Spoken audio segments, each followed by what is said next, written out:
つまんないです散々ね奇跡願ってるだけの人生 What's me to do do do do hit you トリックなしのマジック I wanna be free だってまだフリーだし Hey タクシーちょっと途中まで両親は音を立てて夜をせかす守るのよ人生は一瞬にして時の魔法それならば駆け抜けて思い通りおしゃもな馬車飛び乗って Drive me 私は大変身メーカーわがままのマニマニきらめきにチューチューシャラフのマスターダンシングさよならグッバイレッドガンいつかは関西クラブオーディエンスみなみなご賞礼こんがらがってもしょうがないからシューズをごつない今夜に明日のないならば10人乗ったもん勝ちでしょラリラリハンどんな問題も会話一つ白紙も正解も間違いも愛す本当の私の理想なんだか世界は限界の気配がしておたずただ安心じゃ心配あ今すぐジャンピンジャンピンなチキバンバンチキバンバンいいダクダク見聞き快楽日々にギリギリ爆発気味たった今発散してしまおうかまだまだビビダンパ君に乱射一発じゃ打ち足りないわついに導き出した君にアンサーハイになるまで踊ってよ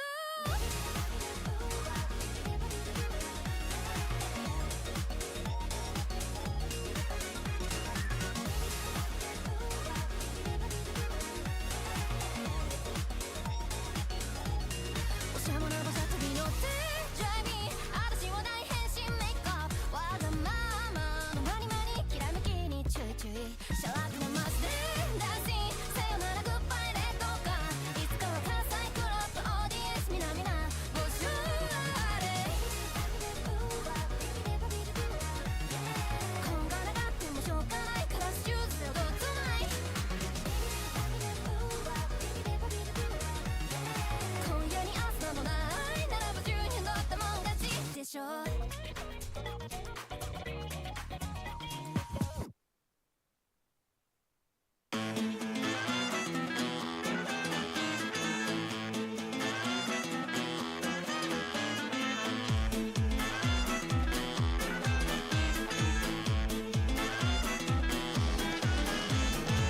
おとぎ話のお姫様にはキスが必要愛を注いでよ王子様ね履歴見せてよ二人の全部交換しようやっぱり二人を僕も大好きで完璧ベバレッジゴー勝手に合鍵語りも来たりはったりも君が好きな子の知りたいもんなフラストレーション一つかなうたび愛尽きるほどの毒を口を知らんフラストレーション君を独り占めろフラストレーションしたいから思い込まれて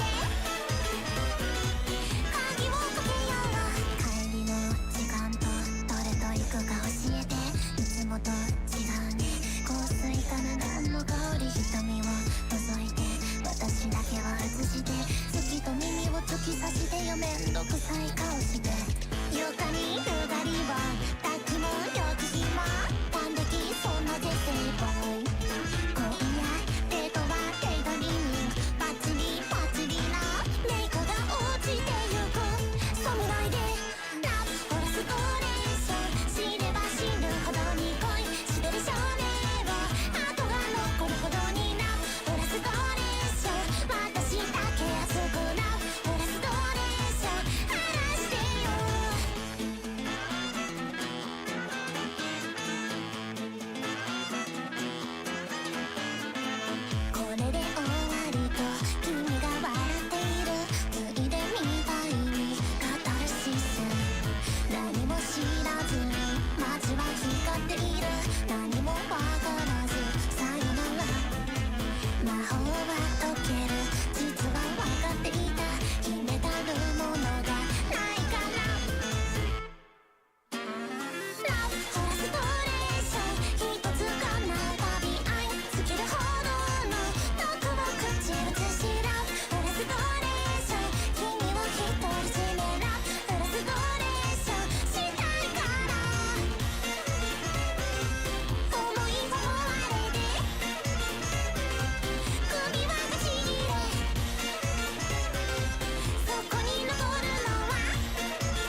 魅惑を隠す箱秘宝に香る危なげなデンジャラスマリスメル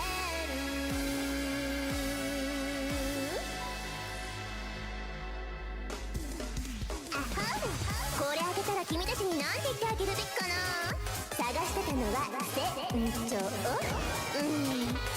そんなにくっついちゃダメだぞかなお宝よりも魅力的なもの見つけちゃったいいじゃない誘うがネットの赤極上の海賊の秘宝それは私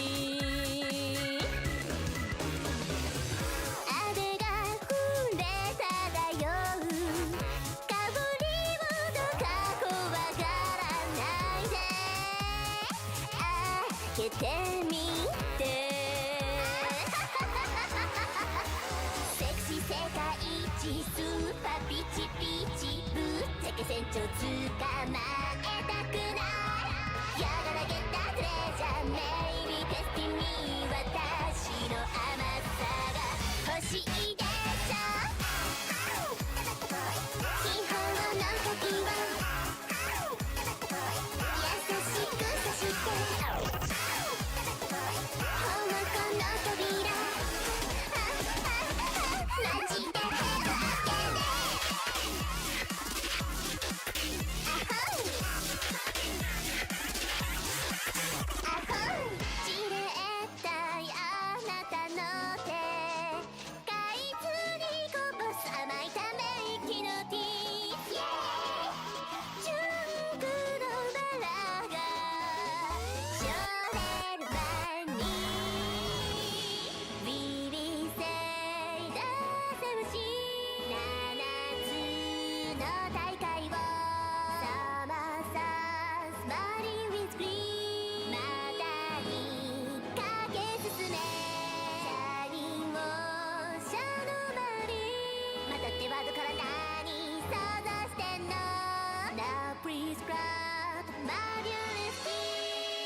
もう我慢できなくなった夜の女ページャーベイビーだフォーミー私のすべてを手に入れて緊急逮捕走ったかもでしょしましまになっちゃう誰が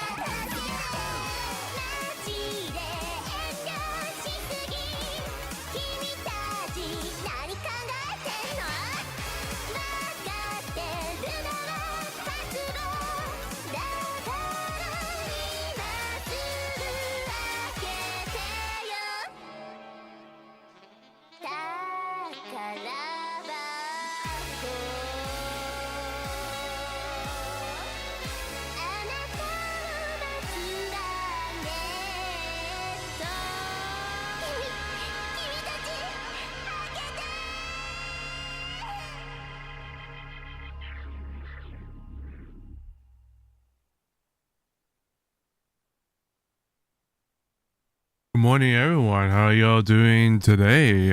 Today is a Call of Duty League a watch party. Today is a Call of Duty League watch party. I do apologize for kind of not streaming the watch party yesterday. It's just because I was just very tired. And I just kind of wanted to take a little bit of a break from watching a lot of league matches, since, like, as you all know, the league matches are kind of a bit boring, honestly. So it's a bit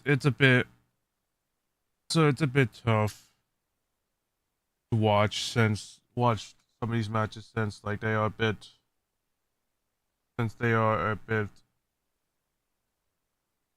not some of them are not too entertaining to watch and some of them are entertaining but they just come in a little later dates, so it's a bit hard, I guess, but you know, but I do hope that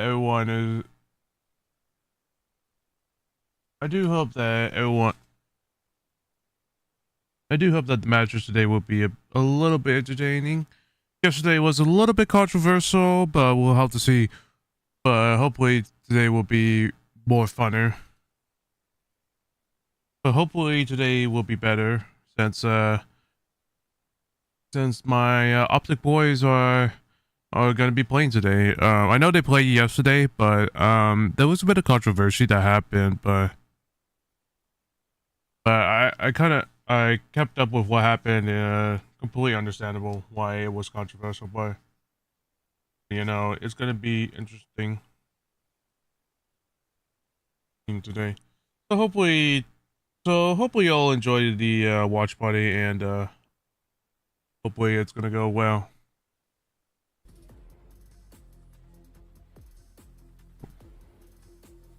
But yeah, today's matches are probably gonna be the simple 3-0s, and then for some reason the Monster Energy matchup is gonna be Optic versus LA Gorillas.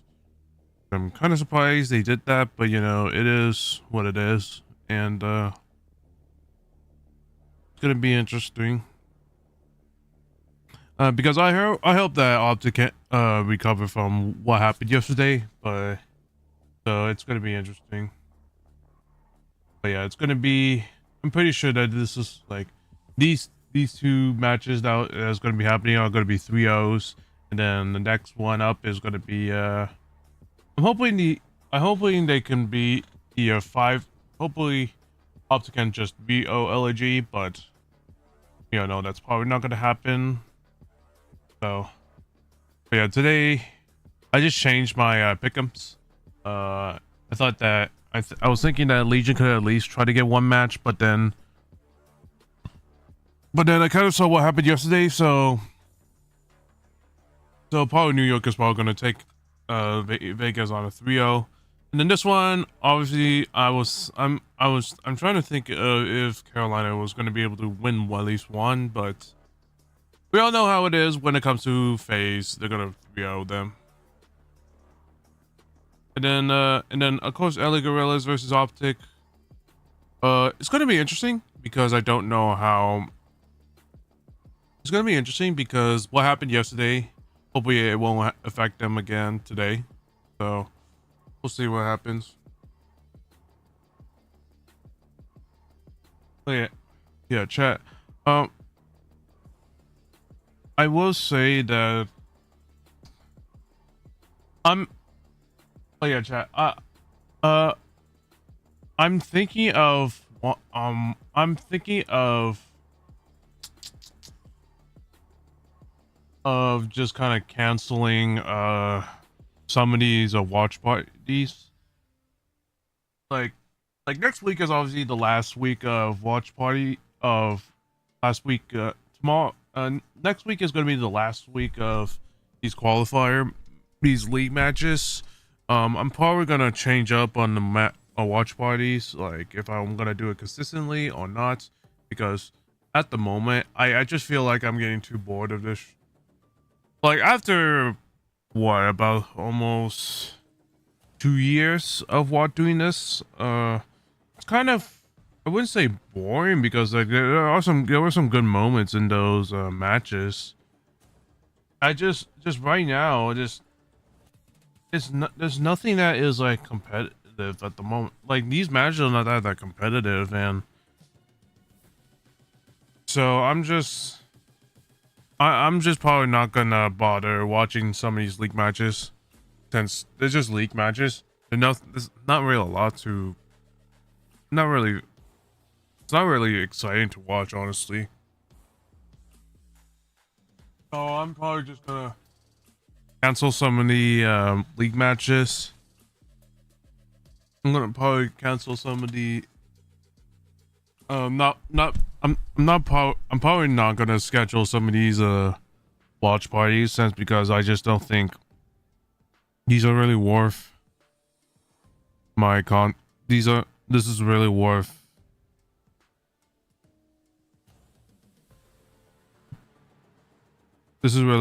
like I don't think this is really worth kind of not only for content wise, but I just don't think it's really worth because even though I'm like energetic and like up and such, I just feel like even with all these matches going on that are going on with my favorite teams and such, I just don't think for the others. I don't know. I just don't feel. I just get tired, and that's not and honestly, that's not good when you are hosting your own watch party.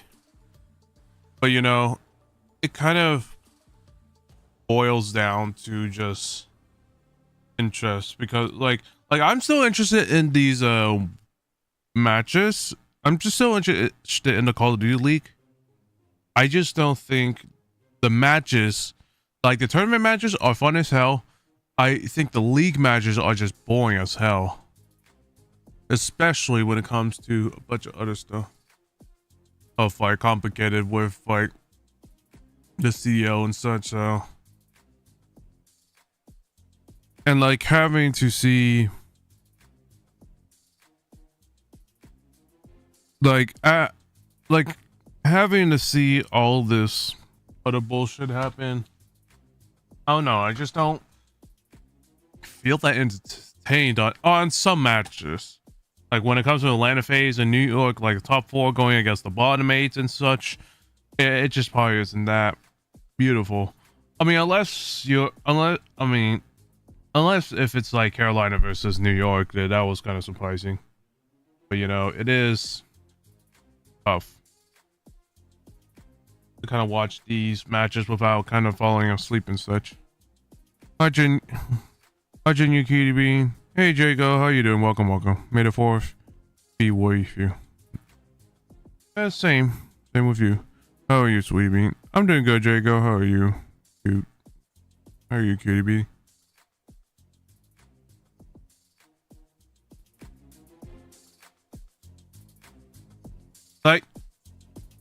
Like whenever I kind of get tired and such,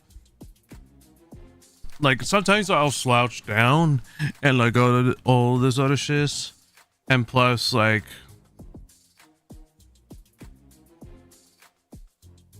kind of lean back, like plus like kind of having to lean back such like like it's definitely not good when yourself is kind of bored when it comes to other certain things and such. So like watching like a pro tournament, like a competitive game where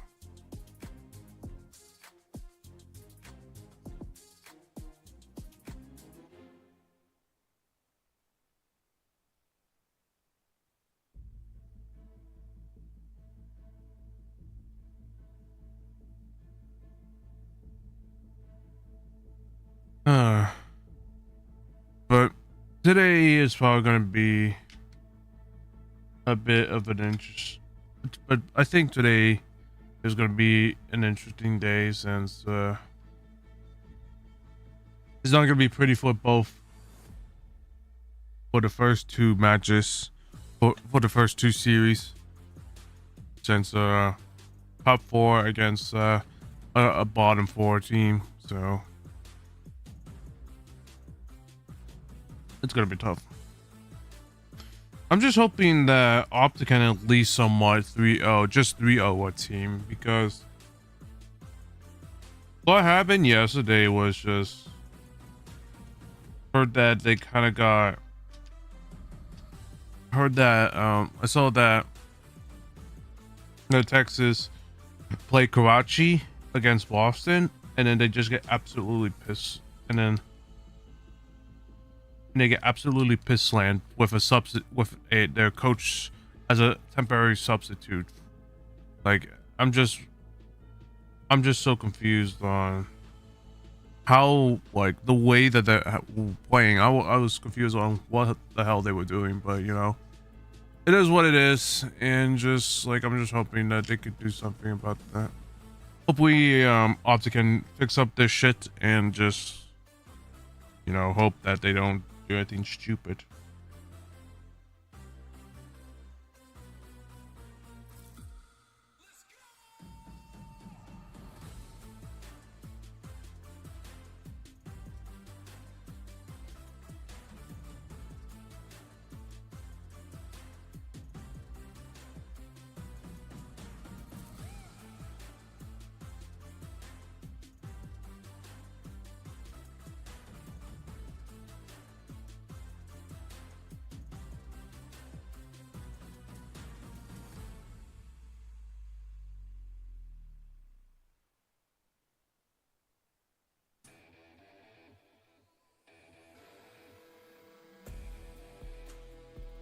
Yeah, chat.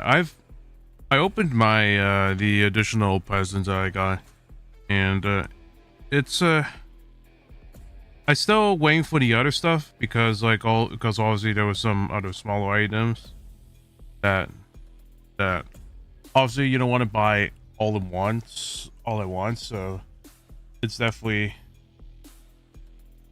so I don't have everything completed yet, so I'm just kind of waiting for the other stuff to be ordered, and then hopefully I could be able to test some stuff out. And so I got all this stuff that you can hang for your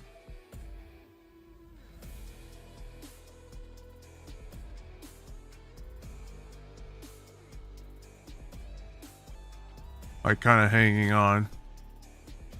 So I kind of like seeing I need to test like the equipment and such, if it's going to be able to hold my phone and all these other wires that are going to be hanging on, or if I'm going to have to get another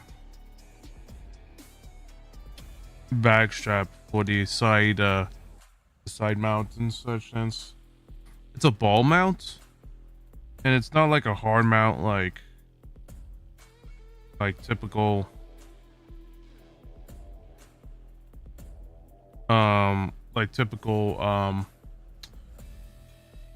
like the hard mount for a GoPro and stuff like that. It's I need to be able to see if I could be able to get the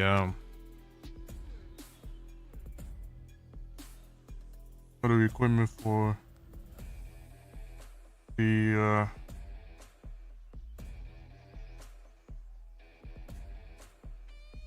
so that it can support my phone and such.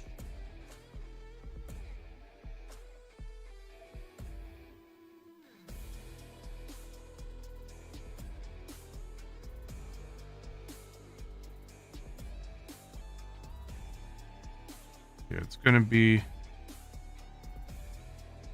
gonna see if I can be able to do this other like in real life, like phone setup and such, if it's possible, but we're gonna have to see how well it'll work.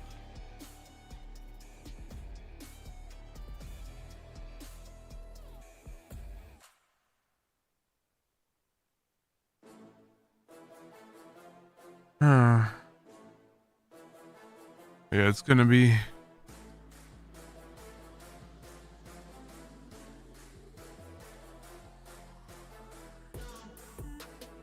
hopefully we could get some like upsets in the CEO matches and such.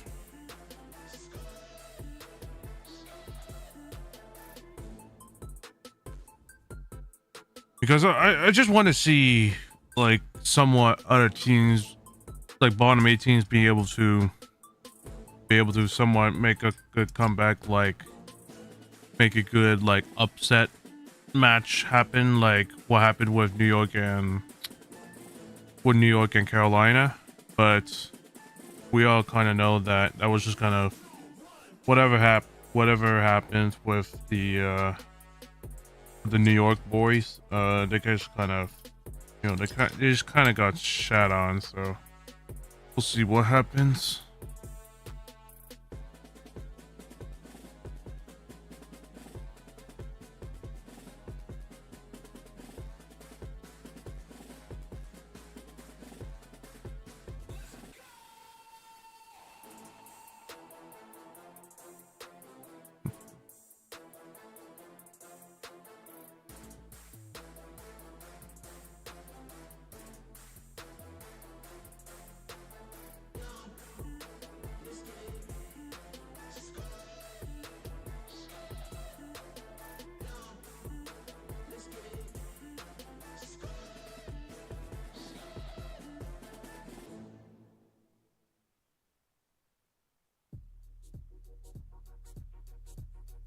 In 5 minutes, y'all. Then the matches will start. Hopefully it'll go really well.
I just forgot what's going on with my Overwatch 2 team. I'll be participating in the 4-hour team, 4-hour Twitch team tournament, or charity tournament, I meant.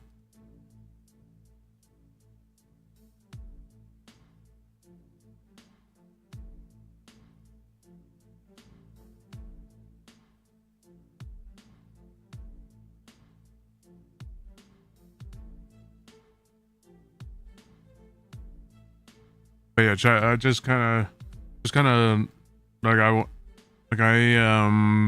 did tell you all that I will be participating in the Overwatch 2 the Moo Milk Overwatch 2 tournament. It's actually for a charity tournament that's going to be happening. So currently part of a team. I'm currently part of a team.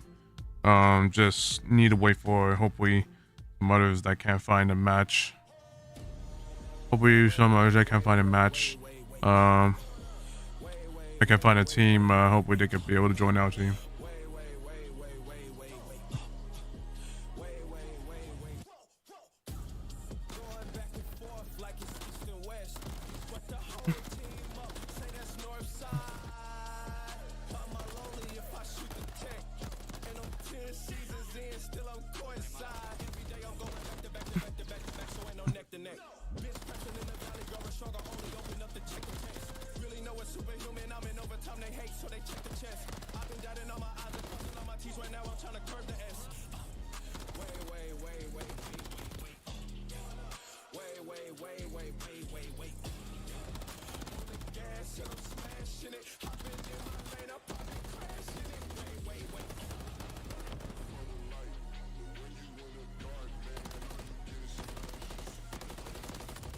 it's just too easy. I mean, seriously. I mean, seriously.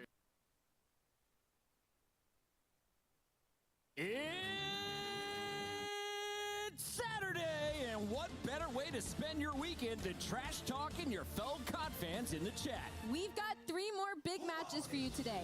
First up, New York Subliners finally break their losing streak. Can the Vegas Legion derail them again? Then, the unstoppable Atlanta FaZe look to add another win to their perfect Major 3 record. The veteran Clayster and Rookie of the Year frontrunner Gwen aren't going down without a fight. And let's hope Optic Texas got some rest after going all the way to a Game 5 last night. Today, they face off against the LA Gorillas, who are hoping to pull off a big upset. Lock in! The Call of Duty League starts right now.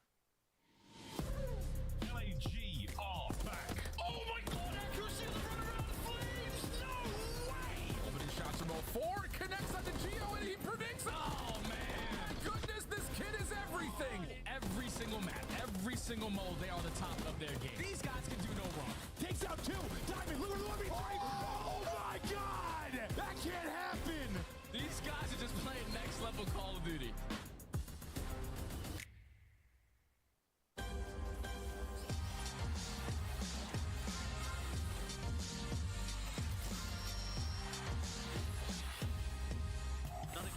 I didn't say it.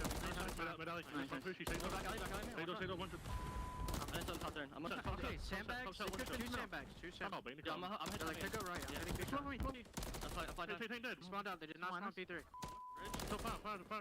Nice. One shot. He's peeking on me. He's coming back to the member. He's shot. I got him actually left one short. Nice. Sandbags. Nice. I'm done. I'm done. Come on! Repo for that! You done, mate. You done. I was just chilling. Yo, Sean's him. Holy shit. The rookie and the coach take 2 respawns off of Optic Texas before eventually falling in their 4th Game 5. Boston Breach still looking for their first win, but we already got a dub here on the desk. We got Alley Cat alongside Merc. And Merc, I want to start with you, buddy. Okay. What was your takeaway from yesterday's matches? I mean, listen, Boston Breach with Shawnee, the respawns are looking strong. You can even bring in your coach and be able to win versus Op Texas. The opposite side of that is that their search still sucks. Allie, we got to start here with the subliners. Yeah, that. New York was on a slide, dropping 2 So quite interesting. this week. Now they match up against Miami Heretics and they get the job done in just 3 maps. Yeah, a little bit more of an expected result from this matchup yesterday. The New York Subliners taking on the Miami Heretics. I will say the map 1 was fairly close, which maybe is a takeaway for Miami, but they're still having some woes when it comes to that control. Map number 3 was an absolute bodying. For New York Subliners fans, maybe this is a glimmer of hope with how slow they started this qualifier. The problem is, though, is they still have a very big hill to climb to try and make it to winner's bracket for Toronto. Dominant on both sides of control. Subliners finished with a quick 3-0 and seem to be back on their game, but that matchup was against number 10 in our Major 3 standings. And the Subliners, with this win, Merc, they're right back in the running for the winner's bracket. How far do they need to go to lock in their spot? I think they need another win, right? And they have, what, LAG, or sorry, not LAG, but they have Vegas, and then they play Toronto Ultra next week. So, tough matchup versus Ultra. I mean, they're, again, winning. They stopped that losing streak. But, yeah, I think they need at least one more to be safe. Allie, you look at this. We have 4 squads with 2 and 3 records. The Royal Ravens, Subliners, and Gorillas all in action today. But so is Atlanta FaZe. I think Boston's the only one that has like 0-4. The question is, are they going to finish with the number 1 spot? Can they finish with another 7-0 qualifier? Absolutely. If I was a betting man, I would absolutely bet on Atlanta FaZe ending perfect during this split. Nobody's gotten remotely close to beating them. Atlanta has just been way too strong across all the board. Maybe a little bit of improvement in the control, but otherwise, Atlanta FaZe just looking dominant. They are heads and shoulders above everybody else in the league right now. And what do you think about their matchup against Vegas yesterday? I believe that match was faster than a Kelso run in 12 parsecs. May the 4th be with you. Atlanta FaZe looking to make quick work of the rest of these teams. There you have it. Atlanta FaZe clearly the number 1 squad. And we talked to Simp about who's the number 1 player on his team right now. He had some cool answers. Most positive player, like numbers-wise, probably have to be MC. I feel like he's the most consistent, absolutely just demonic guy, just killing everything. Yeah, I feel like when I'm in kind of like a flow state, I kind of just do absolutely everything. I'm a human UAV. And if I'm gunning, actually no one can stop me. with the amount of effort we're putting in right now, like no team can outwork us. It's the last quote right there for me. Taking a look at the schedule, their road to Major 3, but if nobody's outworking them, that is a troubled sign. Like I think, like I would say that Atlanta, the only teams that can probably take them down are the top 4. And what happened against what happened against Dorado was just nothing. Like I completely agree with you.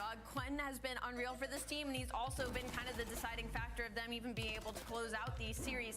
And unfortunately, their matchup against New York Subliners, he fell a little bit short. So for Glenn, looking to see that consistency, I expect him to bounce right back. But Carolina Royal Ravens still with some opportunity here as we head into LAN, where we know that they get better. Remember, it was Carolina Royal Ravens and Gwyn setting the kill record, as not only did they take down New York Subliners, they also went on to take down LA Thieves. And if you're looking at other rookies looking to impress, well, keep your eyes on Flames here. He's actually ahead of Gwyn in overall KD, Joe. Yeah, I mean, it helps when you only have a couple of matches under your belt, right? Things will even out. Gwyn's played a lot more and against some of the best, and that's what we're going to see today from Flames, right? Taking on Optic Texas. We'll see if he's got 2 KD and S&D versus them. I mean, that is, yeah, okay, impressive. Yeah, absolutely. Let's take a look here at the Gorillas, because this is a squad that anytime they were playing an online match, we're like, oh, just pick the other team. You're good to go. Nameless has broken his lead doing this. But, Allie, recently, it's looking like a different Gorillas lineup, a more threatening Gorillas team. And that's just because of Flames, right? Like, maybe trying to push himself into the conversation for Rookie of the Year. It's maybe a little bit late in the season, but if LAG keeps finding success with him in the lineup, guy has a 2.0 in Search and Destroy right now. He is completely... Like, look at that. There's no way that the gunless should have just gone off the bomb and just shot him. But, you know, he just allowed Flames to get the win.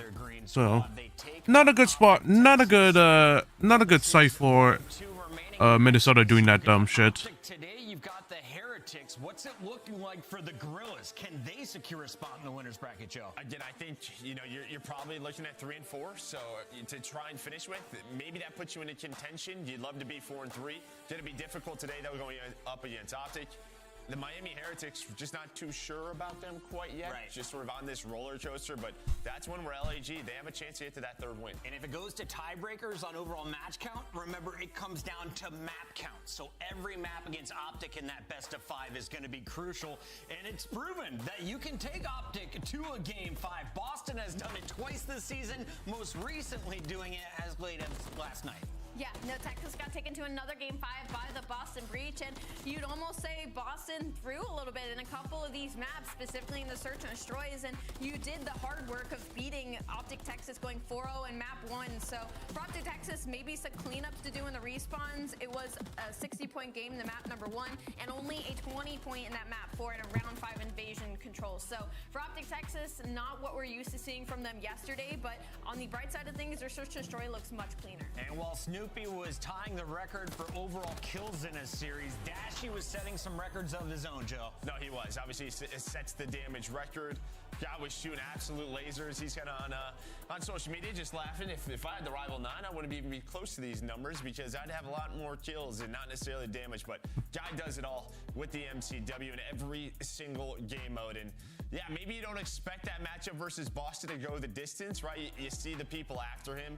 It's against the top 4 because you have these long series where you got to put the numbers up. But Boston take them all the way to a Game 5. We'll see if their opponent can do it today. It's the Gorillas taking on Optic in your Monster Energy matchup. That is coming up at 6 p.m. Before it, we've got the Royal Ravens. Can TJ and Gwyn get the job done against Simp and Abizi? Stay tuned to find out. After this, though, we're talking that first fight. It's Subliners versus Vegas when we return.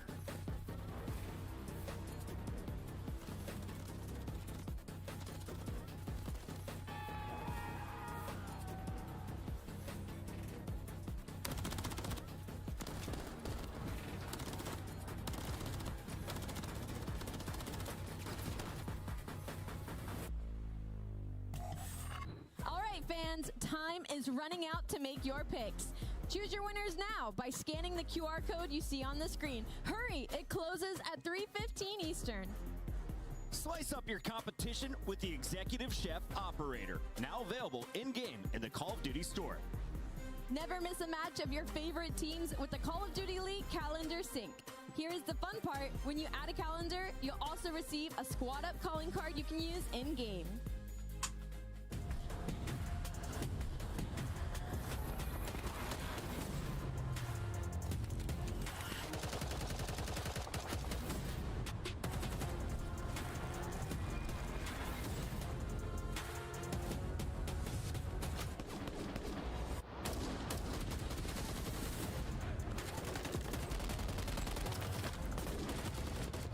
Oh, here we go.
Welcome back, all you lightsaber lovers, and of course, you normal people as well. We got our first fight of the day. It's Subliners taking on the Legion. And Merc, you're pretty excited about this one.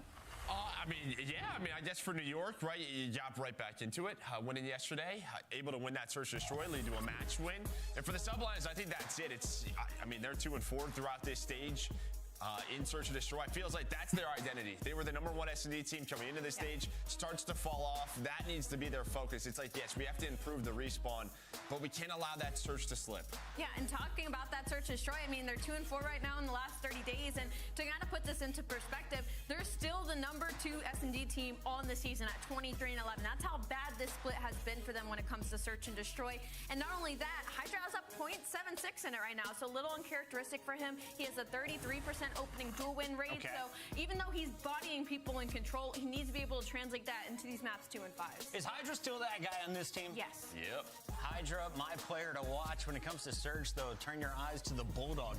Kismet was making plays against the Heretics, and if you're looking for the Subliners to walk away with another dub this week, Joe, what do they need to get done? Well, their best mode has been in control, especially that high-rise control. We won't see that this series, but even on Invasion. But 8-2 on defense, first in ticks allowed. They play aggressive. They play as a unit. They have been dominating that.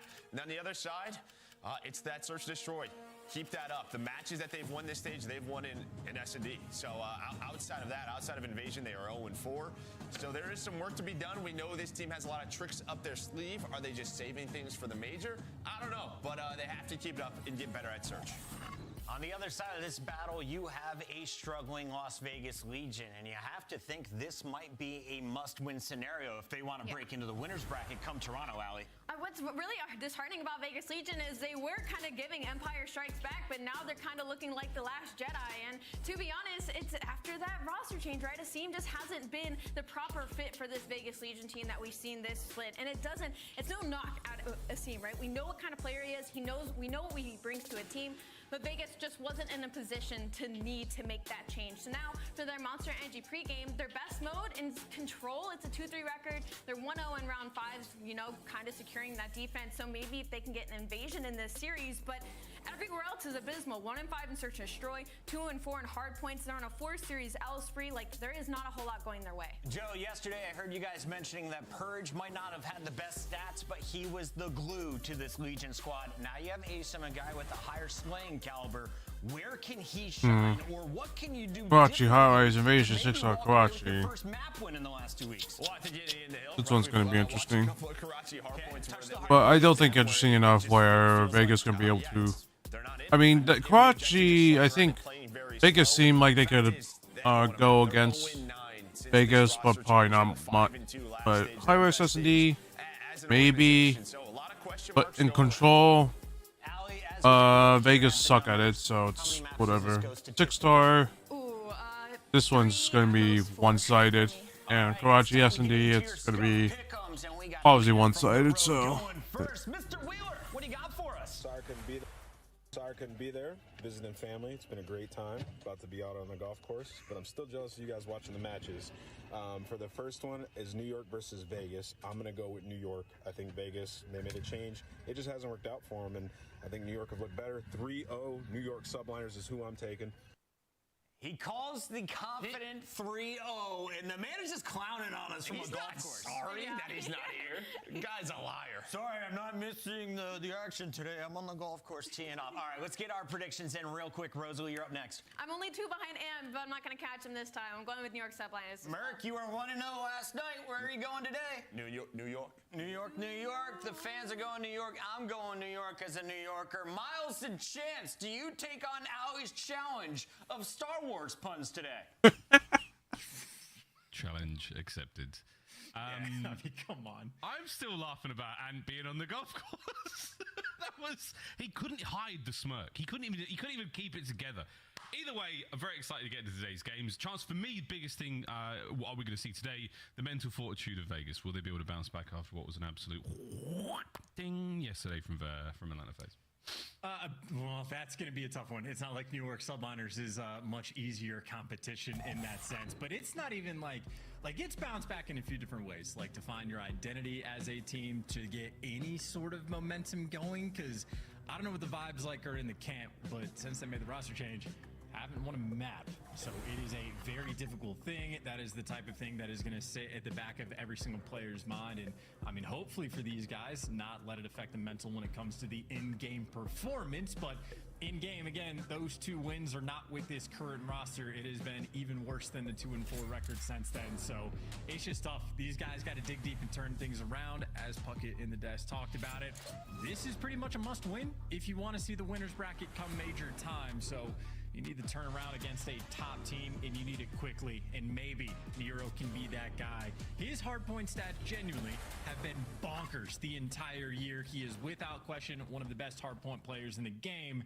Team needs to back him up just a little bit. We'll find out if they can turn the ship around, or if it's truly locked in the tractor beam, and that seems to be where things are going so far. Hydra's first blood as the battle for the middle of the map now rages.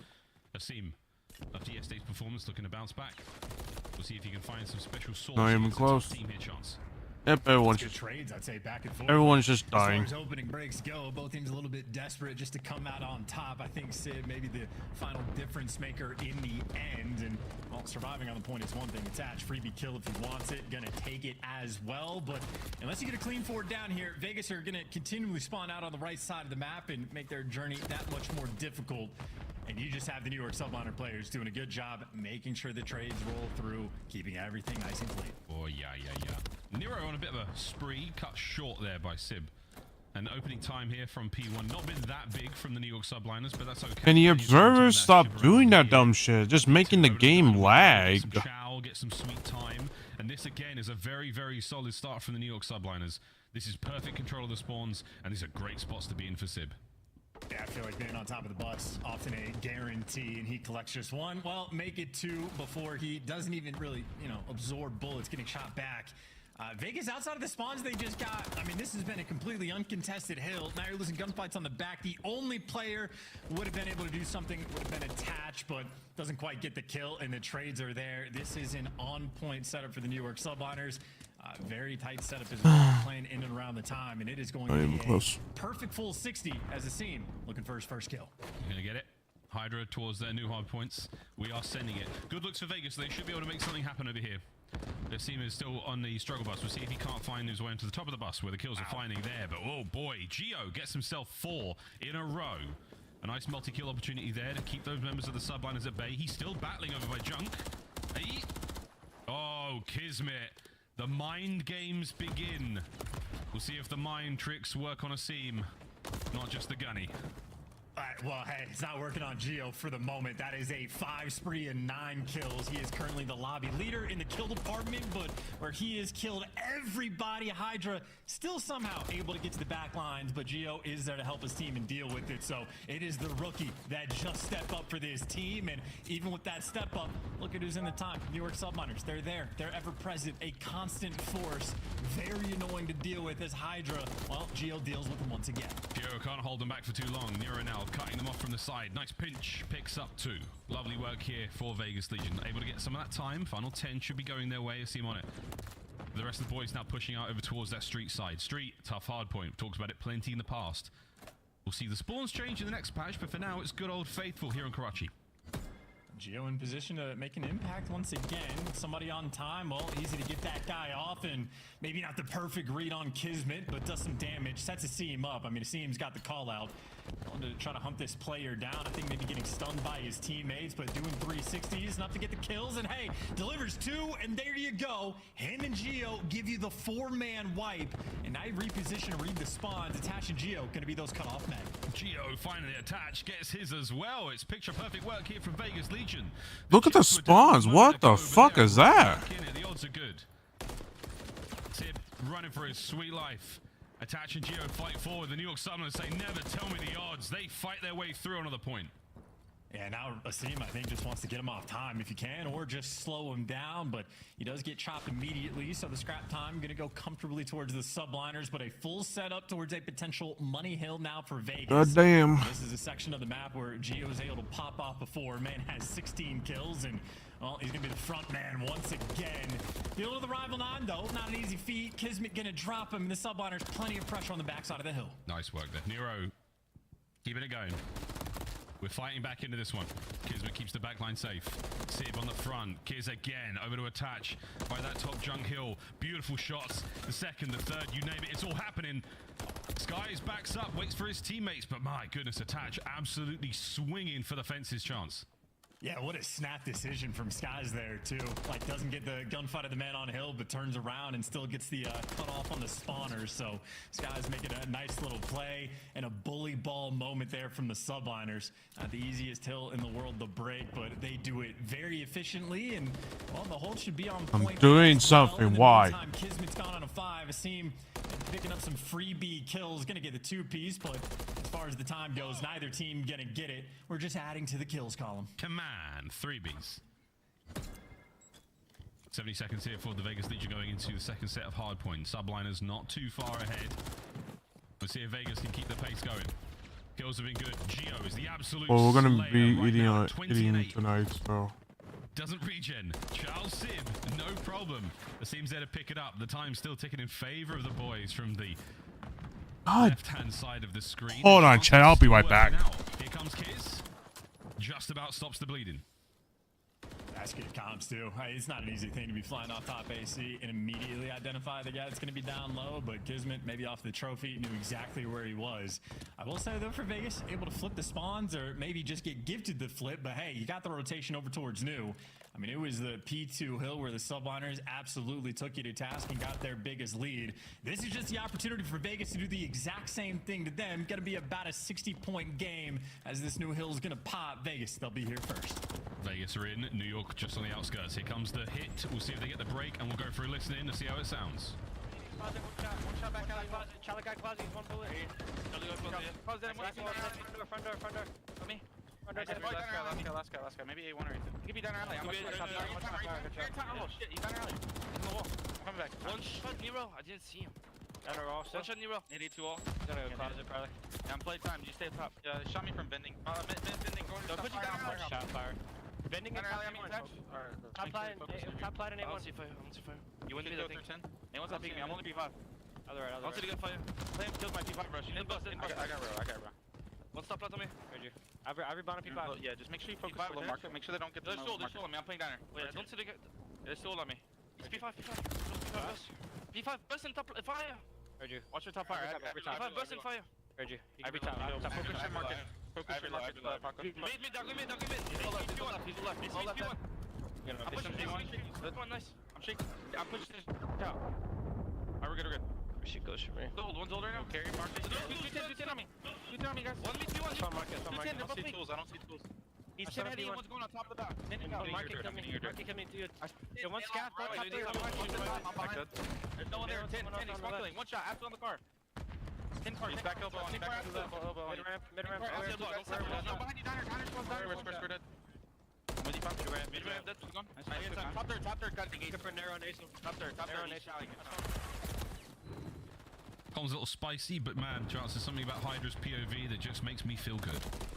He has like some magical ability to just put himself in positions where like he doesn't get shot. Like they just don't shoot back. He like weird off angles, maybe aggressive spaces. I don't know. A little bit of magic on that POV and a little bit of magic maybe is what Vegas are going to need just to get back in this game. Another rotation. They are going to be a little bit behind. I mean, Kismet's going to be set up towards new first. You see the kill feed though. Vegas are winning some of these entry gunfights and Kismet gets caught as well. Top third though, the power position. Well, Hydra has that under control, and as long as he's alive near this section of the map, well, Vegas are going to have a lot of complicated things to deal with. They are trying to deal with it, and Attach has yet to read his presence. A presence he has not felt since never. Hydra cleans house. He and Sky's in the feed. Still, over towards the hard point, as we've enjoyed ourselves some Pato POV into the hill. Can't get the second. Geo's there. But Geo continues to be a big old shooter. Hard point in the hands of Vegas Legion once again. Yeah, 29-14. I mean, that's a rookie right now going against some former world champs. And I mean, hey, he's doing what he can. On rotation, though, I mean, we have what, a battle for 15 seconds towards Old. Skies wins that one against Geo to get the scrap time. And on rotation, a bit of a mixy moment. Like Hydra doing the high IQ thing, playing in the back, waiting for his teammates to get pressure on the front. And I don't think Vegas have read the fact that Hydra's behind them at all. Geo meets his maker. And as you win the gunfights in the back, the other Subliners players walk straight through the front. So that's rotation. Subliners, they're going to get it. 20-point lead. Now they're going to run it up. Trying to. I'm back, chat. Sorry about that. Trophies down. The lineup here through red. They're sending it. Find one. Watch out those guys on the flank. That is a fantastic spawn. Not able to read it in time. Can't get a 3. Nero stays alive. Geo gets his. Vegas with a hard point. Here comes Kiz. No way. Jesus, Geo, something else. The Bulldog brought down and a back and oh my God. Geo. Oh my. Geo, my God, is his Holy Jesus Christ. Back on his Rio BS. He cannot be killed, and we catch it from the third person. This man is a maniac getting bullets Oh baby. Invisible. Oh baby, that is. That's a 6 spree, 36 kills, and potentially a record-breaking performance, as he's gonna have the crews to call in to do to break this P1 hill. Whoa, the chosen one right here. He's looking to bring balance with this cruise missile, folks. Gonna break 200 points right now for the New York Subliners. Third set of hard points. We're starting off with a bang. That was kill number 37 for Geo. Can he and the boys get in the time? Asim sends it straight into the feed, straight into time. No coverage from up top. Sib should be able to get him out of it. Good work from Attach there in the feed. And once again, who is it? It's the man of the moment. It's Geo on the save. This guy is having a mythical performance. Just has to have the awareness that, unfortunately, player right behind you. So Skies gets the edge on that battle. But inside the time, Nero has been staying alive, doing his best job of it, and has a little bit of help from the teammates around him. So a P1, maybe able to get secure. Final 15 seconds, or Hydra just going to pick you apart. You're struggling to get the scrap, and you certainly do not have the rotation. P2 has been the money maker for Subliners, and again, they're going to be there first. Unbelievable. Geo out here looking like the Tuscan Raiders stole his mother. He is on an absolute spree. 39 and 19. The women, the children, you name it. He hates them. He's going in. Sib slows him down. Sib brings down Attach as well. Nero flying forward. Vegas Legion with a newfound sense of purpose hit the point. Subliners are in it. Chance we could see a lead change here. I tell you, those Sib around that bus has been like Anakin versus the younglings. He has just been picking them apart left and right. They're basically not shooting back. And well, it's the money hill for New York for a reason. They can absolutely win it here. And for Vegas, maybe you're just hoping for a spawn now just so you can get the approach towards new. They've got no help on the map. They've got no pressure. There's the spawn, though, for Imtach in the back. It's being watched, though. Subliners looking to get this done. Oh, mine. Not over yet. Back alley push now. Sib soaking away. We're going to be able to get it closed out here as he finds another couple of big ones. May not have that many kills, but they're important ones at that. Final 5 on its way. Massive work. Can we find something here? The time, it's Sib holds the line. Subliners, map 1. That is absolutely criminal. What a... Geo just ties the kill record in a hard point. Well, what a match. And he's got a smile on his face because he was literally 60-point lead. And this dude goes and pops like a 5 spree over by Junk. By the way, with no help. Like he was there buying himself, literally doing it all. And then the guy did not slow down. And again, all of that for the L. All of that. 43 and 23 final score, 6k plus damage. We do have, I mean, I know it's just flown across socials, but Geo's spree was something special. That really was a battle. Ties the kill record in hardpoint. Sensational work for the L. I mean, that's what I'm saying. Like he unironically, that is the play he had around Junkyard. Not even the first time he had like a top 5 play of the week. The second time around the Junkyard hill, he had maybe a top 5 play of the year. It was dog there. Like if we ever get to see that back from his POV, it's gonna have to look absolutely insane the way the Subliners players were completely ineffective at actually killing him. Like this man was literally God on the map. And the fact that it was still not enough to get it done is insane because it's not like he was getting useless kills. He's getting the crucial ones around the objective as well. Man alive. Just absurd performance. Yeah, his midi-chlorian count is off the absolute charts. This is a dramatic start to a series. We saw a whole lot there. Kismet doing what he could to keep Asim on the donut. It didn't quite work out in the end, but again, strong mind tricks, big work in the gunny. Massive sprees either side. That was a fantastic opener for what I think many would have considered to be an opener shut case here. But the New York Subliners, they come out swinging, they come out strong, but Vegas not too far behind them. Search and destroy though. This is going to be a big question mark here, Chance. Going into the next one. Before we get that question, this is our question answer. That's the 3rd kill of this spree. Nice little 1 pump, easy reads on skies, slides into Hydra, bounces off of him to get the next one. Like, yeah, he was absolutely everything on that map. So I don't know if we just got to continue to give him his flowers before we prepare for the S&D. But if you want to ask the question, who's the player to watch on map 2, I have my answer. It's that guy. Yeah, it's Geo. Yeah, no, that's the Sib, cool and calm. True precision there. Also, guys, shout out to Chance. He makes the Anakin youngling reference, having never seen a Star Wars film. That's the only one I had in my bag of tricks. That's my only contribution. I can't lie. I'm digging incredibly deep cut here. I've brought up every film thus far in that cast alone, but I've got plenty left in the tank, as do our teams, and I hope you do, mate, with the youngling references. Map 2 on this way. High Rise S&D. We saw High Rise yesterday, of course. Vegas taking on FaZe. Didn't go well at all, but we'll see if it can keep rocking and rolling forward, because Vegas have come out hot today. They took that loss deeply personally. We'll see what happens here, boys and girls. Very, very excited to see how this High Rise S&D goes. I got myself a beverage, by the way. What do you think of that? Wrong game. I know. It's the wrong game. You can't even see the green. Whatever. What a day of COD. And May the 4th. That's not what it means. But yeah, Chance, High Rise Search and Destroy. What are we thinking? How are we dressing this one up? Because I think, personally, Vegas coming out with massive amount to prove in this series. Massive amount to prove on this map. You are 100% correct. A lot to prove. And again, maybe more on the line in terms of like getting winners bracket for the major. They need this win more than the Subliners. But that being said, if Geo is literally breaking the record and that's still not enough, or tying the record, I should say, and you're still losing in that sort of fashion, I don't really have too much faith in this team. They are 0-10 on just their map count record alone combined.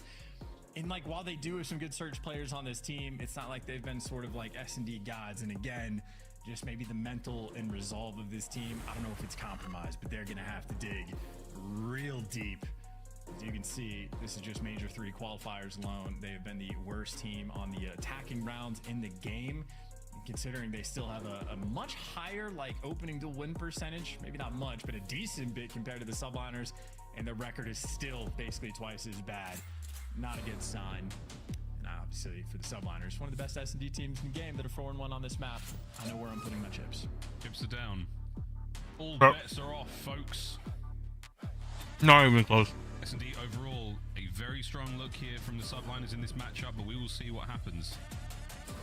Just let that hate flow through you, Vegas. You got hurt on this map yesterday. Use it. Go to the dark side. Here we go.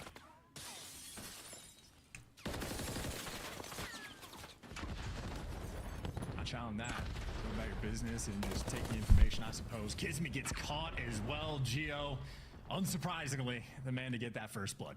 Ooh, okay. Shoot the barrels, do it. Forces Sib out. Forces Sib into some trouble. Yeah, great work. I think it was the Seam Stun who's looking to get on top of that helicopter pad here and maybe get some pressure on. That's what you're looking for. That's another big one. Kiz and Sib out of the equation now. Hydra and Skies, 2v4.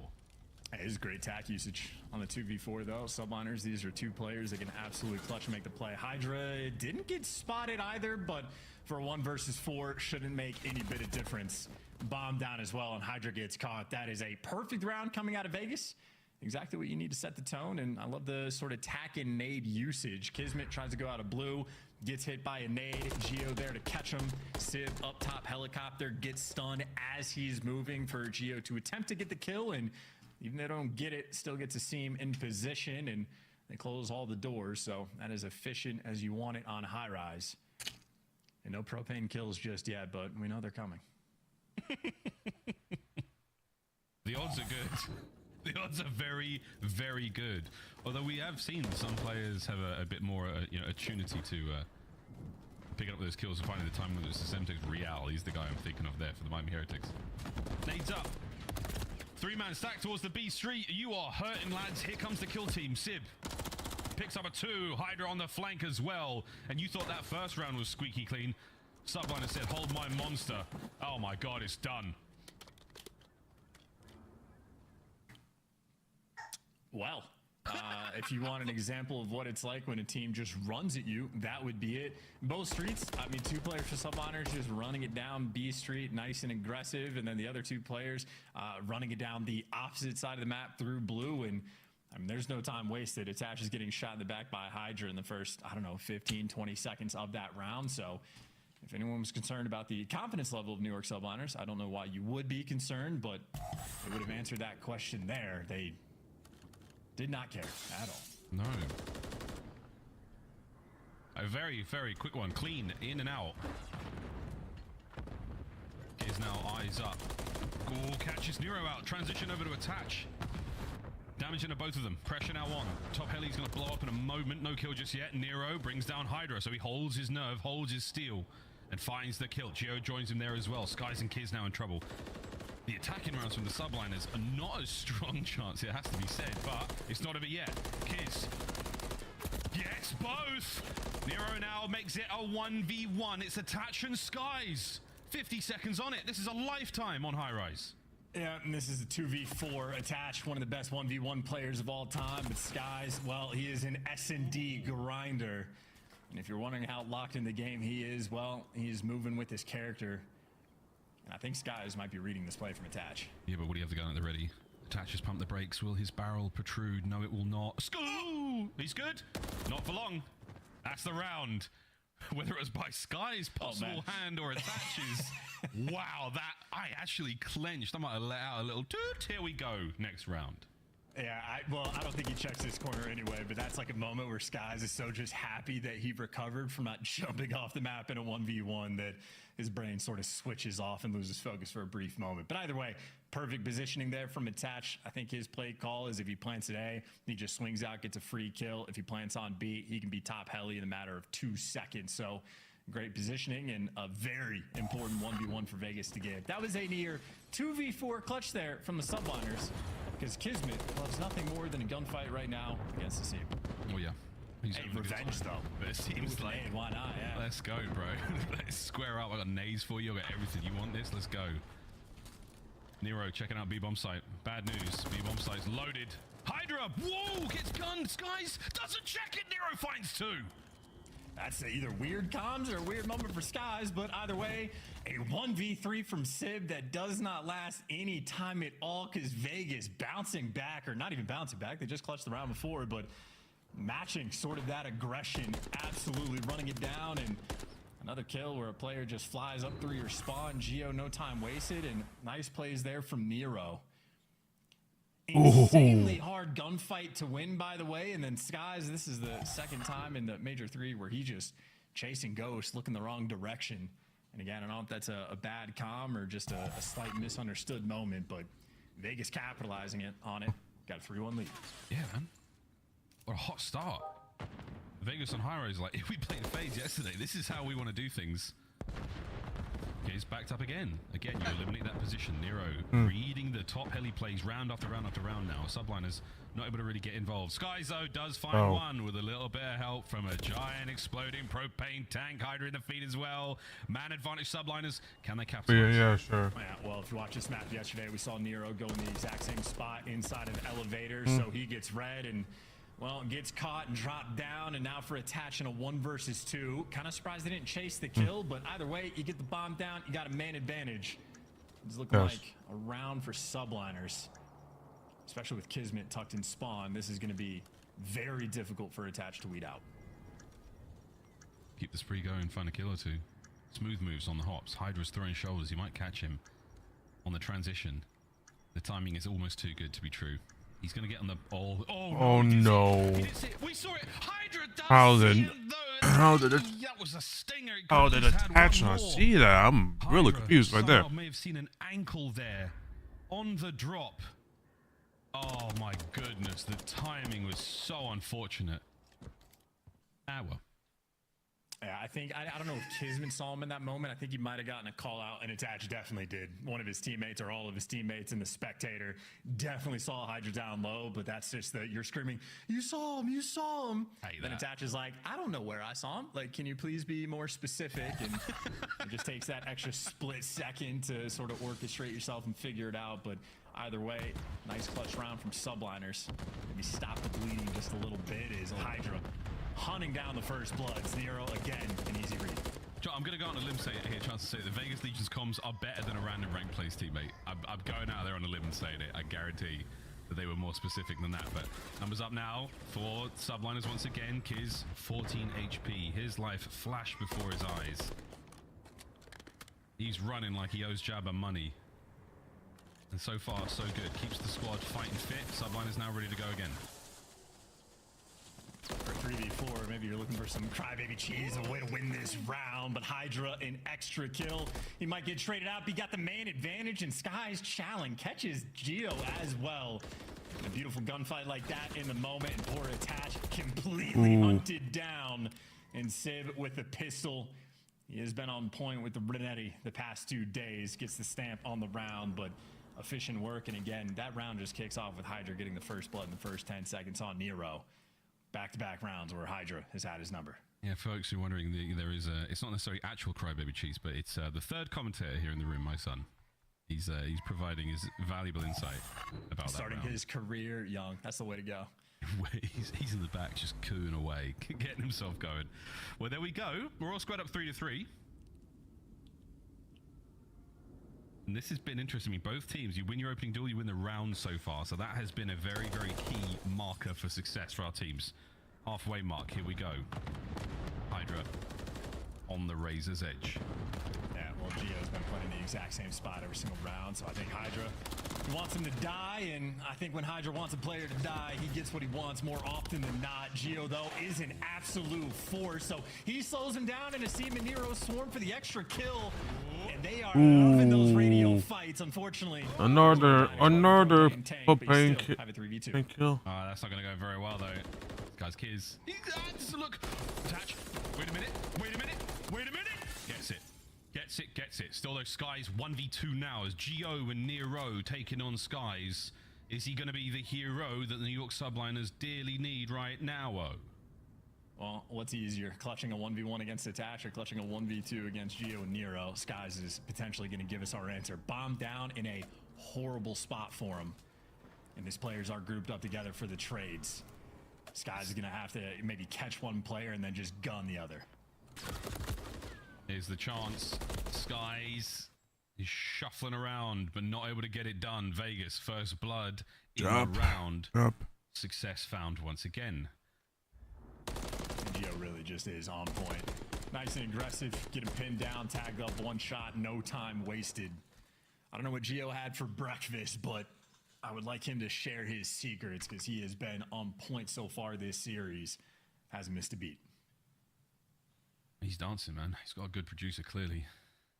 Because the beat sounds great so far. That first Karachi was one hell of a ride. Got us in our feels. They're on high rise. We're not quite done yet. One round advantage for Vegas Legion. Here we go again.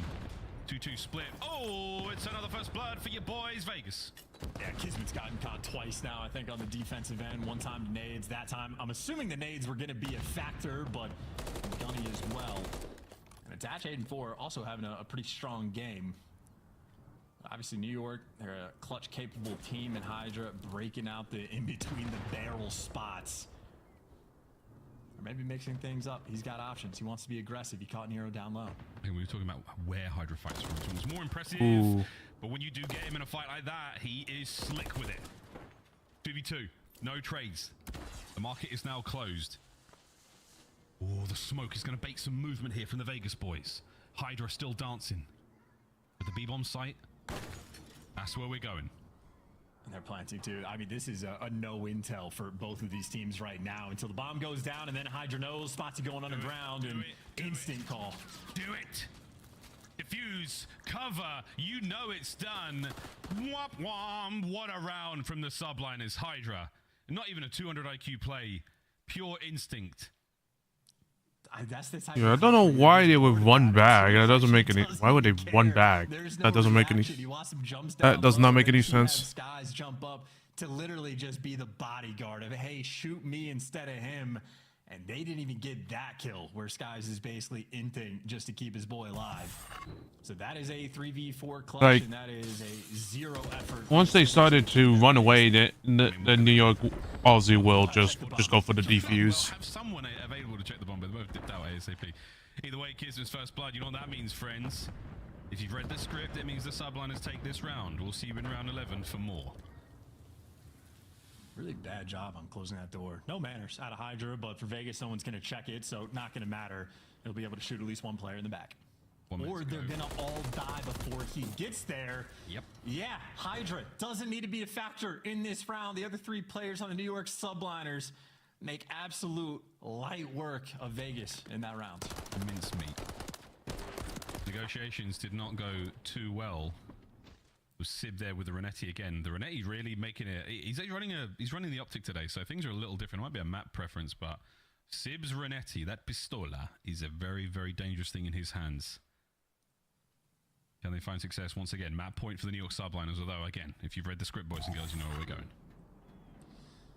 Well, now we're going to another round where Kismet just wants to dodge death in the first 10 seconds, so he's going to be playing it a bit safer. Vegas, a lot of pressure towards blue and helicopter. See Geo up top, Nero down low, and Kismet again. He has been just eating nades constantly, so Vegas, the coordination nearly on point in so many of these rounds, but no first blood just yet. Not yet. Skies is the roamer. Everyone else is holding still. Just over a minute to go, and he and Attach. Whoa, they've had some big fights. Skies with the IRL dodges. He is moving like his life depends on it. Kiz now sent in for the kill, and a kill he will get. First blood, subliners. And now, like he goes to the night, he's just making moves. He's gone. Hydra, more intel on the players, and I think the play calls are trying to hunt Hydra down, and Asim tried. Didn't even need the help from Skies. Hydra just gonna do it himself. Give him the ace. Let him call game.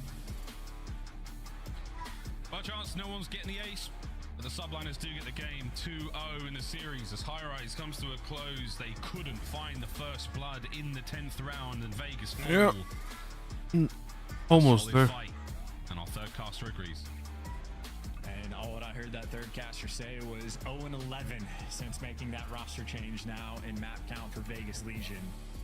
Absolutely no signs of life. I can't believe his first words were not a word, it was a phrase, and it was solid analysis as well. So proud, as the New York subliners fans should be. I mean, their team has turned their entire stage around. There were question marks around their ability to hang, And after a couple of back-to-back series that have looked pretty sound and pretty solid, Subliners might be back in sort of contention form for that top 4. We'll see, though. Still got another map to close out here before we can call it quits. Invasion up next. 6-star if we do manage to survive to fight another day, Vegas. And can we get back to Karachi? Can we see another Geo masterclass? We'll find out, though. Invasion Control coming up after this, Chance.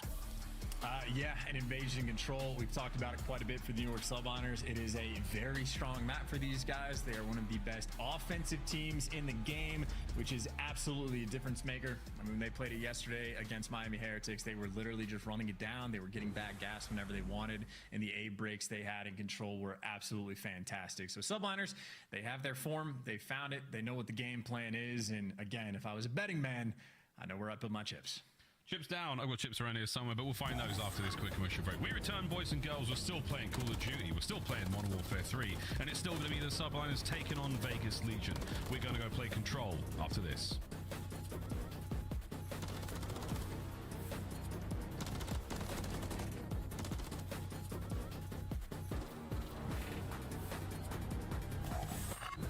Upgrade your game with the Scuff, the official controller of the Call of Duty League. The Call of Duty League is brought to you by Monster Energy, the official energy drink of the CDL. Ballin' can't beat me up 'cause I'm back in my zone now. 'Cause I'm back in my zone now.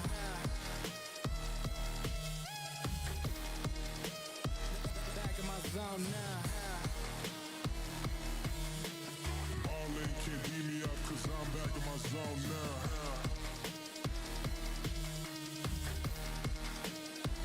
Back in my zone now. Yeah, it wasn't even that close.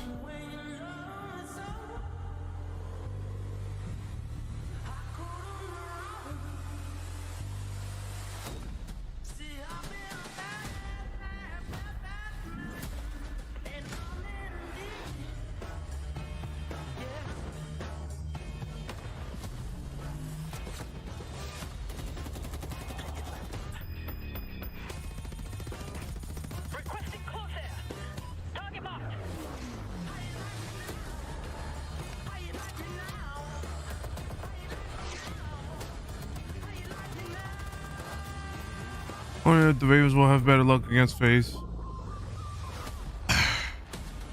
With how Atlanta is playing against everyone, it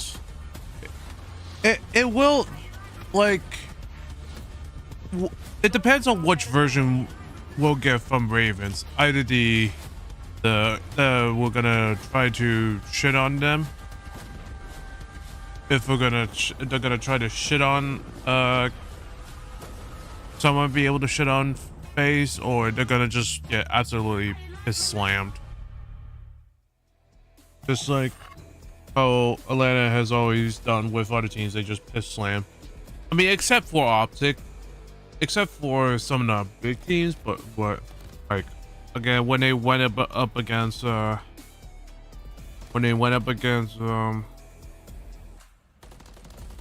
it was kind of close.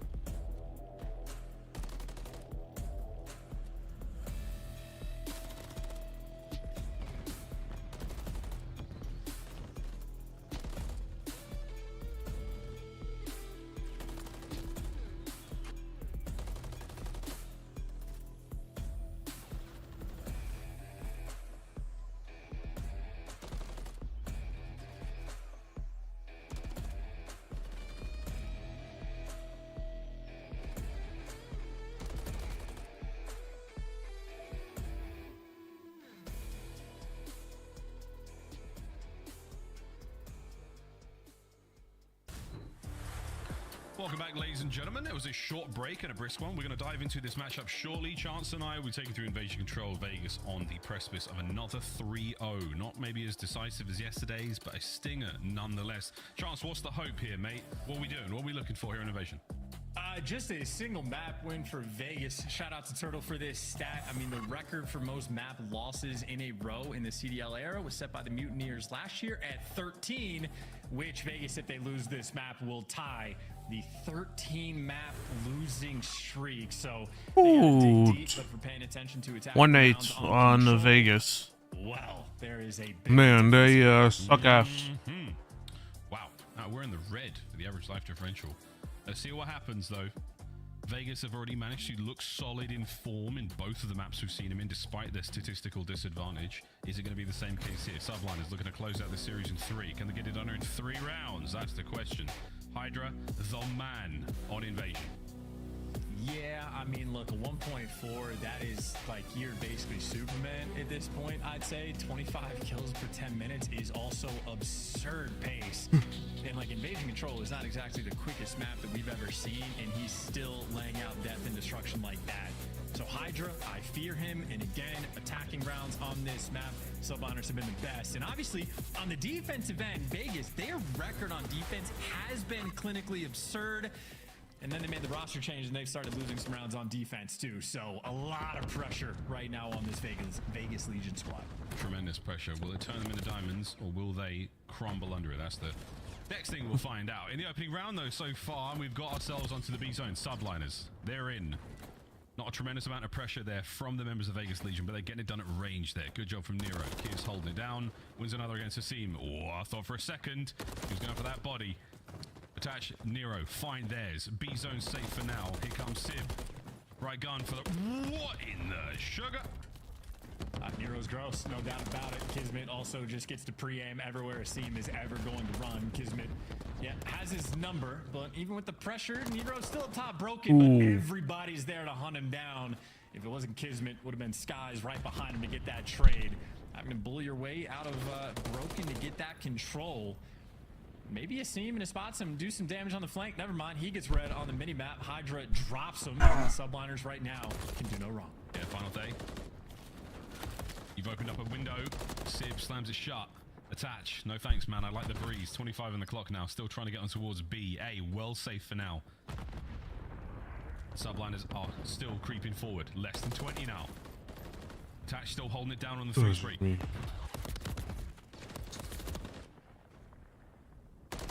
That's so tough. I was going to say maybe a little bit aggressive on the jump, but you had teammates there for the break, so they're trying to get the timing down, but they just get picked apart.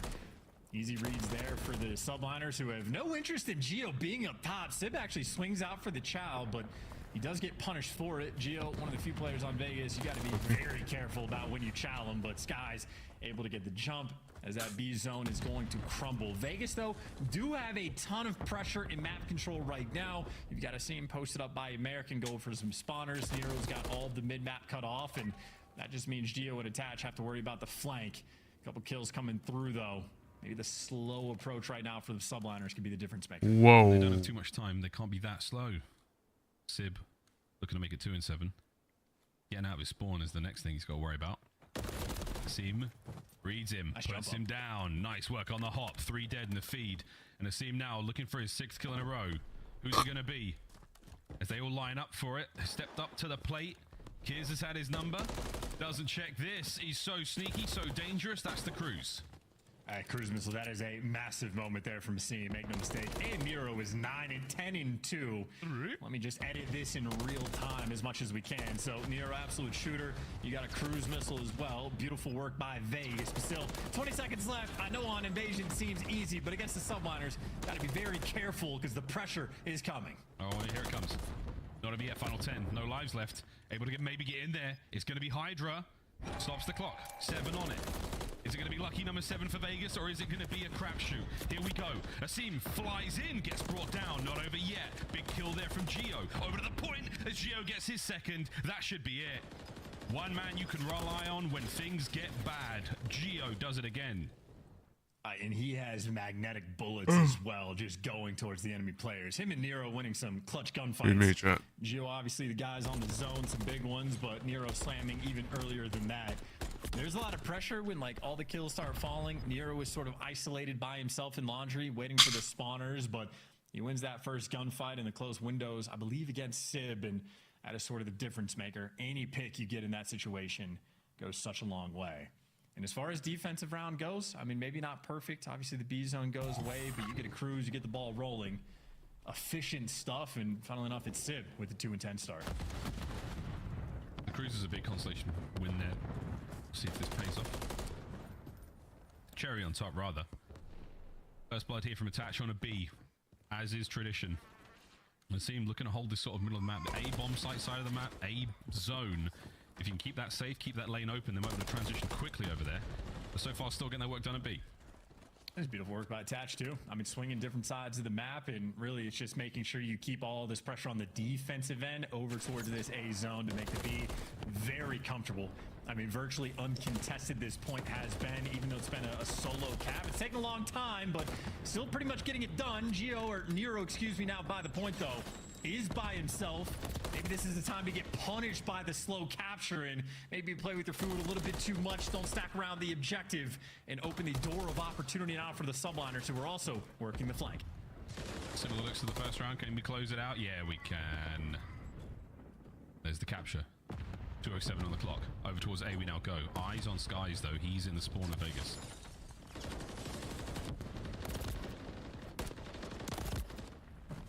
Back So and many trades forth. are on Oh too. my Yeah, God. I was gonna say, just waiting for like the salvo to drop a little bit. Sib is able to pick up two. In the chaos though, Gio has gotten in position. Ooh, Just got read gets out. read. Renetti hits different, and so does Kismet. Your only pressure on the map has been evaporated, and now you're right back to square one, stuck in the depths of your spawn. And subliners, they've got the full trap on the map right now. Yeah, the 2-2 split either side. This is going to be one hell of a pinch. Good luck getting out of this one, Vegas. You do have time, though, so if you can get out here without losing too many lives, you'll be smiling. Nice work. One down either side. Sib still keeping the top side of the map safe. Hydra keeping you pinned in from the south side. Anyone able to get out? The trade's done. An open lane to work with now, but the New York reinforcements on the way. These editing in real time as we are doing have been on point. Dude, Vegas do a nice job, honestly, to get out of their spawn as well. Maybe turn the record back and now, hit fast forward over towards this A zone. There's an open lane from Gio. Maybe doesn't recognize it, though. Takes a little bit too long, and every lane just gets closed shut. Now Gio going to try to move, but he's in between three players. He's assuredly going to fall. Small window of opportunity. Not going to get jumped on, but frankly, there is nothing Vegas can do. Ooh. Damn, son. Everything was fine until Hydra finds two of you on the push. Cuts your entire fighting force down by half. Good news, they respawn. Bad news, he might be able to get him again. Hydra. Oh, close enough on at least one, and that would have been a big win. Still 30 seconds on the clock. Send it as fast as you can, boys. Big kills as they sweep across Invasion. Kismet keeps the middle of the map safe. Still a thorn in their side. Done. Nero plucks it out. Over to A we now go. And hey, opportunity here. Three players in rugs. You need the one jump, and Nero gonna give you the entry as well. Unfortunately, Asim gets gunned by Skies, but everybody else on Vegas winning their gunfights. Kismet trying to stay alive and dancing between two, but as he falls A zone, the pressure's here, and this might be a time. Get this kill and call in the cruise. Help your team out. Two players there on the point. The stack is there. I don't know if there's a trophy in play. We'll find out. Yes, there is. 1.9. Push forward. Nero. He and Asim find a window.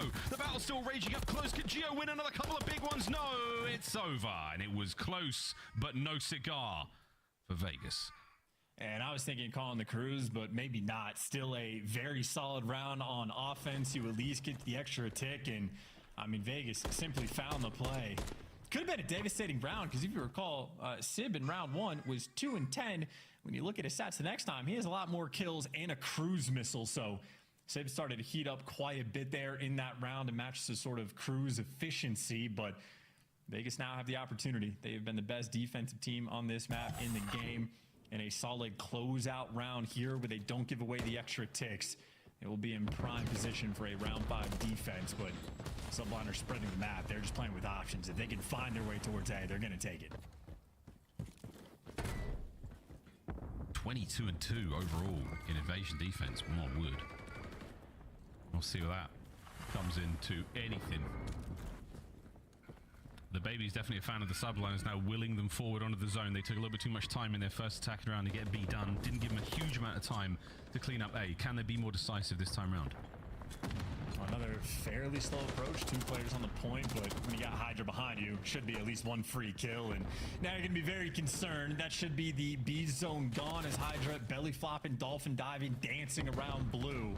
A difficult player to weed out, and you spend so much time just worried about Hydra. The number 7 gonna be able to capture this point by himself. On number 6 and number 8, they're gonna be working over towards this A zone. So hide and seek on one side of the map, and if Hydra gets this kill, that'll be a 3 down. Asim at the very least know exactly where he's gonna be. Finally, Hydra connects, but the A zone pressure still not quite there. Subliners are truly taking their time. They've got it this time round, though. Vegas try to sniff him out. Sib spears his first onto Geo. Can Hydra get his? Not attached. Managing to catch that final bullet before he escapes. Nero on the site. Doesn't manage to find too much there. Trades once again back and forth, but Vegas holding it together. Yeah, Subliners, though, again, this is sort of those delicate moments. They've just had players that they get the map control and just do such a good job of playing their lives and grouping up together. So it is all 4 Subliners players moving like a unit. Unfortunate, though, Geo just going to cut him down and slow him down that much more. And even Vegas on the defensive end doing a great job just staying alive. Yeah, this is amazing. They're really keeping it going.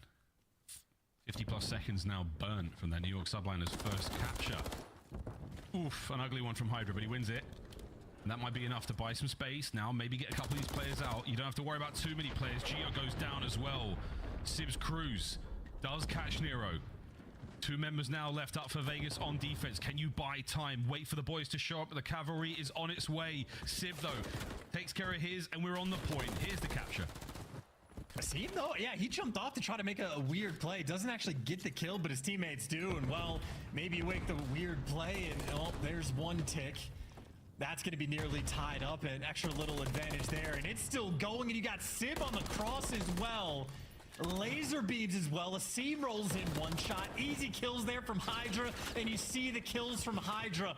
Everybody tagged up. Everybody 1 shot. And a cruise missile that is only kept in the back pocket. Ineffectual in this round. Subliners gonna get it done. That is the perfect lineup. Hydra, every single player he dealt with on the zone was already beaten and bruised. Sib, perfect coverage at range down that long A street. And this was just one of the many kills he got, and the much damage that Kismet found there as well. Perfect conveyor belt system, perfect teamwork, perfect comms. Subliners, great attacking round. Match point. Yeah, I mean, don't worry about it, though. Losing invasion defenses isn't that big of a deal. You want to save your cruise missiles for the important moments of the game. Now, again, the record was, what, 23 or 22-2 on defense. Since they made the roster change, that's when the losses have started to come. No, dear. I'm just saying. He's just saying. 2-man stack. This time Vegas moving with purpose. Asim finds his on the other side of the map. He's on A. All right, so now you're contending with quite a lot. Subliners, what are you going to do? Nades are in. Hydra versus Asim now on the A side. You guess right, you're all good. Hydra gets to the job done. A couple of nades help out as well. The B zone doesn't get captured either, so the Subliners are spinning plates right now. And it is a very, very professional affair as neither of them have let too much go. Oh, that's a great catch. Yeah. Wrong sport, but maybe Hydra, the ever-present athlete, gonna be able to get that done. And enough pressure over towards B. Okay, I was gonna say, things were getting mixy. You try to toy with the idea of capturing A. It doesn't pan now, but you're still able to reposition. And that B control zone is gonna fall. Kismet, great gunny, but too many players to actually weed out. And Asim is behind enemy lines again. Never mind, he got spotted. So a couple of those white arrows gonna be looking for Asim inside of rugs. Meanwhile, the rest of Vegas Legion slowly trying to work through B Street. Sib, he found Asim. He's still stunned. He's going to get away with it now. Keeps the guessing going. A-zone set up, though. New York Subliners, the last ditch here in the round before we may see the final one. Oh, Asim springs to life. Immediate trade. Good work there from Skies. Nero, though, keeping the play going here on the back. Kiz with a great spawn. Might be able to time this fantastically. Attached now. We're just prowling the back streets here. The back spawns. Try to take care of these Subliners players on the approach to A. Easier said than done. Sib's going big. This is just tough. They're not playing with confidence. They're not playing with enough confidence, and the Subliners certainly are. Plenty of wind in their sails, a lot of hate in their hearts to get this done in a 3-0 fashion. And again, if Vegas lose this map, they tie the all-time CDL record for most map losses in a row. Oh, Dios mío. Cruz. Pin these players down at the very least. Give your boys a chance to push forward. It hits. Doesn't get the kills. That's not a problem, though. Skies finds his. That's not a big deal. It's not over yet, though. Nero, keep it going. Attach flying forward. Big wins from Hydra. Huge wins from Kismet. That could be it. Not even close. Gotta find another source of an opening, and Asim uses the cruise to no avail. Sky is now on the cleanup. Laundry's his. Yeah, I mean, the cruise missile. Hey, guys, they're in the buildings that we know they're in, just so you know. You know how the points inside? Well, they could be there. No, they're just in the... Yeah, not a fan right now. Vegas not looking good here on invasion control. Nice shots from attached, though, but players just getting caught left and right. Really not even shooting their guns. Ooh, whoa. Final 15, here we go. And that's the cleanups from Hydra. He has a cruise as well, just in case things get out of hand, but that should be it. All bets are off. Vegas brought down in a 3-0. And this series is toast. The subliners keep the run going. Yeah, and a 31-19 performance there from Hydra. He continues to be at his very best in respawns and control specifically. His numbers are godlike. Subliners on point on invasion, taking care of business in a series that, I mean, honestly, this is a little tough to watch. Tough one there. Vegas back to the drawing board. They've still got a little bit of time to work things out before they get on the plane to Toronto, but it is going to be a stinger when they get there. Well, subliners chance, they came out kicking. They did not really relent. I think aside from Gio's absolute madness on the opening Karachi, it was very much their series, very much in their control. 31-19 there from Hydra as well. I mean, every map someone had their moment. Good looks out the subliners. I mean, 100%. And I think they're still going to be a very difficult team to contend with in terms of like how you want to do the map pick and bans, especially in control. And I will say, nice turnaround from Tim. I know he goes -2, but he started out 2-10 and then ended up doing like 2K more damage than the rest of the lobby. So maybe a look at, you know, a lot of the kills we saw Hydra have, like on the A control point, we're watching Sib on the cross just laser beam so many of these players, and Hydra just gets to come and wasn't even close at all. So nice little look at the teamwork between the subliners as well. They got the shooters, and you got Hydra, just the executor on that map. So subliners looking good. I mean, I know things were a little spicy for a little bit, but they've really found their form or not found their form, just got it back and reminded the rest of the league, we're still top 4, we're still dominant. They got their mojo back for sure, baby. Well, that's it for myself and Chance. It's back over to the desk now to revel in your subliners win. You all picked them, and you were all right. Thank you, Miles. We have the high ground now, sucker. New York continues to win. It wasn't good. I hate Star Wars. Can we talk a little bit about this match, though, Alec? What do you mean you hate Star Wars? It's just not a good show. Let's talk about good things. The subliners and Hydra, right, Joe? Because the man dropped some numbers on us in Game 3, but a much closer series than what we saw against Miami just yesterday. Yeah, I mean, obviously, Game 1 hard point, Gio goes off, right? Ties the kill record, but your fundamentals are there for New York. They are able to come out with the victory. You don't get the numbers out of Hydra. It's really a team effort. And then in Search and Destroy, it's a back and forth battle, but that control, honestly, their control form right now on High Rise and Invasion, I mean, they beat FaZe on it. It might be the best control team in the game right now. What was harder to watch? Gio dropping the numbers for the L today, or your Cavs dropping the numbers for the L? This one. This one, yeah. Yeah, this one just like, at least that one's going to a Game 7. First you hate Star Wars, and now we're talking about sports on the desk. I might just have to walk out of the room at this point. I can't look Chris in the eyes, but I can look at New York subliners looking so much better. Granted, it is now only wins over the Vegas Legion, and over on the other side of things of what we saw yesterday against Miami Heretics. So, you know, take it with a grain of salt, but again, as we head into Toronto, as the New York subliners are looking to find some form, it's looking better. We do have to give massive credit to the subliners on attack for control. Vegas having that record 22-2 on defenses, Joe. I was blown away when that graphic flew up. And then immediately after, we see the subliners steal an attacking round. Yeah, it's a broadcast curse, isn't it? If it's not the casters, it's the graphics, 100%. But yeah, I mean, honestly, on that round, they were just kind of suffocated. You saw the way subliners were layering up the map. They kept one player on B.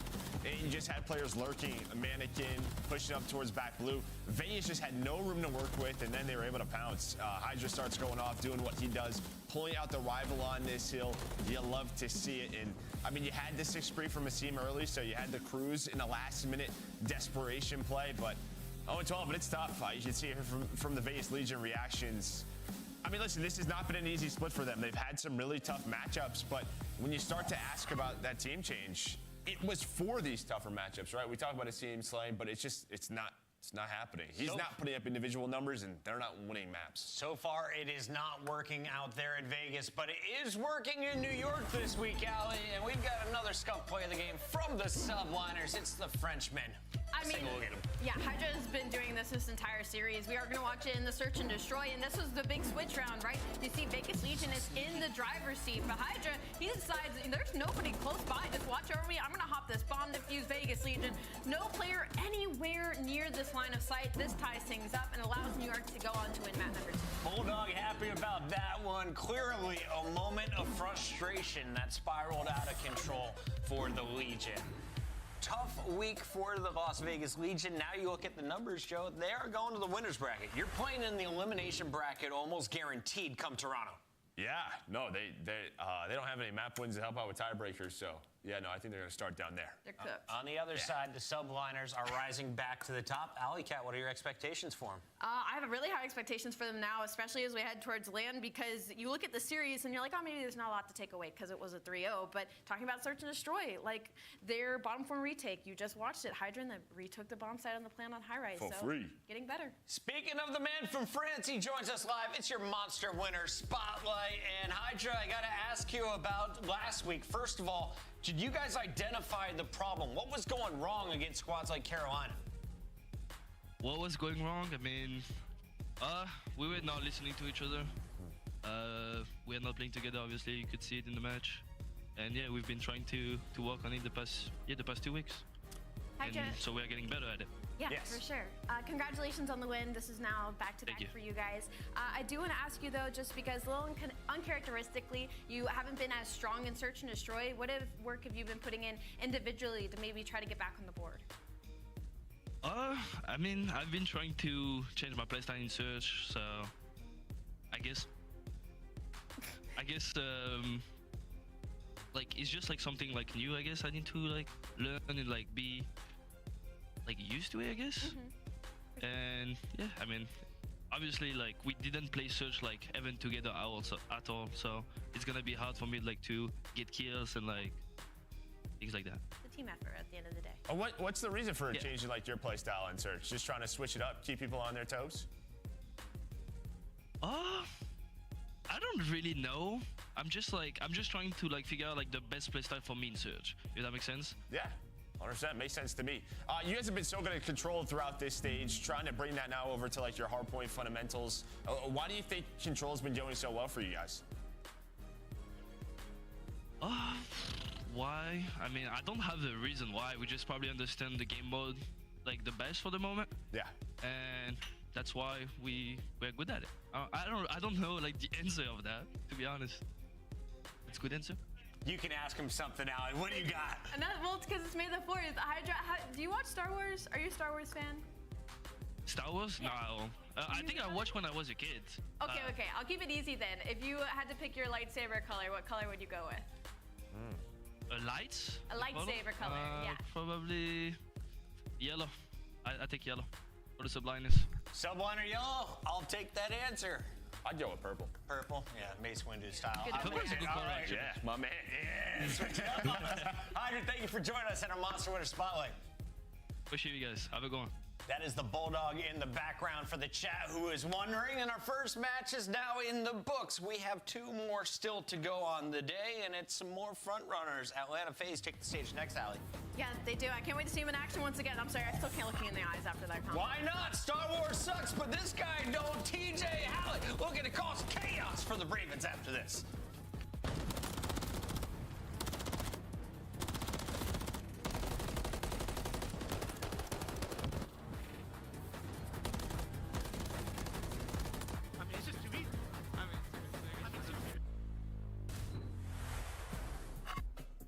Upgrade your game with the SCUF, the official controller of the Call of Duty League.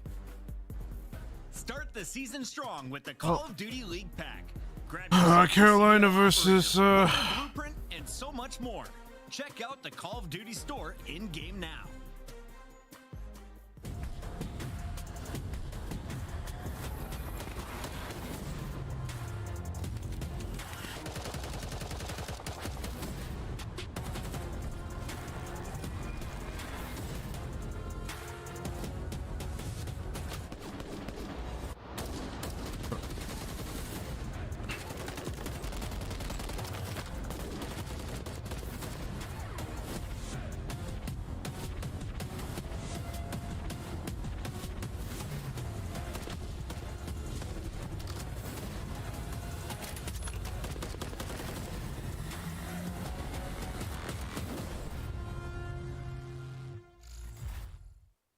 Yeah. I can't do it, dude. Twisted bar. I need to chug the syrup. Is this guy serious right now? Oh, you're very strong. Did you get it? Not the headset, please. Not the headset, please. Not the headset, please. Joe, do I actually got to do the whole maple syrup thing? Yeah, I mean, at this time, you've committed to it. What do you? You were committed. It smells horrible. Yeah. You're actually gonna do this. Oh, Joe! It tastes horrible, Joe. Oh wait, that's not even what is. I don't know. What It's is awful. that? It's horrible. Why is it so Because liquidy? it's sugar-free synthetic stuff. What is that, dude? That looks like that is disgusting. It tastes like squirrel pee. Whichever bomb site they choose to go to, 30 seconds on the clock, and well, if he's been seen, he will drop off the map. Just have no aim assist on this kid. Only you remain.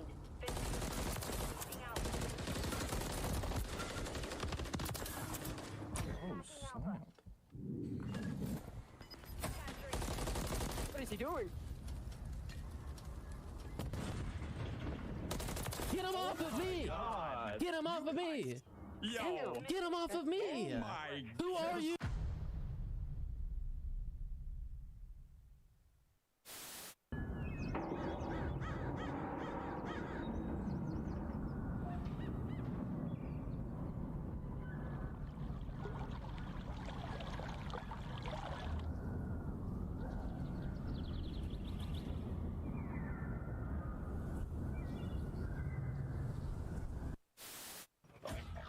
What are you doing, buddy? Look, brother. Ranger chasing. The kid's Netherlands gonna on run bone. out of here. Netherlands on bone. Oh, he's. Oh my God! I'm not gassing you because I've never seen you lose. Oh I my had all god. faith. I had all faith. I had all faith. Y'all just Somebody got get slammed. a trade, dog. Ah. We're not getting that trade, dog.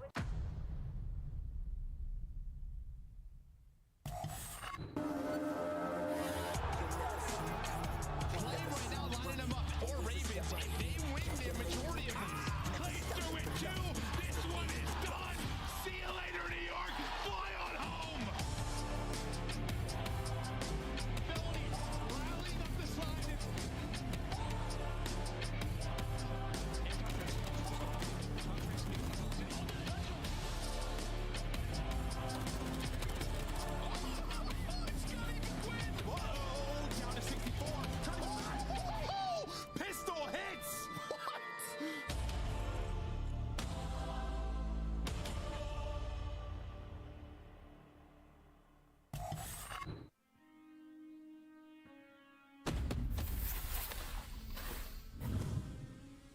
I have a plan.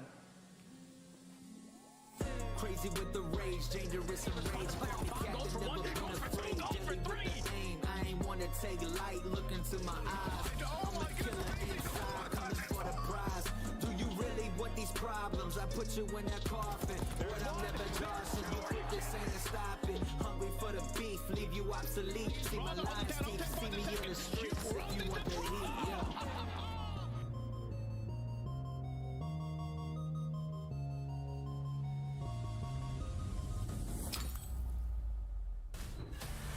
And we're back live. It's the Call of Duty League. Welcome in, everybody. Chris Puckett alongside Rosalie, aka Alley Cat. And let's start with you, Cat. Yeah. Well, there's only one person to start with. Atlanta FaZe, pretty good. They're very good, actually. They're number one in almost every single category across all game modes. Number one S&D, number one control. They're actually the number one hardpoint team during this split specifically, overall number two, but there's nobody that's really been able to test them. They haven't had to go to a map 4 or a map 5 in the last, 5 series, and just to give you some KDs, I guess, for fun, Abe has a 1.63 in Search and Destroy. 1.6? Cell has a 1.68 in Search and Destroy. Sip has a 1.48 in Search and Destroy. And then on the flip side, in your respawn, Cell has a 1.3, Draws has a 1.21. They are just fundamentally the best team in the league right now. Above a 1 is good, in case you didn't know that in the chat. Pretty solid numbers across the board here from Atlanta FaZe, but according to Kobe, it's a trap, Allie. A trap game, because Atlanta has done this in the past. They've gone up and then lose to teams like LAG, who are winless all qualifier. Today, though, if they want to avoid that trap, how do they do it? I mean, listen, the last time that happened with LAG, they've now not lost since then. So sure, maybe it's a trap game. They did go to a game 5 the last time these two teams matched up against each other. But like I said, worst mode, none. Ranked first in all 3 game modes, 15 and 2 total map count with a league high of a 1.13 overall KD team KD, like I just touched on. There's really not much you can say other than praises for Atlanta FaZe. I can tell you something, Allie. The game is ready. We are skipping maps and modes, and we are jumping right into this one because I think Atlanta's got the numbers across the board here. So let's get to our pick'ems. And I want to hear from you because I know where Nameless is going. Yeah. Do you believe that the Royal Ravens could strike from above? Maybe some opportunity. I think at Maxis could maybe go to a game 4, but I don't think Carolina Royal Ravens win this. All right, you going Atlanta? Yeah. I kind of wish we talked a little more about Royal Ravens. I have so many. Well, the match is ready, so you can do it if they win, but I don't think they will, and neither do you. You think it's Atlanta. I think it's Atlanta. Nameless, what do you think? For the next match, we have Atlanta FaZe versus the Carolina Royal Ravens. Now, Carolina, they've looked stronger. Gwyn, Rookie of the Year candidate. It's not going to be enough to take down the Titans. Atlanta win this one 3-0.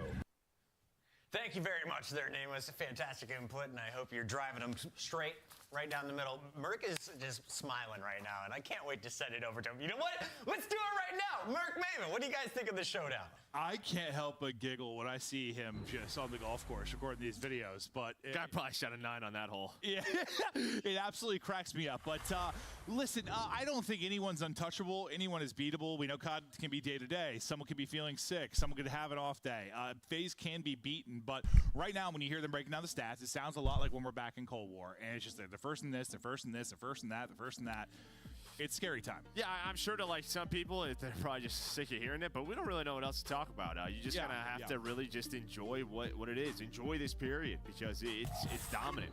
It's a dominant performance right now for Atlanta FaZe, but... Hey, how are you? Hey, Astro. I'm doing good. Yeah, how are you doing, cutie? I think the scariest thing I heard in the interview yesterday, and you and I talked about it as soon as we were kind of off camera, when Sip said no one's out working us, I'm like, well... That doesn't bode well for the rest of the league. But you saw the stats heading into this, getting ready to start it off with the map 1 FaZe Royal Ravens.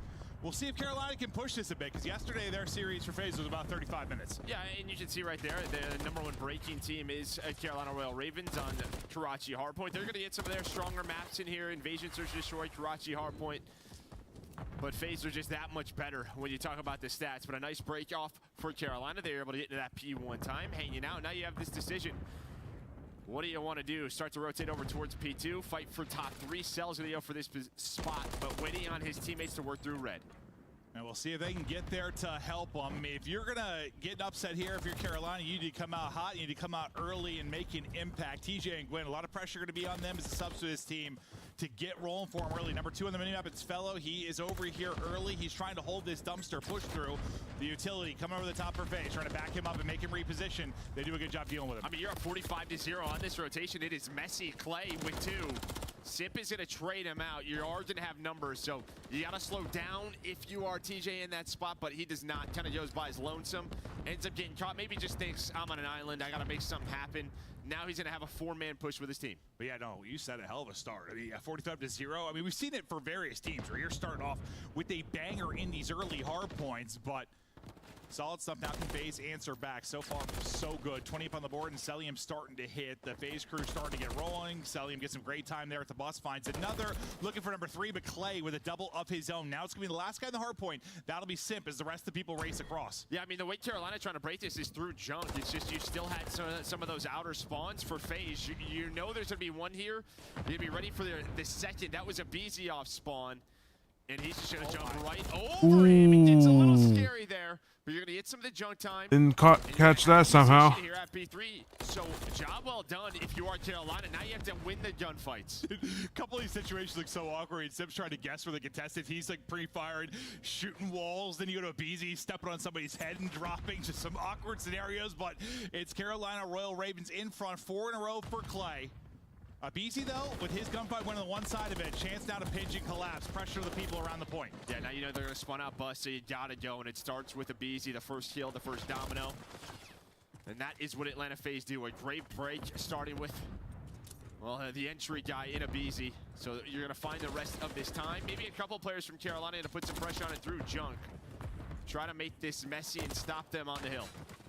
And now you're right back in it, down about 20 if you are FaZe. TJ. Burst on through. Rival and MCW now to work with. One more player here lurking really with eyes on this is Draws. 2 more hitting here. One person kind of by himself on rotation early for FaZe. That will be a BZ. It's going to try and deal with the other side of this. Just fight as best he can until the troops come. He's done a good job just staying up and getting info. Finally gonna drop. If you're Carolina, you got to take advantage of this, right? You're starting to win these rotations. You're getting slow starts from Atlanta FaZe. You have position on these hills. These first breaks have to turn into holds for Carolina so they can start to build this lead on up. They're in another spot here. The first kill went to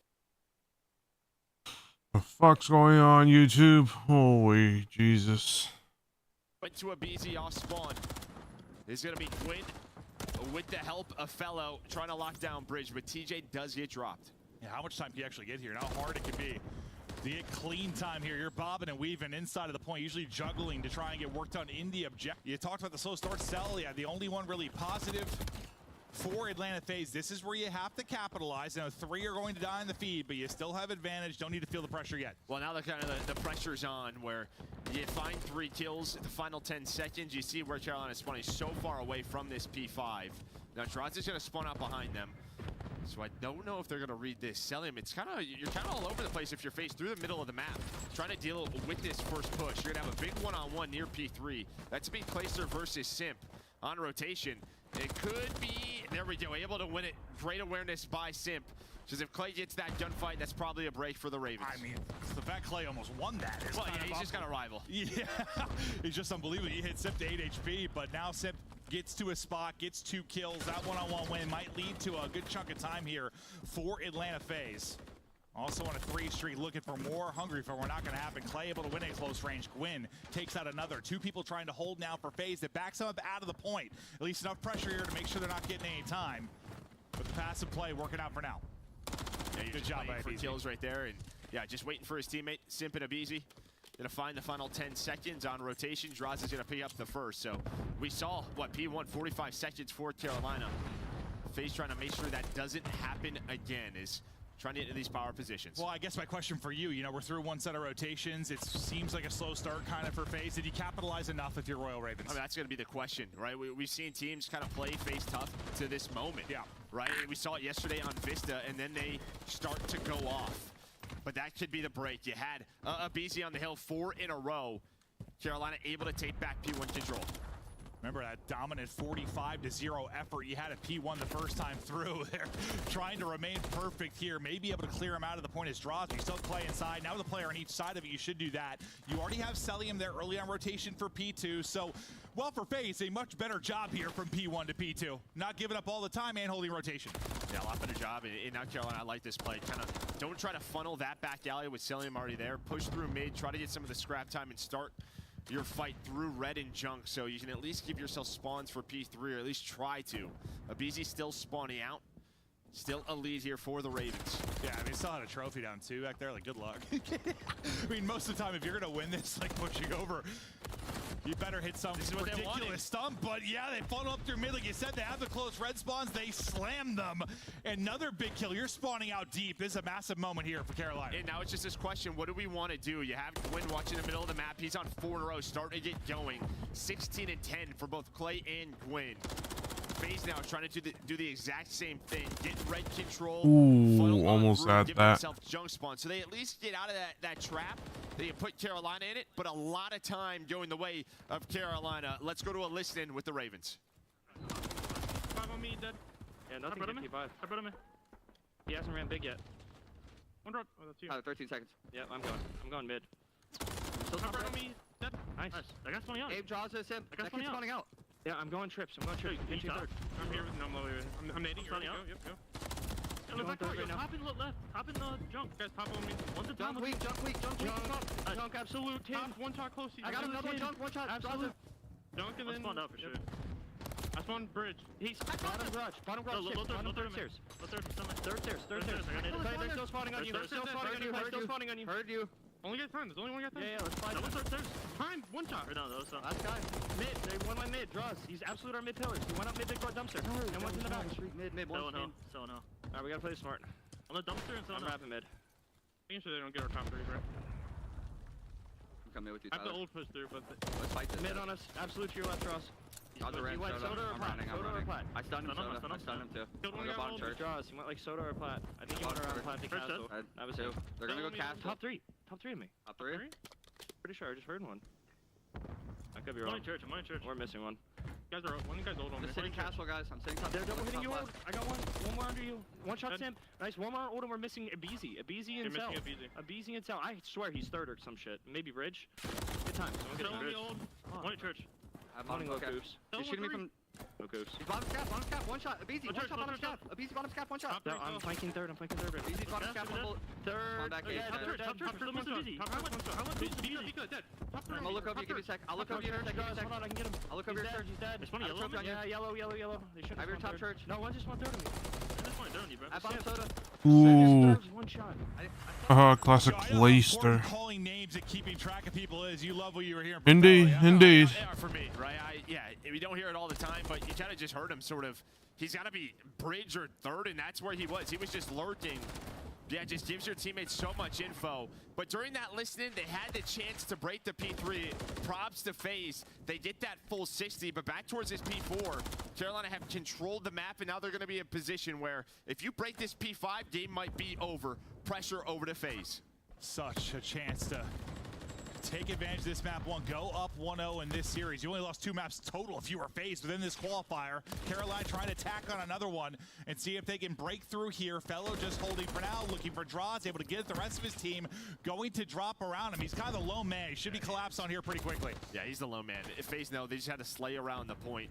The fact that Draw is able to stay alive for so long behind those barrels just buys his team enough time.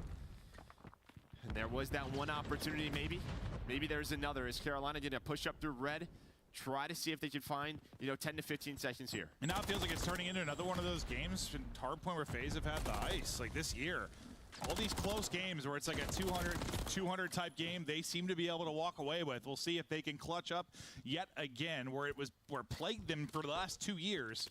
It's been the bread and butter this year as we get ready for our 3rd set now.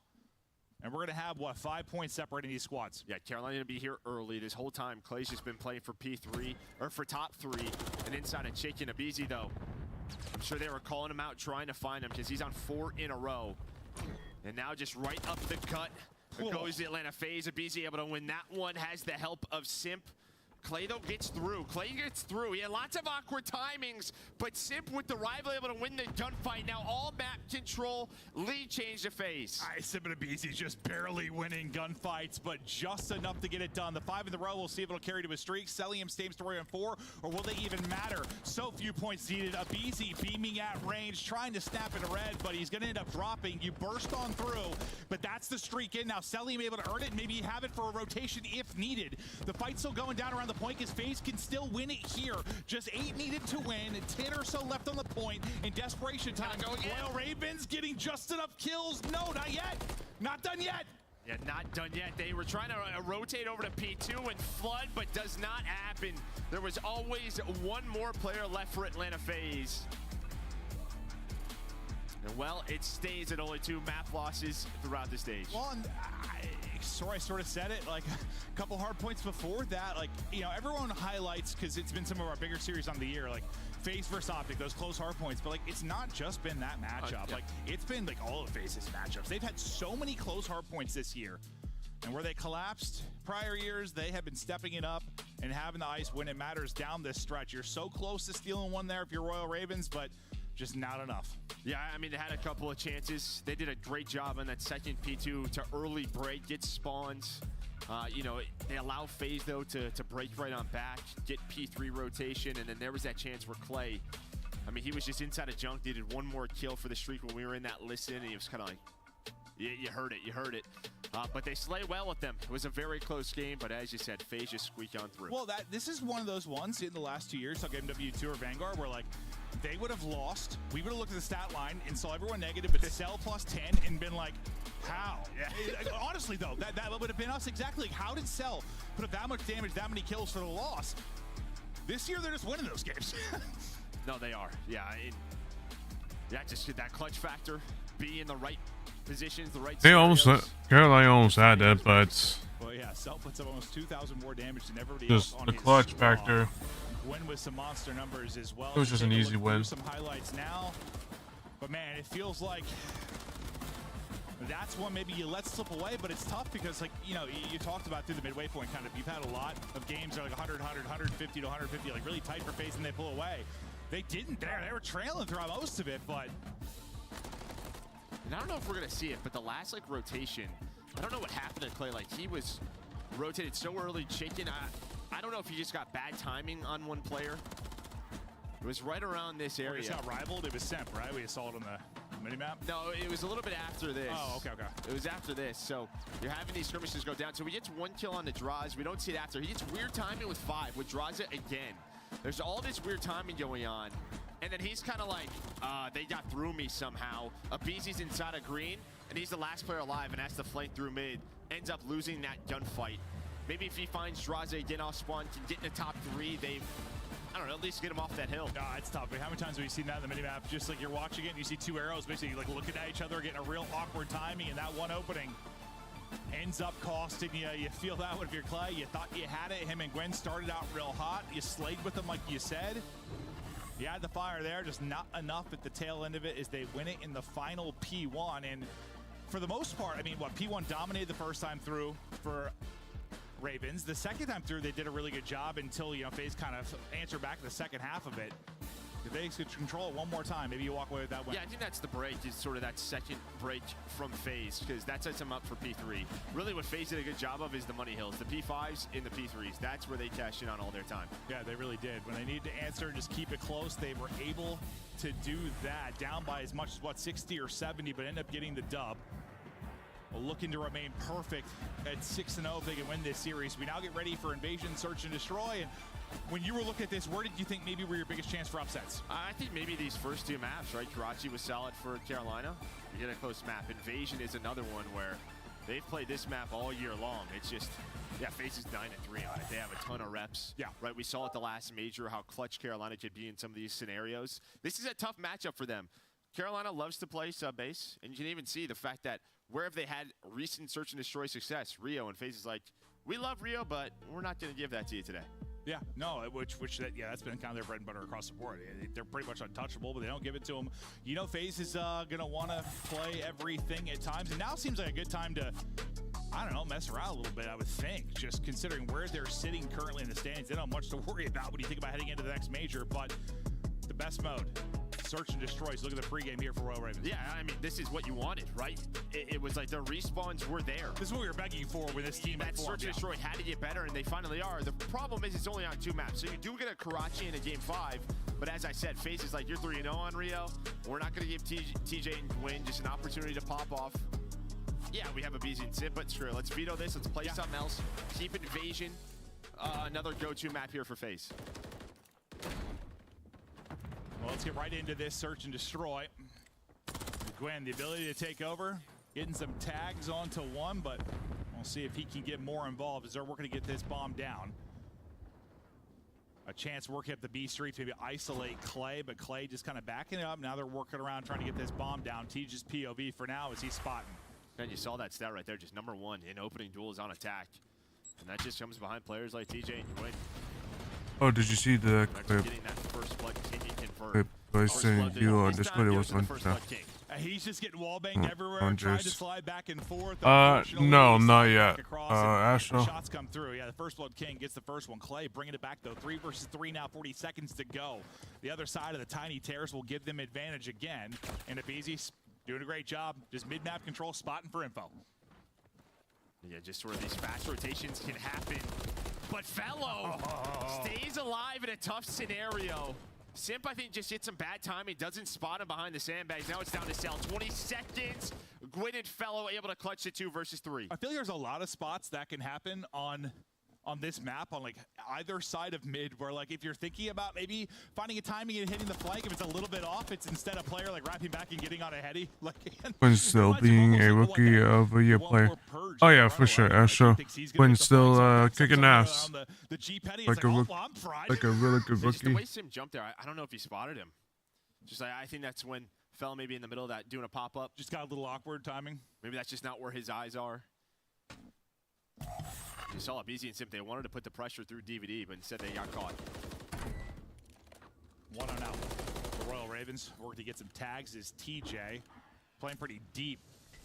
On the B side will be Clay, and he's going to throw the smoke, track back, get the first blood, stay alive. Beautiful there from Clay. I mean, yeah, absolutely.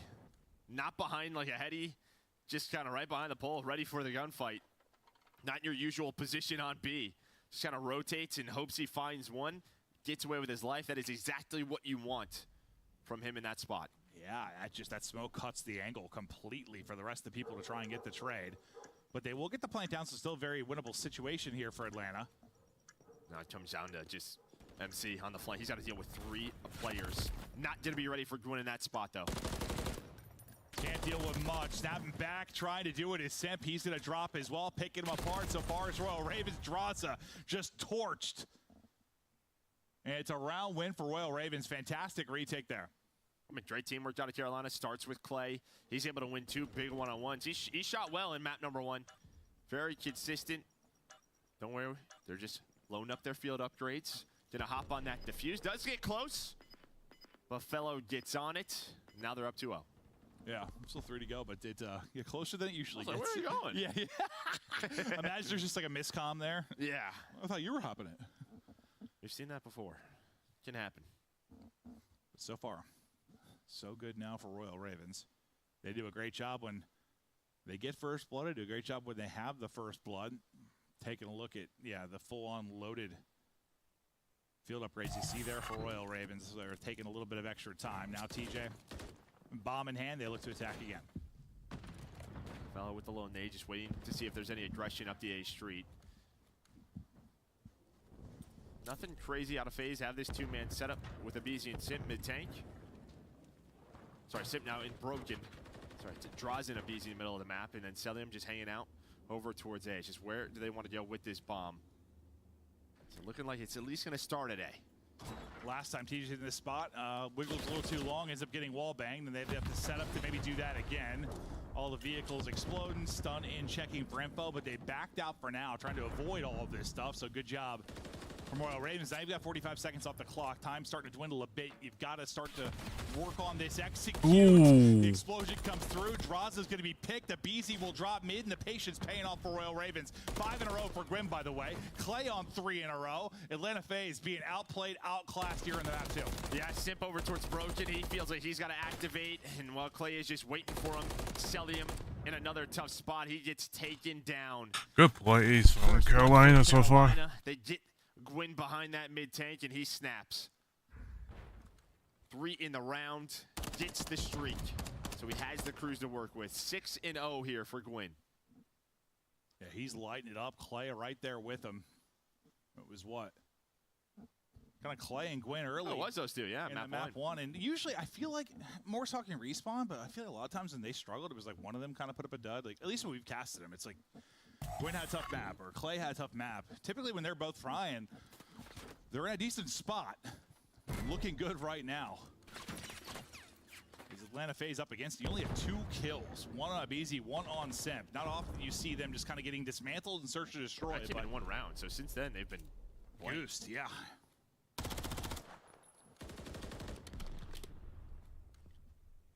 We'll see how they'll try to like change the tide into their favor, but got to worry about the threat of a streak now.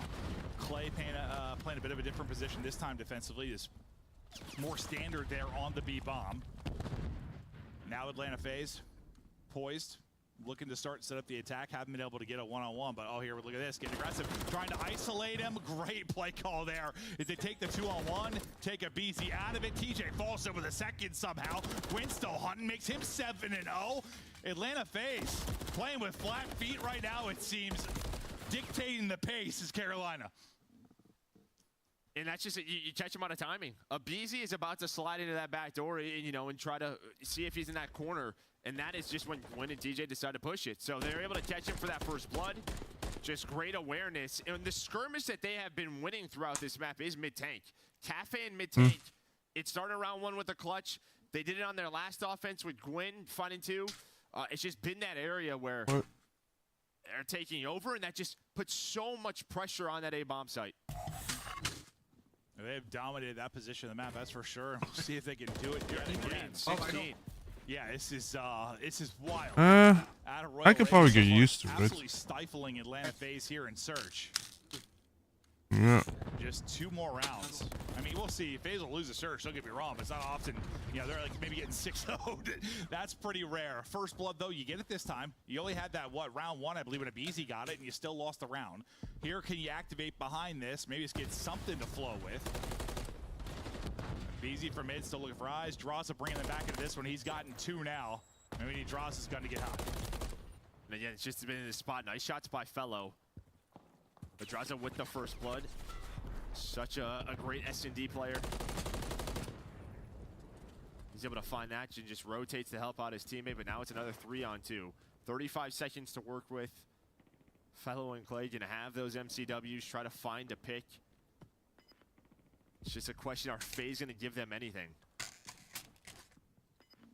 Well, they're gonna work this right across Draws. And he's gonna catch him. Able to take out Draws, now down to a 2 versus 2. Pistol hit, Selim gets Time is running out, though. They got to do something real quick. Finally, it looks like it's going to happen. He's tagged up. He is Yeah, there's nothing they can do. Now for Atlanta FaZe. About time. I heard an 0-4 hole. It's not looking good. Draza really gets him going in this round. Yeah, it's Fellow again, just mid-tank control, right? Able to peel off of Easy, then slides on in on a Draza. The problem is that because there are still 35 seconds left, Selim had to watch the A street. You still had Simp over towards B, so we had no real help. And see how it's gone so far. So 1 first blood in that, 2 first bloods for FaZe. The one they weren't able to win was that round number 1. Well, you get around win. Now when you start to claw back into this, looks to be pretty heavy-handed over towards B this time around. So Clay will be kind of the point man to deal with this. First person to transition over will be Fellow. Stun is going to hit, so some info there to Clay. He's got a trophy pretty aggressively here, so if they try to smoke or something. There was. I think that was it. Might have been. Or it was just a nade, but they're going to know there's a trophy there now. Could be tough to cross. This is usually when you want it, but to the positioning of Clay, not going to hurt Draza. This almost looks like a fake. Maybe try to get them to over-rotate and then go back towards A. It's going to bait out the Cruise. We'll see if he can catch anybody. Goes hunting, not able to hit, but half the round has dwindled down from a time standpoint. So that does get Clay into a better spot, right? They felt like they needed to use that because FaZe was at B. But FaZe just really baited the street control. Now it's down to Clay. You reposition him. He's able to find the first blood. Second gunfight. Abizi wins it, but they have to plant the bomb, and here comes the Ravens. Nice shots there from Tej, but again traded back. Draza goes huge in another round. That's not what you want. 2 versus 1. Gwyn last alive. Draws taken over. He's hunting them. They're not going to go for the plant. They're going to go for the kill. Better hope you get it. 4 seconds to go, just barely hunt him down, and that was a sketchy one. Yeah, there was, 12 seconds left when they started to push forward. They knew they had him trapped inside. Well, the streak was great though, because like you know how we were talking about the smoke and getting across, like it basically made you have to try and do that again. Like it's hard enough to get across to B, like to have to do it again once they know for sure you're there. Like the gig's up. Just what a BZ's kill to get Clay and make sure he doesn't get two. But I mean, Draza here. I mean, these two, that's the difference. He even pre-fires it. He's ready for that next gunfight. Huge play from him. But yeah, I mean, really the streak got Clay into a better spot because he's inside Ice Cream like, guys, I have no help. They've already crossed the tank. They're already in this corner. I need something. Well, that and like Cell was already a bomb. Like basically, yeah, he had to do it all over again.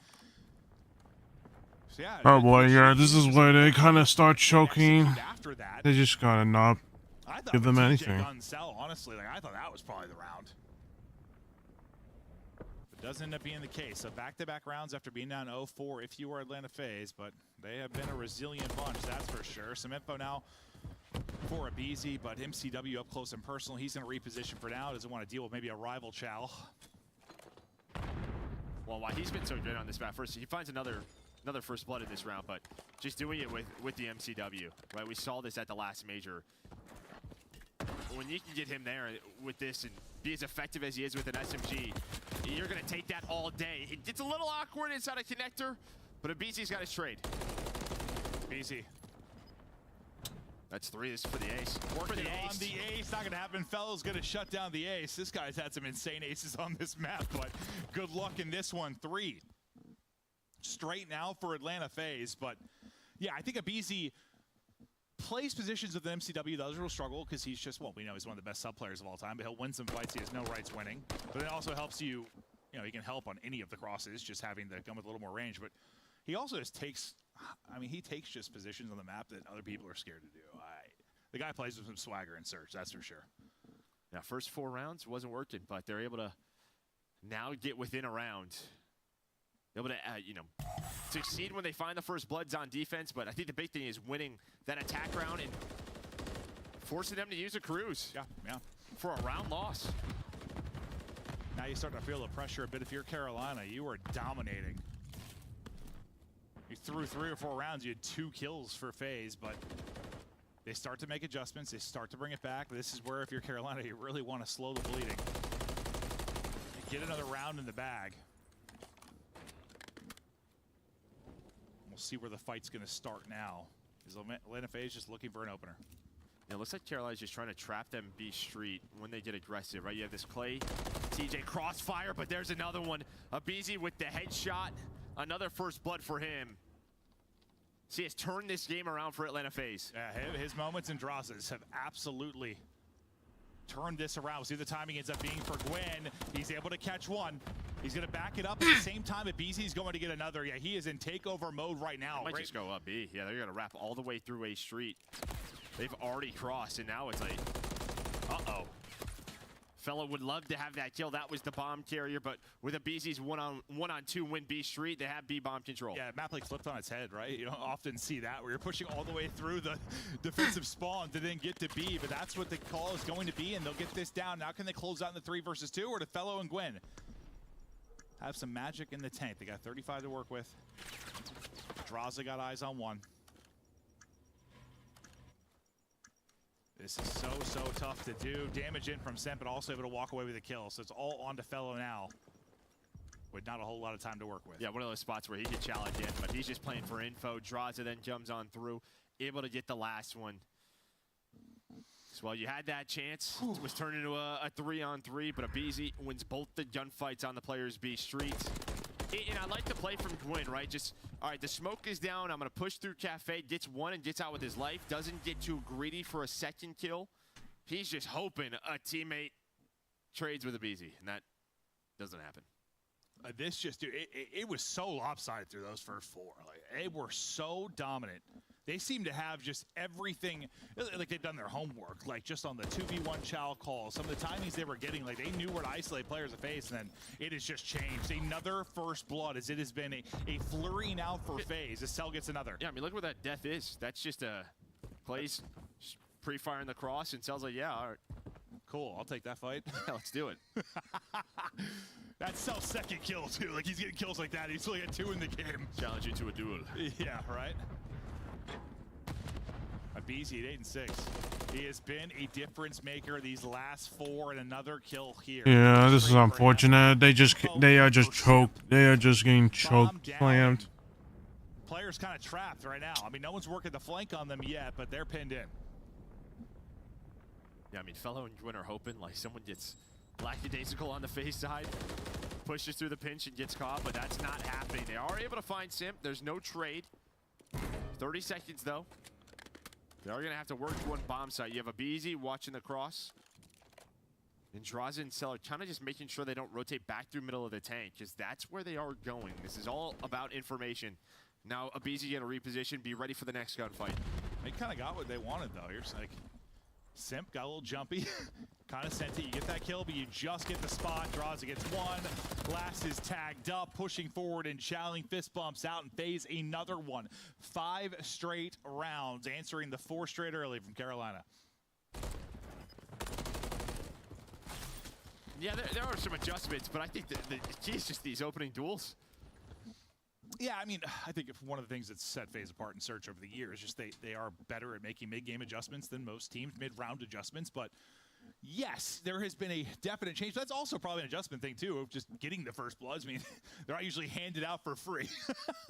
But that one was in the first 5 seconds. Yeah, that one was a little bit different. You just sort of gunned him to sleep across the map, it seemed. But yeah, 4 in a row, double digits now for Abizi. From the depths, the guys bring it back.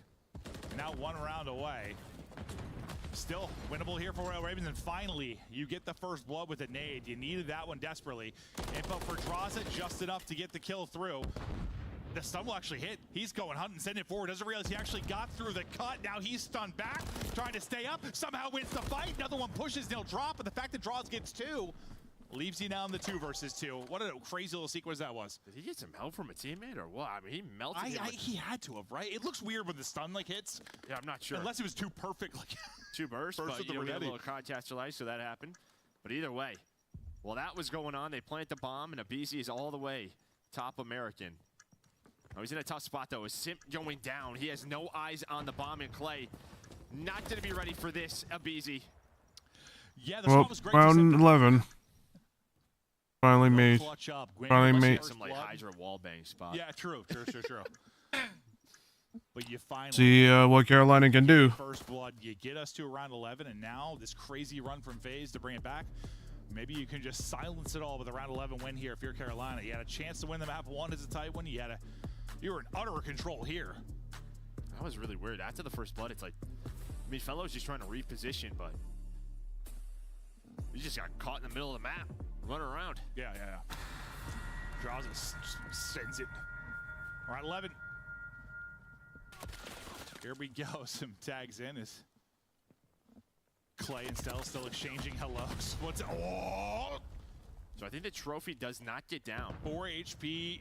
My God, he's still up. So the smoke play could work on B right now, because as soon as that goes down, there's already a nade on the floor. Deals with that. Who's going to have the ice? The big moment's coming now. TJ, great shots in for the headshot on Simp. He stays here. He says, I'll take the next gunfight as well. Yeah, I mean, he doesn't take any damage there. He's still in a good spot, so he's just going to hold it. But a much-needed first blood again. 4v3 advantage for Carolina. You can close it out here. What was the problem for Carolina last time in a round like this? It was really a BZ B Street. Instead of pushing up B Street, though, Clay just going to wrap back to his teammates. You don't have the bomb if you are FaZe, and now you can get caught.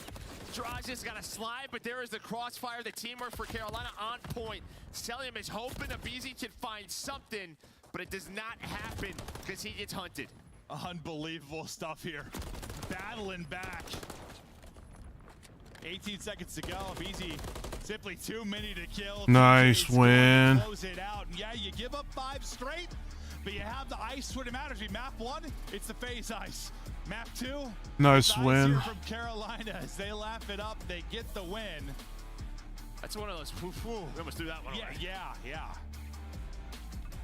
You felt the pressure in that moment, that's for sure. You're now tied up 1-1. You felt like you're going to get some wins here for Carolina, but come to the map 1 or map 2, they're able to at least split that 1-1 as the series maybe gets harder as we go forward. But we take a look at now some of the performances here in a up and down one. I mean, I think the G for Carolina is just their mid-map control. When they were winning those rounds, they were getting multiple kills around mid-tank. It was TJ in that last round who was able to bring it back. It was Gwyn at moments, Fellow at moments. Just felt like a lot of the time he's went their way. And Cell 2 and 8, but 2,400 damage. I'd say 2,400 for 2 is criminal. Like that is absolutely wild. But the first bloods, I mean, big story of it. You get it 6-5. If you are Carolina, and that will be your score count. I mean, I know some teams able to clutch up when they didn't have numbers, but whew, unbelievable stuff there. 2 nail biters, and yeah, last time they played, they went to a game 5. Carolina, we know, can play just about anybody tough. They already have a upset over New York to their resume over the course of this qualifier stretch, but they're pushing phase of distance. Well, they are. It feels like, again, just, yeah, they are getting better, right, than what we saw at times throughout stage 2. Feels like a more complete game from Carolina. Yeah, I think Search and Destroy is really what they need to improve, and it has. It's made them a much more of a threat. But that'll do it for our first 2 maps. We get ready for our map 3 as we continue on in this series. You've already taken 1. Can you take this series if you're Carolina, or will Atlanta FaZe remain perfect? We head to High Rise after the break.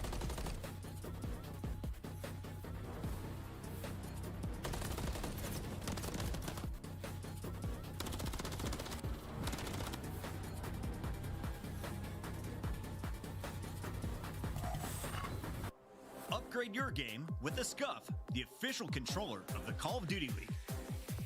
The Call of Duty League is brought to you by Monster Energy, the official energy drink of the CDL.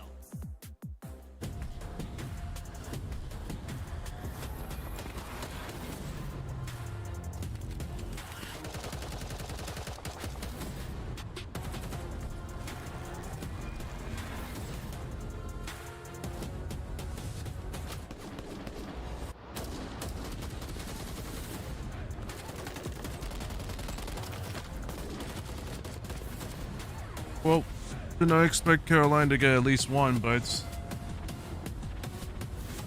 oh, it was actually a great one since Carolina kind of broke the. I don't think they were on a. I don't think FaZe were on a New York streak, on a S&D streak, but they kind of broke the streak, and glad for Carolina to be able to do that.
Well, hello there. We are back and ready to kick it into the map 3. A hot contest so far. Yeah, listen, it's hot in the building. It's hot in the series. You got shorts on today. You're hot. Yeah, no, I knew it was going to be warm, so I had a feeling. So I had to pull out the quads. Look at these things. You think anyone's blinded? I don't see through them. I've been hitting the Peloton, though. There's some muscle there. I'm telling you, these things feel like a couple of rocks, man. Okay. I'm so sorry about that, everybody home. Hopefully no one viewer discretion is advised. Had their vision affected by the bright lights of my quads. But no, we get ready to go deeper into this, and yeah, excited to see if Carolina can pull off the upset. I feel like Joe and I have casted this team all their matches the entire year. It's been fun to watch them improve, but they got to get through Selly. You see his control stats through the Major 3 qualifiers on your screen. The guy has been a tank as far as high-rise control. The advantage here for FaZe, but we've seen some real good looks from Carolina. Yeah, I was going to say, look at Carolina's round 5 record. There's a couple of those that should have probably went their way. So this could easily be like a 8-3 record for Carolina. Definitely their best control. We've been seeing it more and more for them. And on the FaZe side, it feels like this is all they've been playing recently. They're comfortable on evasion. They're not too worried about that. They know teams are going to try and target this. They keep putting in work, and we'll see if Terraza can get to work. Abizi is sending it early. They're trying to get on the point quickly, but from bottom mid and on the flank comes Gwen. Ripped off the heady as Abizi is shooting right now. A difficult gunfight. Is there enough ammo in it? Doesn't matter. He slides forward with his MCW. 3 are going to drop. They do take care of Abizi, though. Yeah, big kill for them, and now they know. They can take their time. There's no trophies up yet. Sim's just trying to avoid everything. He's getting stunned. Dodges the nades, though, so already a tick. Nice little break off there for FaZe. Plus, they have a 3-life advantage, and the timing goes the way of Simp. As he is just finessing, hitting the slides. Yeah, I mean, it's all this can be here from this position sometimes. Oh, no. He thought he had the kill, I think. He looked to stab to the next, and TJ made him pay. Nice play with the Renetti from TJ, but bit of progress on B, trying to do some work here at A and set them up deep. TJ continues to roll. He had 2 with the Renetti, now 2 with the MCW on 4 straight as we hop over to Gwen's POV. And you've got a moment to breathe now, reset, get in your spots if you're Carolina. Yeah, I mean, carrying over from that round 11, was able to find the ace in the round 11. Now 4 in a row, make it 5. He is locked in, but there's still presence over towards B for FaZe. And they've really paused the clock, so it's like, a lot of chances, but TJ is hitting, able to earn the cruise. Nice, nice snap. Sometimes he just makes it look so I think he wins that one. I don't know if he's 150 HP yet. I think he would have won that gunfight. Yeah.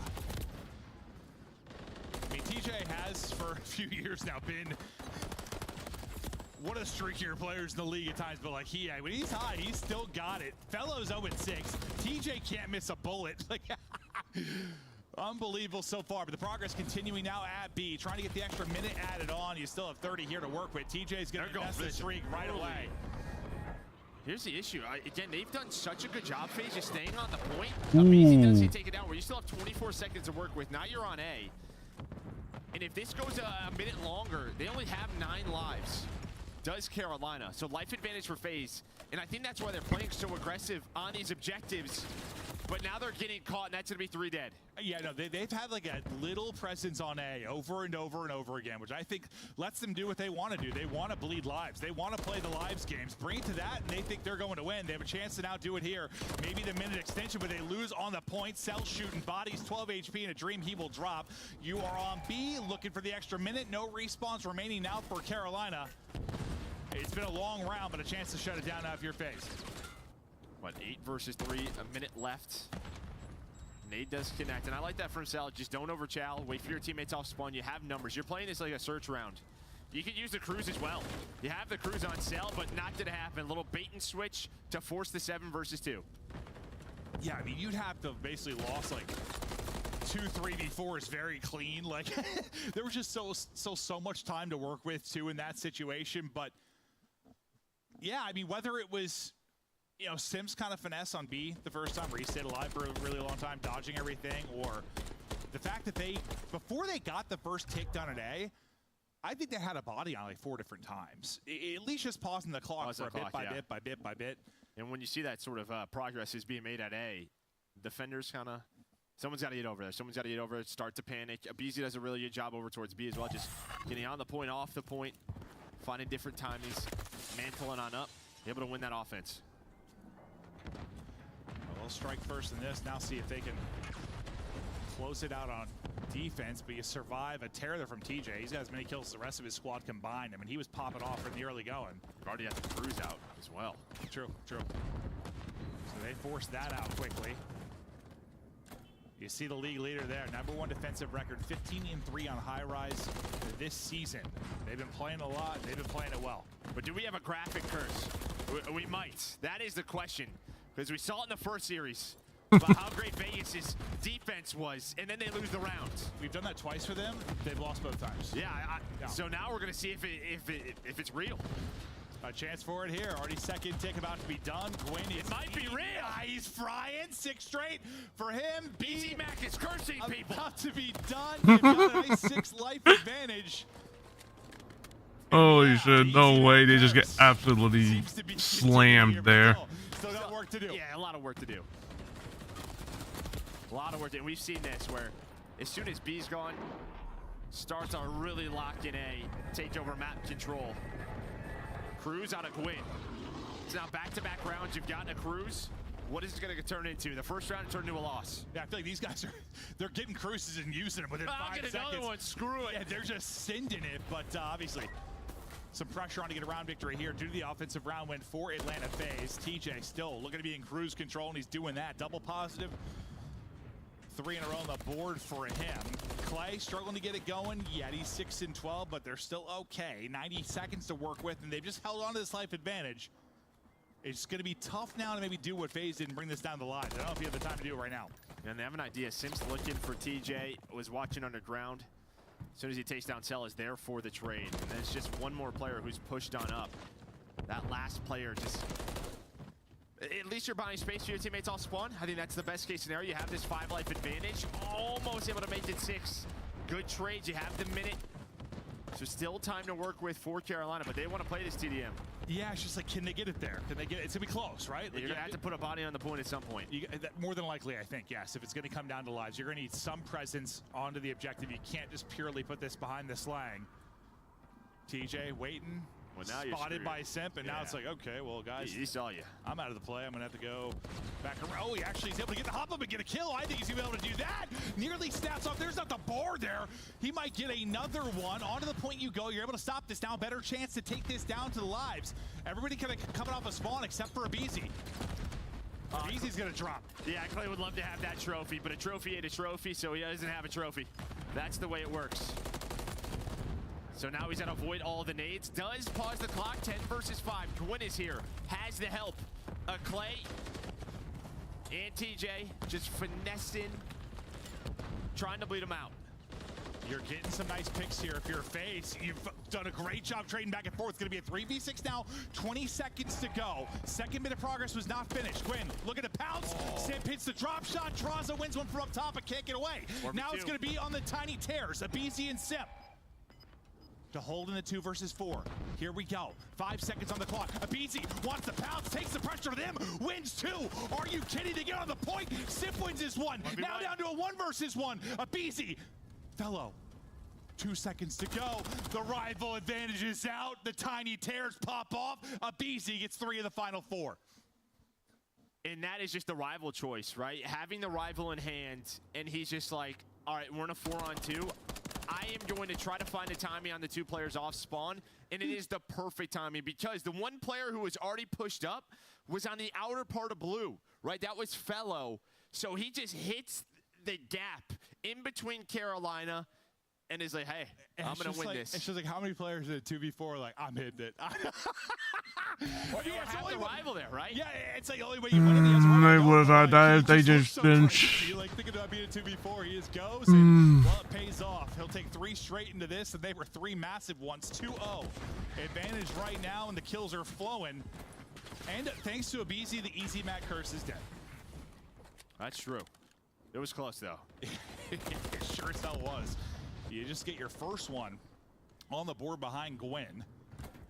So he'll take a double there. You've already had a presence on both points right now. Same thing they did through that first round. Just constant objective awareness and presence. Yeah, just keeping someone alive on the map, getting on the point, forcing Carolina to have to maybe push up towards it, catch them, and then they jump off the point. Just keeping you honest. And think about how big of a difference like the time is in the sense, if that 4v2, you've got 40 seconds to work with, it's a very different conversation. Surely is. When there's 7, it's you gotta go. You have to make a play, and you know, BZ catches the timing. Probably not the case if you had a little bit more time to work with. That's just what this is. They're throwing bodies at A, bodies at B. Carolina's like, which one are they hitting? They're not hitting either. Now someone's on this one. And while you're doing that, players are repositioning. They're trying to throw nades, so you just get some freebies like Cell should have right here. Nearly a second, not quite able to do it, but it leads to a kill there for Sim. So damage done and second tick through over at B, but they've been one of the better control teams over the years, and yeah, sometimes they've been sort of slay first, objective later. Sometimes it's working them in together. But I think at the end of the day, they're usually trying to bleed you out, suffocate you. No, their idea on this map is just pause the clock as much as you can, then play your life. It's paused again. 2 versus 2 here on the point. Raz slides out the chow, but he'll get tagged to the back from one of the spawners coming through, so you'll hold for now. But then look, even though you lost everybody, clock still being paused on the other side of it. Last guy up and buys them a couple of seconds. Now, are you going to be able to get out and get B? We'll see. That's one of the risks with this type of playstyle. I mean, this is going to happen to you sometimes, I imagine. Yeah, they finally get a set of kills this Carolina, so puts the pressure on FaZe. Not a lot of time to work with, and they're not finding any trades. 5 in a row as a squad for Carolina. Gwyn locked in down blue, I thought, but Celium says, can't deal with me. He's got a teammate in Carolina on the board. Yeah, I mean, at the end of the day, when you're a player like that, you have to eventually capture one of the points, though. Like, you need that minute extension at least to give yourself a shot to win the round. Otherwise, it's going to lead to that. So, good job, despite some of the crazier moments where, I mean, you had like a 10-life advantage if you're FaZe. You're dictating the pace, but in the couple of big holds they needed to close out the round, you're able to do it if you're Carolina. Yeah, you have to win the fights on the point. And then sort of keep that presence, you know, over towards B. Don't allow them to climb the ladders, get on the point, finesse into a corner, keep someone like TJ or Gwyn on it, and then allow your teammates to work up the map around you. I just wouldn't be surprised if like that's going to be kind of common with FaZe's strat here. Like, it's either you win the round on offense or you don't get either of the points finished. Like, honestly, they get some progress on both. TJ, definitely been the hot hand at times for this team, just trying to stay up at the tank. Because they need a big offensive round here to push to the round 5. They're no strangers to some crazy offensive rounds on this map, but so far being picked apart, and an opening now for FaZe to get aggressive here on defense. Nice patience out of Abisi, because that can get awkward through the rails. Pops the Deddy, but the MCW gonna win that gunfight. Yeah, you see like a spidey sense sometimes in those moments. You're trying to get aggressive up towards their base. Like, timing's gonna be so good, so bad. Or something in between. Cell is twisted. That's your putting teammate. Shots into Dross. Dross still able to get a kill. Yeah, he's got 2 now. You do get TJ out. And I think he just had one of those gunfights, able to connect onto Simp. But Abisi in here, and TJ was so weak, so it just took a couple of bullets long range. Yeah, a couple to the dome, and he finishes it. Now you know he's still lurking this side of the map, so it kind of forces you to funnel over towards A or funnel up towards mid and then maybe work your way across. They've kind of taken B out of the equation due to his position. We'll see how long Abisi can fight from that spot, or will his teammates just find the kills? They haven't touched the objective throughout this round. Gwyn hits the underground again, so it looks like he should be able to touch A. For a second, Abisi gets caught. It's like, do I just hold my spot? Do I go back, deal with this player, or cruise, though, from Cell? Gonna be called in. So right after this hits, they have to get back on the objective. Not gonna happen. FaZe win the map. Yeah, that was a wild defensive hold. I mean, listen, plenty of times that we had rounds where people don't get a tick. Plenty of times we have where you don't capture a point, but where you don't actually get to sniff an objective, that can be pretty rare on a map like this. They don't quite do it, but it's close. They lock them out throughout the course of that, but it's a 2-1 advantage now for FaZe. They're able to take both of the respawns. A fantastic round 11 victory in the map 2 is why Carolina in the hunt still as we look forward to a map 4, but some wild rounds in that one. No, and this is, you know, against some of the better teams on this map, Carolina have had rounds like that where you look at the 4v2 and it's just like, one they should have won. Well, we're going to a round 5. Maybe they have a defense. They played well. They slayed well. Clay didn't have the best map, but they were very much in it. Yeah, that is one of those maps where, I mean, there's, I think, some pressure on Clay to have some output. Like when we talk about one of the better teams here in like a New York. Yeah, him and Fellow have struggled in some of the bigger matchups. You have like a Civ and a Skies, or from a talent perspective, there's insane MCW players. Like it makes your life easier for you here. If you're gonna have a tough map from Fellow and Clay, yeah, it's gonna be tough. It is. And this is a team in Carolina where, you know, when we used to watch them earlier, it was they'd have a rival or two. They've kind of opted to switch off that because other teams like New York, they'll just run 4 MCWs. Beast is just like, I'm just gonna run my rival. It worked out. Yeah, and listen, there challenge that last one. Wouldn't you just run away from that? That's true. Just run away and isolate Semp, make him easy, then wrap back. Get on the point. Yeah. It comes down to this 1v1, and yeah, you're playing with confidence because you have a rival at play. So tough to do with the MCW, and yes, you're gonna maybe take some gunfights so you don't really have a great chance to win if you have a rival in hand, but God, you're gonna have some gimmies, that's for sure. When you can you get put in a blender. Oh, well, yeah, 1000%. But the nice thing, I think it's kind of a luxury of playing for FaZe. Your teammates around you are so talented that it makes it easier to get to your spots and be a real threat. And this was kind of it, right? Where does he go with this? Right at Twin. So then they had a chance to get on that B point, but it doesn't happen. We're going to look at the scuff play of the game, and of course is that round in the 2 versus 4 for the Tiny Terrors. And yeah, you're going to get this position, and look at this. Yeah, Fellow's on the outside, so Abizi just hits it. TJ's off spawn. I mean, maybe you could run away there if you are Quinn. There is a chance, but you're hoping there's a trade on the point. Comes down to a 1 versus 1. Nabizi's going to have the advantage. He's got the weapon advantage. Fellow just takes a gamble, a guess. Guess is wrong. Yeah, and if you had a little bit more time there, maybe a couple of things. Maybe you don't have to attack it as quickly as you did. Maybe you caught with the timing. If you're Fellow, you have maybe more choices for repositioning at the end of that instead of having to be on the point because you kind of had to at that situation. And then you're just playing like I guess a 50-50, but almost like it's like a third. I mean, he could go top heli and Chal. He could have gone underground side and Chal. He could have gone towards mid and Chal. I mean, you're just guessing. Yeah, I mean, when you're Fellow, you're dropping like bottom scaffolding there. It's going to take some time, right? They only had so many seconds between the comms. It's just got to be usually in a 4-on-2 or a play like that in search. You're waiting on that player, and I just don't think Carolina could. He's just hoping, give me a second or two, and I'll be in a great position to trade. But that didn't happen, so it feels like just comms a little off there for Carolina. Yeah, it's tough because like he still had a chance to win it. I mean, yeah, no, for sure. Had the opportunity to do it, but yeah, it's either they stay alive and he gets through and they win the round, or it's likely coming down to a clutch. But yeah, also just Abizi kind of hitting it there. I don't know if they were kind of prepared for that. They clearly weren't, as he sent it on through and they clutch up. So a painful loss there for Carolina.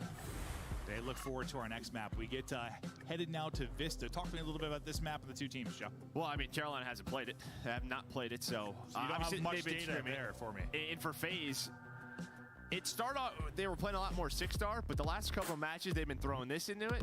And they've been looking pretty solid on this map. The more you've watched this particular map and play, the more you've been able to commentate. What stands out for you the most maybe about this map? I know it was like kind of hard points 3 and 4, but you were talking the other night just like mid-map control could be nutty based on just a couple of headies. Yeah, I think just from an overview standpoint, where the hills positions, you know, you think about hills 3 and 4, just because they're right there, you're controlling the same side of the map. You're going to have the jet spawns. You could really chain those together and have a crazy score, but teams have gotten pretty good at dealing with it. Really what stands out to me is P1 and P2 in top middle control, because there's just some tough gunfights where you have to take some long routes to deal with those players. Yeah, it's like sometimes on maps, like, you know, looks like the transition to another hard point is not far, but yeah, there's an insane heady up top mid. It's like, okay, now it's a very far long route because you can't just cut up through mid and get to the point for free. And teams have definitely gotten better at that, that's for sure. But the first hard point was a wild one, back and forth till FaZe clutched at the end of it on the Karachi. We'll see how this plays out. I mean, Ravens started out really, really strong. Outscore them like 45-0 in the first hard point. They slay with them throughout it.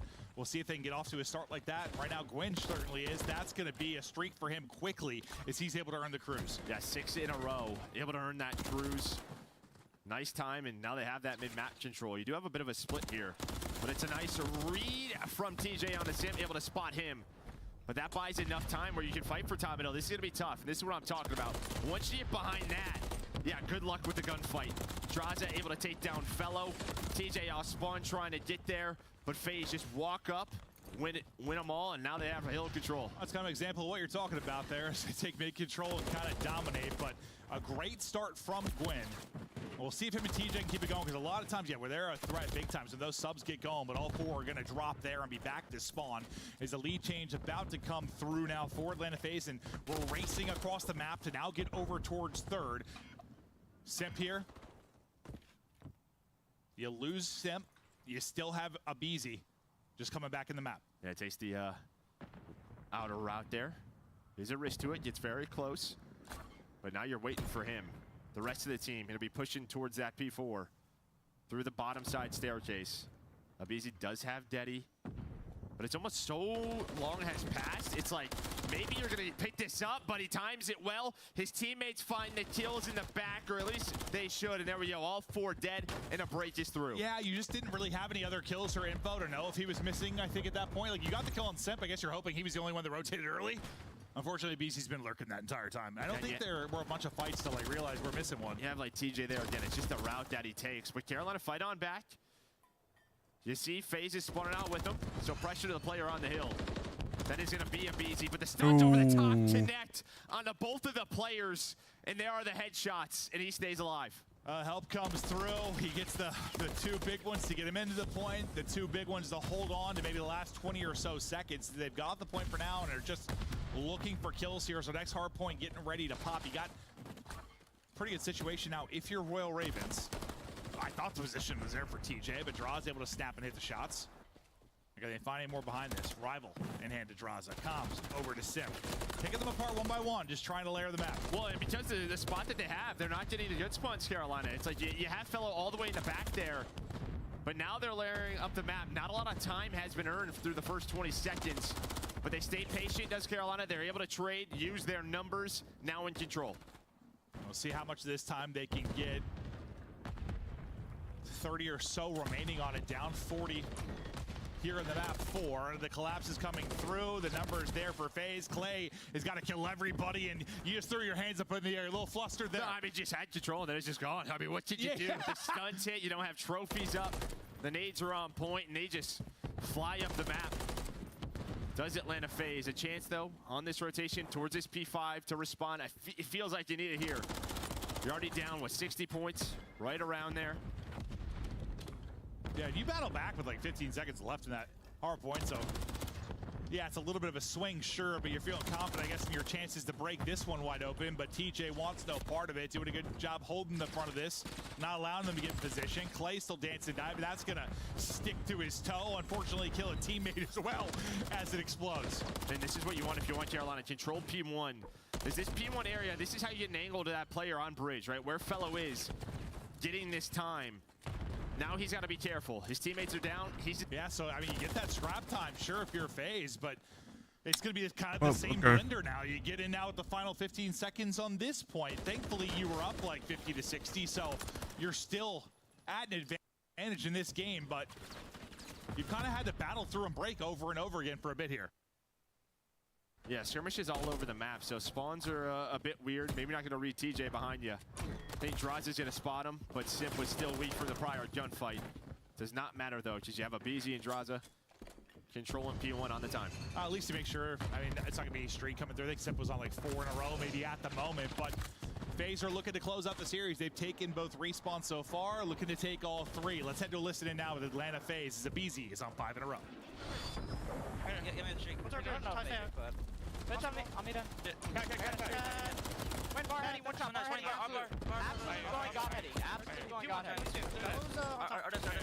Artist go. Someone play here. We can put our shuns for mid. Here, I got it. I'm hitting open. Close our middle. Shut up. Take it. The whole time. The whole time. One open steps, Tyler. Open TJ. TJ's open on me. It's on me. TJ's open. One shot. Nice. Another one on me. I'm dead. I need help. On you. I think he's like burger or something. I got baited. No, Nice. Open. I'm down. Open. Put him Clay. Wait, TJ. He's open, I think. He's open stairs. Open hair. Nice. This is solo. Low. Gwen. I'm hitting your mid. Gwen, weak. I hit him twice. Nice.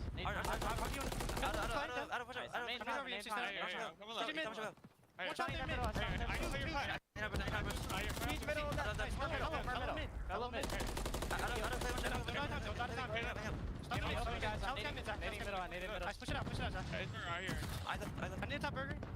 going to get P1. This is a huge 25. P1, got heading. Let's go to P. One more. Still good. Mid, win to P1. P lobby. Let's win. P1 squad. I'm middle. Middle going down. Burger. Burger in the middle. There's double angle. Hold up. Nice. Yo, I'm a streaker. Do you want me to streaker? Do you want to? No, not yet. You should go hard though with it if you want. I'm going low hard fast. I'm up here. Listen in and back at it. 60 seconds now between them. Yeah, nice comms there for Atlanta FaZe, but I'll tell you one thing that stands out to me.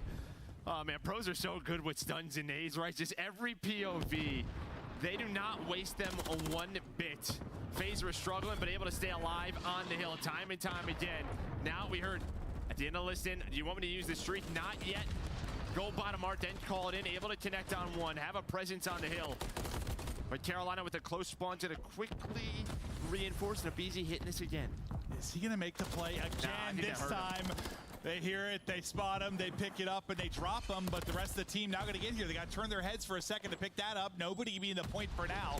Celium trying to transition across, kind of loses him, I think, with a nade hitting in the smoke there. Ends up falling. Nice wave of kills now for Carolina as they continue to battle and stay in this hard point. Yeah, FaZe are just making this so chaotic though, right? Just making sure they don't go 3 or 4 dead, and now they're gonna have a 2-man advantage. They're gonna push this.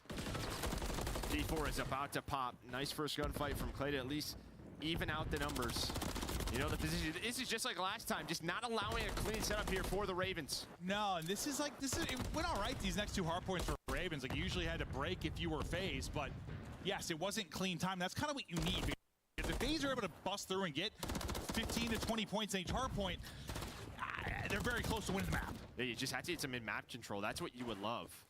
You can see just how difficult it is. You keep taking these routes this phase. Look at what happens. Ravens are really a scary team. Oh yeah, they're fighting really hard for sure. Even though they may not be able to win this, they are pretty damn. They are pretty damn. They're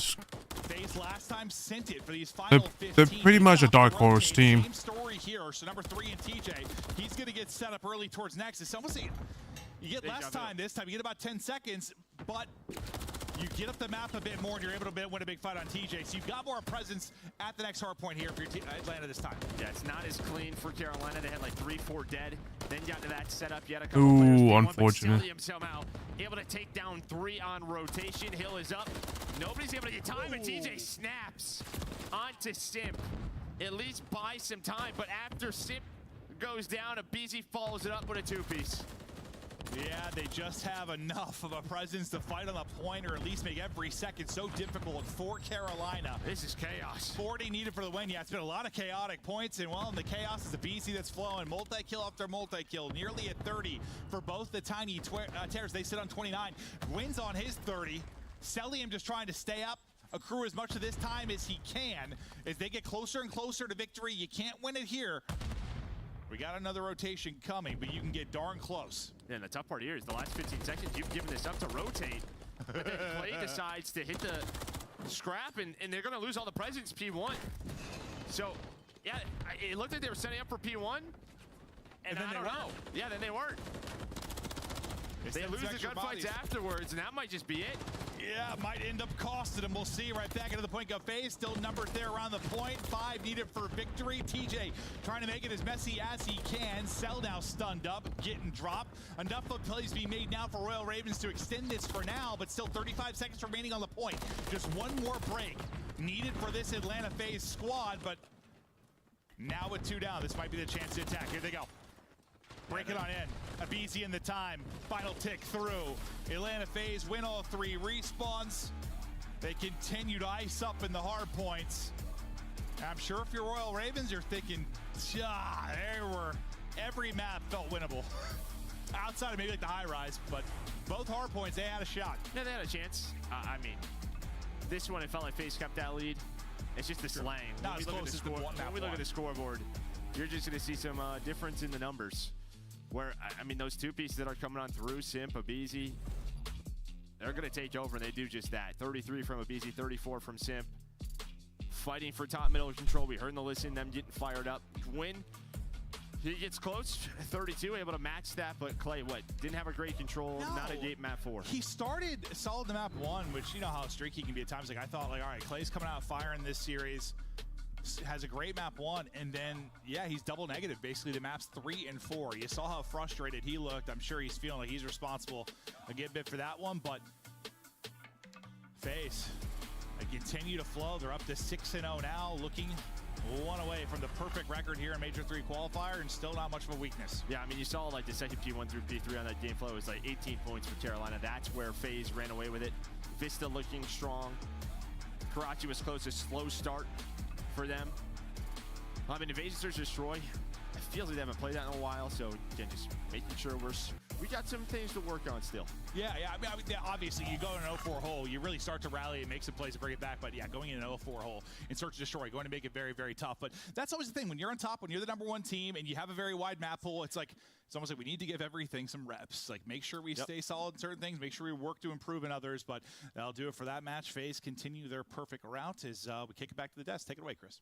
Thank you, Maven and Merc, and congratulations to Atlanta FaZe. They are now 6-0, continuing to impress here in Major 3 qualifiers. On the other side of this, Royal Ravens can't be too disappointed. Clayster, of course, personally disappointed in some of his numbers, but this squad has now taken down the subliners last week, and they looked pretty decent in these games. They're about a rotation away from stealing this first hard point and maybe taking it to a game 5. Yeah, I mean, you're talking about Carolina Royal Ravens. They are kind of beating themselves in this situation because they are the worst hold team and break team in the league. Unfortunately, we saw that in these hard points versus the Atlanta FaZe, where on one side, Carolina Royal Ravens, they would get a 2-piece, but then do nothing to get time on top of that work. And then on the flip side, Atlanta FaZe gets a 2-piece. That's maybe looking like a full 60. That's them taking the lead. So maybe some communication issues on side of Royal Ravens, but a good showing nonetheless. Al, you know this guy pretty well. Can you settle this one for the chat? Because chat seems to be split about 50-50. Is Celium toxic? Toxic? No, not at all. He's shooting a lot of bodies in this game, but I'm here for it. He's been shooting bodies all season long. There's a few. It's a new confidence. It's a new kind of swagger about the Atlanta FaZe camp because you forget kind of how, in a way, like they were humbled in the past couple of years. All these second places, you know, not being able to finish out, but still being considered the top team, the team to beat, and falling short every time. So now that they have draws on their team, they have this new level of confidence. Like, let him shoot a couple bodies. If I'm his opponent, I'm saying shoot my body, anything to give you a minimal disadvantage. Anyway, we got a Beezy, I'm told, in my ear right now. It's our Monster Winner Spotlight. And Young Abe, you and Sim simply take over that game 4. You're dropping double 30 bombs. But also, you just seem to be coming like a spider monkey out of nowhere. How fun is it to play Vista with Sip as a teammate? Oh, it's very fun. I mean, that map is just all in, like, you know, gunfights. Like, I feel like it's just straight gunny. And, like, you're always just running around. So, me and Chris together on that map, like, good luck. Yeah, for sure. Good luck. I want to ask you about Cell and the shooting of the bodies. Is it every single kill that he gets, he's putting in an extra clip, or is it just special occasions? I don't know. I feel like it's every clip for him sometimes. Like he has to get like a couple shots in, then he'll start pre-firing someone else or something. I don't know. He's hilarious. Now, have you seen that have a positive effect? Has it mentally boomed any of your opponents, or do you think it makes people play extra hard against Atlanta? I mean, I think it definitely can mentally check someone, but I mean, it kind of just depends on the player, you know. So I feel like he has his little mind games that he uses. We love to see it, and we love to see another win for Atlanta FaZe. You guys are looking primed for a 7-0 finish here in our Major 3 qualifiers. What really changed? What was the turnaround this season? Can you identify a single moment, or what was it all about? I mean, all season we've been really, really good. Obviously, I think it took us a little bit of time with the adjustment to bringing on Zach after, you know, like a whole major. And then I feel like now we're just hitting that stride of confidence where we're so confident in like one another that it's just hard to beat us. Showing. Do you think any team comes close to the form you guys are at right now as you head into Toronto? Oh, definitely not. I mean, I think when we're at like peak form, it's really hard for any team to beat us at all. Final question here for the chat. Does Obeezy like Star Wars? Yes, I did watch Star Wars. So yes, I do like Star Wars. Yes, that's a win for the nerds. Okay. Best movie. Best movie. Best movie of all time? No, in Star Wars. Oh, you're saying Star Wars? Yeah. I'm gonna have to go with the third one. Phantom Menace, great call. Let's move on. That was a Beezy. That's your monster winner spotlight. The third one is Empire Strikes Back. Empire Strikes Back. Yeah. Beezy, we love you, man. We got to get going, though, because we have one more match to go. LAG is in the lobby, and they are ready to start this game. When we come back, it's LAG versus Optic Texas. You ready for this one, Allie? Yeah, it might be a quick one, though. Here we go. Lock in, ladies and gentlemen. It's Saturday here at the CDL.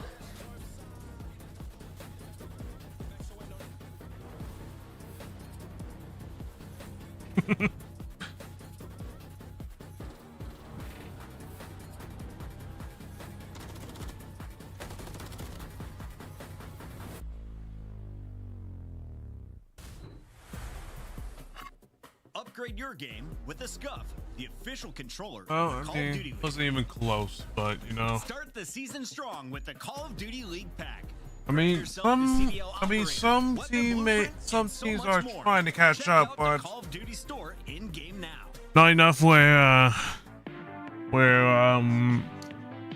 like Abis said, he doesn't feel like that there's not a lot of teams that not the same playing the same play call as Atlanta FaZe. So Well, there we are back and ready to kick it into the map 3. A hot contest so far. Yeah, it's hot in the building. It's hot in the series. You got shorts on. You're hot. They just clip this. What the hell is this? These things. You think anyone's blinded? I've been see through them. I've been hitting the Peloton though. There's some muscle there. I'm telling you, these things feel like a couple of rocks, man.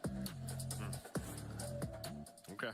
I'm so sorry about that, everybody home. Hopefully, no one viewer discretion is advised. Had their vision affected by the bright lights of my quads. wonder why Chrysler is like back in his apartment or something, because this is old times. Enemy marked. I don't know what is with this guy's audio.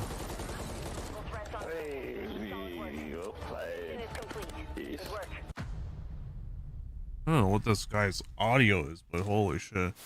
We gotta find him. We gotta find him. You guys get smokes. If you're a little weak. He's running outside. He's running outside. Hey, Teddy. It's right. You're right. You're right. You're right. You're right. Close. You're right.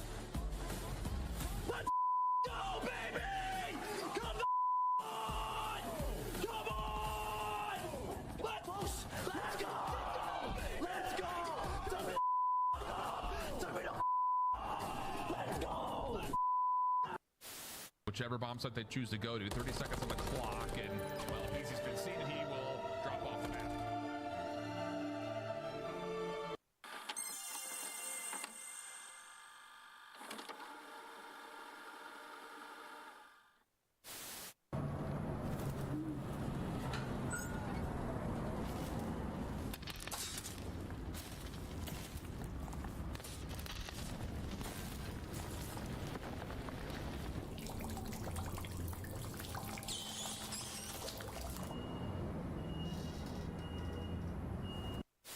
Gunfight, Envoy at 1 versus 2, time against him, position against him.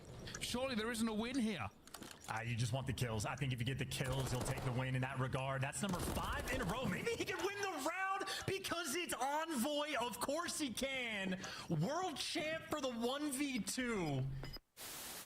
Oh, take a look at this rush. Take a look at this aggressive play from Minnesota. They make their way in through middle. They instantly hop into this B zone. Standing with a nice little angle. Oh, what a play! Oh, 3! Eli with the snapper.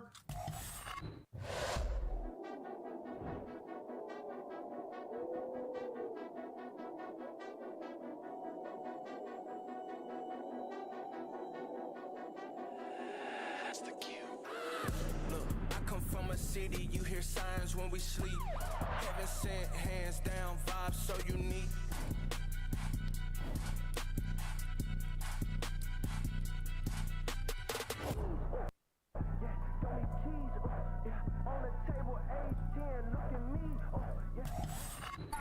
All shadows, ground team is mobile. Keep them covered. Eyes watching for the opposition. Out there crushing any competition. Long range, yeah, I got the vision. When I'm in the trenches, anyone can get me. I'm with the team when they need me. Or out on a dolo mission. Nigga rocky riding on this road of riches. If I catch you slipping, then it's over finished. War, ready, crew, coming through heavy. Aim steady.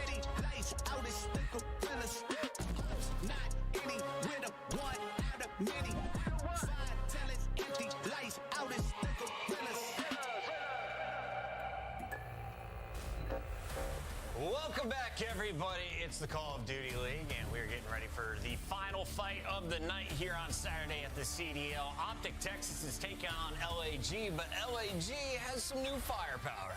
Yeah, and his name is Flames, maybe making a testament for Rookie of the Year. It's a little too early to make that call, but since Flames have been put into the addition of this roster, LAG have looked like a completely different team. Unfortunately, though, not a whole lot has come to fruition because of that, other than a couple of crazy KDs. They are still 1-5 in hardpoint, going up against one of the best hardpoint teams in the game, Optic Texas, that are 6-2 in the last 30 days. So this will be a true test to how strong LAG can be. Allie, one of my favorite things to do on the planet is to trigger the chat. My second one is to watch Flames. I love what he brings to this squad, and I love how he's been working alongside Fame. If we're looking at the numbers, though, what do the stats say needs to happen for the Gorillas to walk away with the dub tonight? Well, currently their best mode right now is going to be in Search and Destroy. So if they need to feel confident anywhere in the series, it needs to be in the map 2 and 5s, where on the flip side, their worst mode is probably going to be in that hardpoint. 1-5 record with a 1-5, 48, negative 48.5 average margin, and 11th in both holding and breaking. That's not good. And 4-15 in last 21 maps. It's pretty shit, in my opinion. I mean, that's a fact, actually.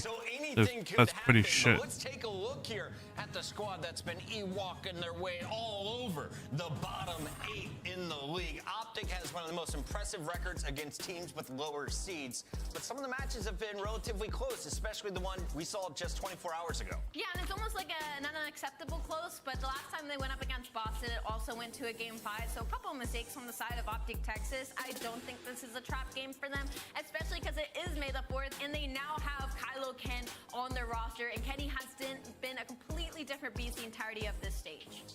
Who's the Jar Jar Binks of this team? That is a messed up question. None of them is the Jar Jar Binks of this team. I was trying to send the Optic Army after you. Here's a look at the roster. It's Dashi, Kenny, Pred, and Shotzi. And they are ready to go as they take on LAG as the underdogs. You wonder, what is the big picture here? Well, Optic's in a race right now against Toronto to be the first team to catch up with FaZe at 300+ points on the overall leaderboard. They're basically locked in for champs, and if they keep things going the way of the previous matches, they should be the favorite here, Allie. If you look at a weakness, though, that's the best stuff.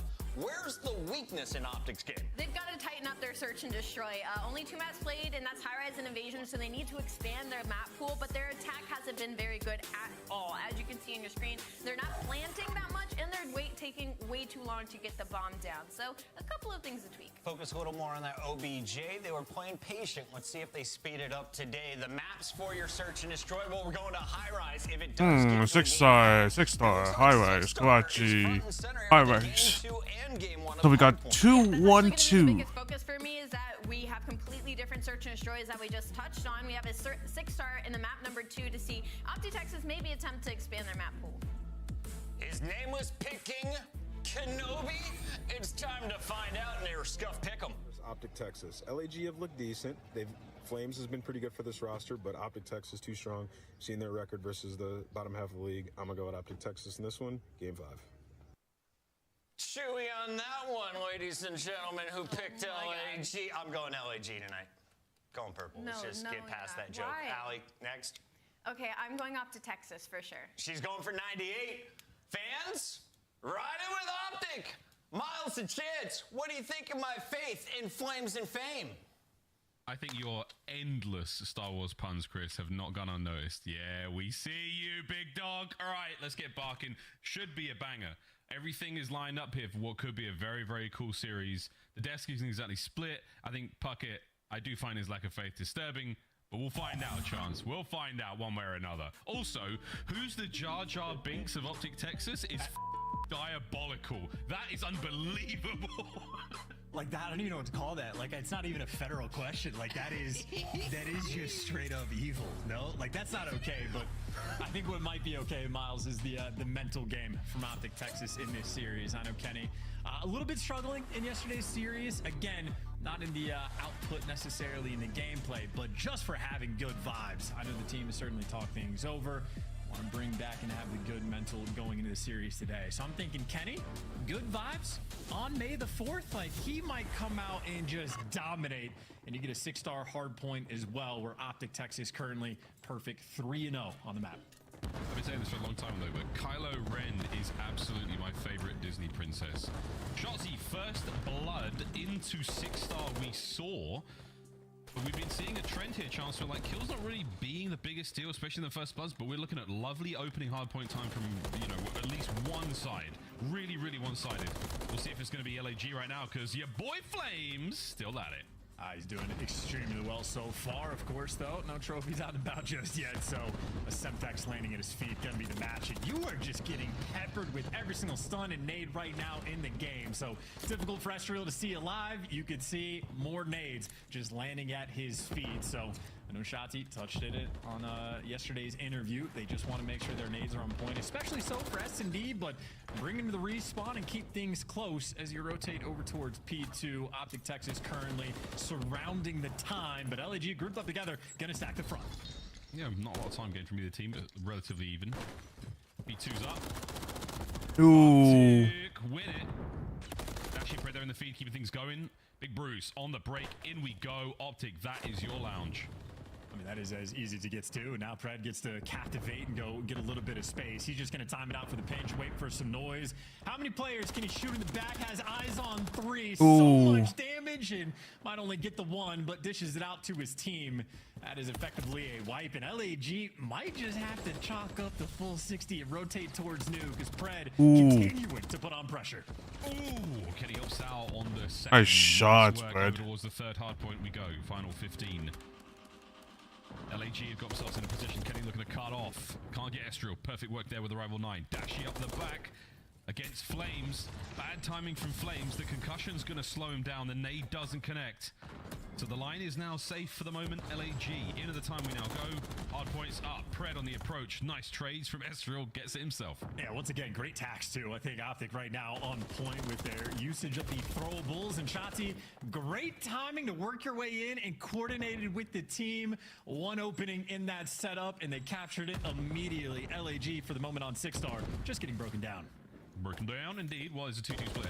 Through the back, through the front.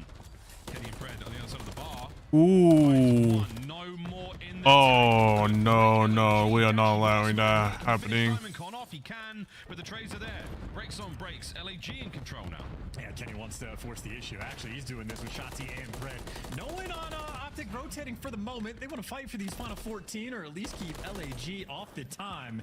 Not really going to be successful, and maybe with the closer spawns, they can rotate towards Nu pretty quickly. But Estriel is here just to slow him down. Rival 9, great timing, and he's just buying his team space to actually flood and go towards Nu. But LAG, it's 2 players against the world. Estriel doing his job.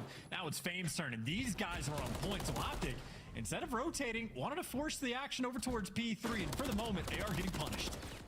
So far, so good. LAG, time ticking in their favor. Looking at a lead change in a moment. Estriel playing as close as he can. Bad timing on the turn. Allows one through. Doesn't matter. Flames is burning hot in the hard point. Gets himself 2 as they retain control. LAG starting to run it up. And Estriel still just perfectly playing with the doors. It finally takes the full flank to go and take him down. And well, now the trade's out and about from Optic finally grouped together, and the teamwork showing off. Nice. Try to go for Nu at least. Make sure you clean out player number 4. So not as bad as the situation could have been. Not a full 60 there from LAG, but at least because they get broken at 20, they still get set up towards Nu. Dashy though with the intro kill, and things are a little bit scattered. LAG struggling to orchestrate these pushes, and they are getting picked apart along the way. Good news though for Flames, he keeps Shotzi out of the water. You don't want Sharksy getting too active. LAG barely holding on to this time. So the pool hard point is up. And so far, Flames, he's roaring. 12 and 8 on a 4 spree. He's looking hotter than Queen Amidala in full regal dress right now. Can they keep it going? LAG over 100. 10 and 12 out of Estriel's. He's done so much for the squad. Can't slow this hit down anymore. Flames playing close. Gets himself another. 1 more for the streaks. Shots, he's on the look for it. There's no one else in position. And how Flames finds it again. That's going to be streaks now. LAG once again pushing the lead forward. Yeah, Flames is going to get a cruise missile, but with plays like that, maybe get that man that golden bikini. Things are looking great inside of the pool, and LAG built themselves a nice little lead, and Flames, I think, has held the exact What is Optic doing? the Jesus. entire time, and Optic have ignored him while he's gone on an 8 spree. So a moment where Flames and his unnatural habitat starts popping off, and LAG, I mean, maybe on cruise control as they rotate towards new. Well, gameplay's on cruise control. Let's hear how the comms sound with a quick listen in. One shot, other guy's weak, Nice guy, first guy shotty. I blue. I have you. No, just stay down for full, stay down for full. I'm naded, I'm naded. You, Shotty dead. I got him. Yo, one low blue, Pred. I'm 1 HP. I'm putting you right now. Open dead. I'm trying to blue. Top blue, we get shit for you, Fred. I'm trying to blue. Dashy. I need you. Fred and Dashy then. There's 2 right then. 2 right blue. One blue, Kev. Dashy there too. Top blue, out. One shot, Dashy. I need their side time. I need their side. Hold the nade, Shotty. 20 on this. One down with your. Hurry down. One down. Blue. In on bar, this side bar, Dashy. Charge on bar. And then one you. Alright, you one guy on old, one guy you. I'm gonna come to right. I have you guys minutes stack. Front new, Fred. Weak, Ben, one hit, Ben. I'm front new on you. Kenny's one shot front, bro. Alright, I'm just gonna play through Statues, I would you. One shot front, I'm backing up, Powder Kitty. I'm pinching right now. Tiger time. Cool, I'm pinching back ring. I spawn P2. I'm gonna come through mid, honestly. Slow play P2, Going back Kitty. Yeah, slow play P2. In the water. He's like P5. Yo, back Kitty, he's going drop. Hard time, bro. Yeah, water weak. Nice, one's deep one, out the play. Let's child enter. I heard you. I'm coming up there. Deep right in the, I think close left. Kitty. Drop. Good hold. Come on, Optic. I'm just holding exit. Good hold. Water in the water, close out left. Center left. Hold this spawn. I want you on me, Shotty. Heard you. I'll get piano. Shot you. I'm trying to look you right. Could have You might have gone water. You might piano then, I think. Might need help, I got you. Nothing piano. One guy I'll chop piano. He's gonna hit it. I'm gonna spawn out. I spawn front new. Weak Justice. Big kill on that guy. Really, one shot, bro. One shot behind the second. Iron mid chase. Oh my god, I hit him, bro. He's Iron back. mid chase. Optic are pulling it back. For those who didn't know, Flames picked up a 10 spree in a row. Bang. Keeping the play going. Fame. Can you get into P3 now? Pinch is on. Hell no. Dashy Kenny. Clean house. This is a brutal moment. I mean, Shotzi just gets in the back. I think they were calling the statue justice or something like that, but Shotzi was the justice dealer, I suppose. This has been 2 back-to-back wonderful hills, and it finally, the 10 spree from earlier gets you the cruise to break it open, but for 30 seconds, Optic have shown their willingness to fight for this time, and they're flooding in through white once again. Astral, he's got the pre-end, but the pressure is here. Shots are going to go down. Next few players in line from Optic. Come on, Optic, just fight for new. Come on, we don't need to fight for hold. Why are we fighting for new hold, dude? Have the lead going towards new, but they're getting picked apart on their way to try to rotate towards that time, or maybe Optic are the ones falling like dominoes. Wonderful hard point there from LAG. Lock that one down brilliantly. Can they get the breaks now over towards the bottom side of security? Fame, first man in. Trades out with Kenny.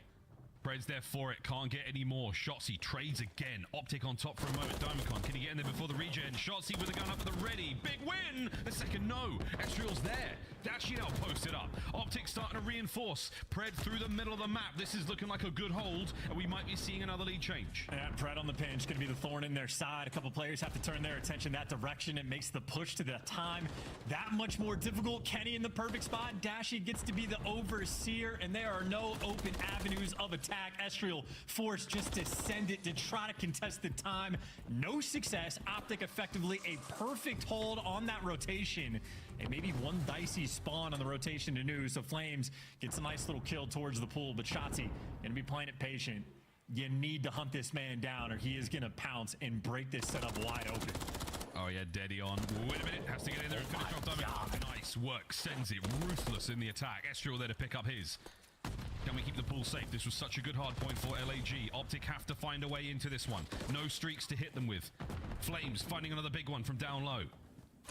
Shotty dives in. Oh my god. Gets his first. Can he get a two-piece from this position? Yes, he can. That's massive. The pool break is there. 20 for the win. In great form on the dive. You got to dive into the pool every single time. I don't care if it's that shallow. And now good luck with this one.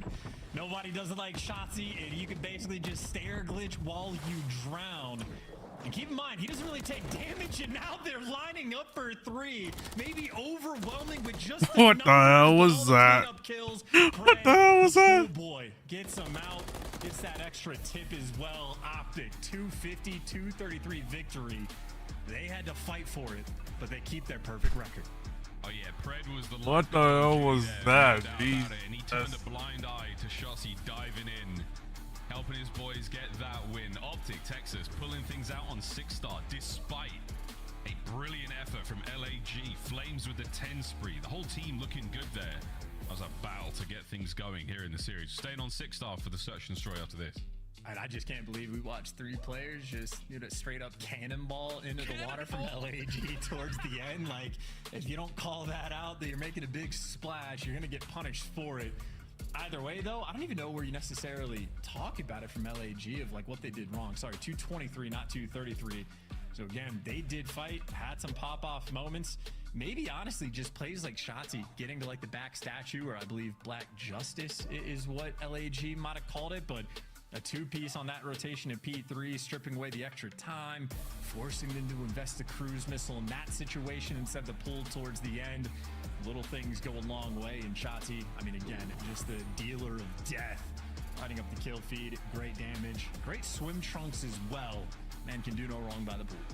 Oh yeah, this is tremendous. Was it aquadynamic or hydrodynamic? How do you define it? Hydrodynamic for sure. Hydrodynamic play from Shotzi.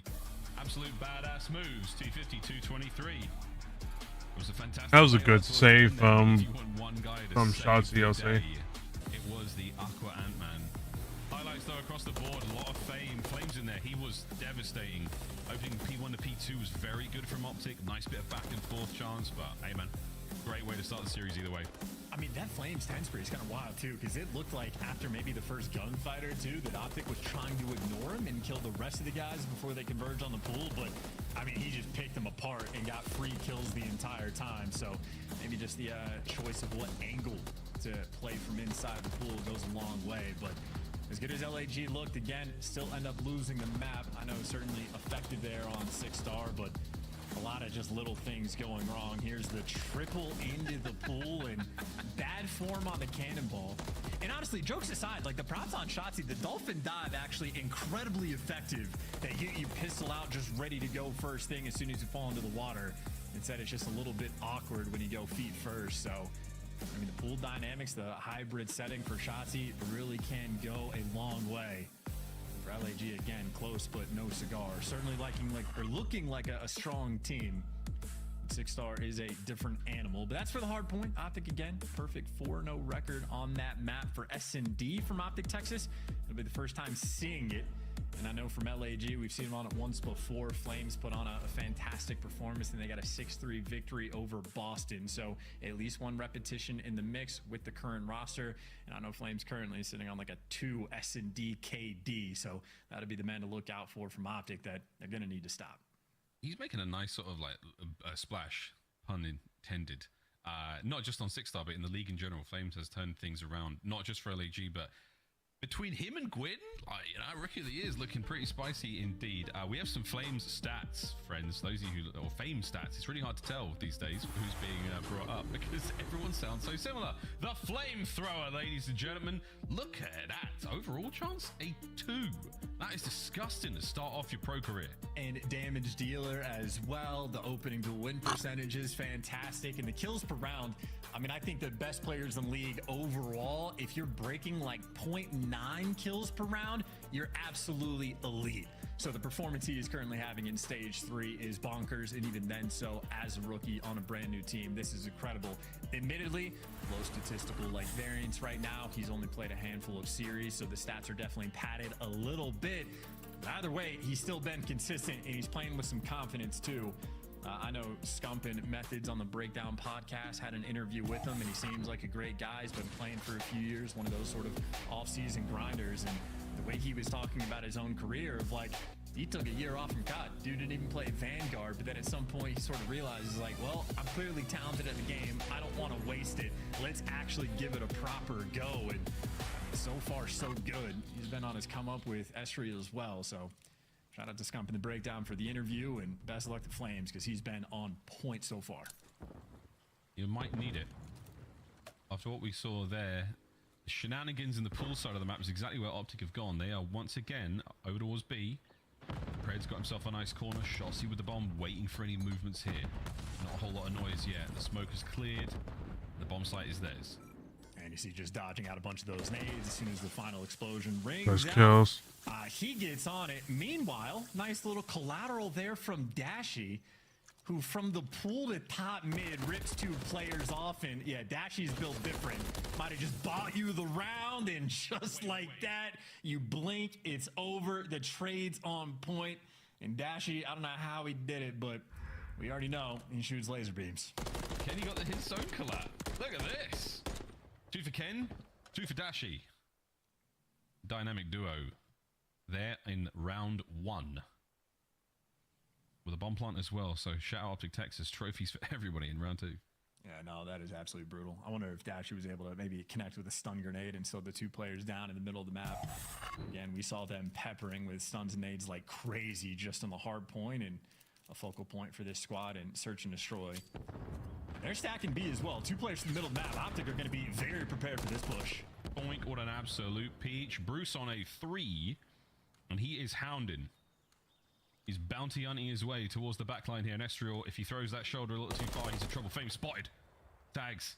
Bruce gets away with his life. Pred goes in for a kill of his own. It's Kenny there, picking up Estriel as well. So the bomb is down now for LAG, and the chips are long, well burnt, finished. Flames, last man, 1v3.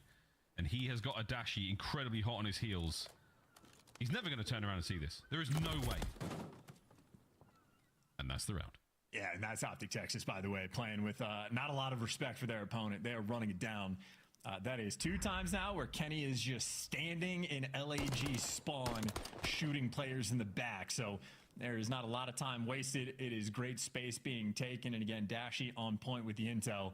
I don't know what technically killed Diamond Con with the first blood, but certainly the nades were what was dealing the damage, and we're on point from Optic. And then Dashy, perfect positioning, gets intel on 2 players towards the back of the map and lets his team go hunting. So if I'm LAG, I mean, it's Dashy and Kenny, 8-0 combined, but they just got to be careful about the space. Optic have been getting active. And we're seeing exactly the same thing. Mid-map fully stacked up with LAG players, 1 on the A bomb site. Kenny's the island right now. The island boys is very much the rest of the team over by the pool, soaking up that sun, enjoying themselves free reign over this large play space. Chance, you're not wrong. They are active, and so is that bomb. Yeah, and so is Kenny on the flank. He's playing passive this time, and the flank is wide open, but I mean, LAG are going to spend so much time trying to clear out the spawn that by the time they get to the place, they're going to have no intel, and now Kenny's going to be able to break this down. However, the play commences. Oh, Big Bruce, you're running into this one. Kenny on the flank finds number 5. Big Brucey, they line up. He doesn't get the kill. He does. Prez there as well. Massive work out of Optic Texas again, steamrolling LAG in the round. Yeah, that's just too easy. Kenny's playing such a distant place in the spawn, by the way. Also, I don't know if Pred or Shotzi have a kill. Wow. They don't. Dashy and Kenny are in fact 2v4ing right now, but either way, Kenny, the spot he's playing on the flank, says, hey, the full flank is actually open. You guys need to pay attention to this. And then as he takes his timing on the route and cuts through mid, he's just coming to his team. You guys have one direction to look. And again, Kenny getting a kill just by shooting a player back, standing in LAG spawn. And Dashy, you tell him what direction to look, he is not going to miss. Literally 2v4. Here we go. Whole line up in front of him. Brought down. Diamond Con. Are we able to get on the board here? Shotty, bide your time. There's the hopper. Smoke off the wall. And now the games begin. Down low. Fame gets it. Ooh, and another hit from that secret position. Diamond Con finds nice hit. Ooh. Good God. Almost had. Coming at him hot. LAG get on the board. Diamond Con's a shooter. Always has been. And opens up with the first blood, taking down Dashy. And then that final threat of Kenny.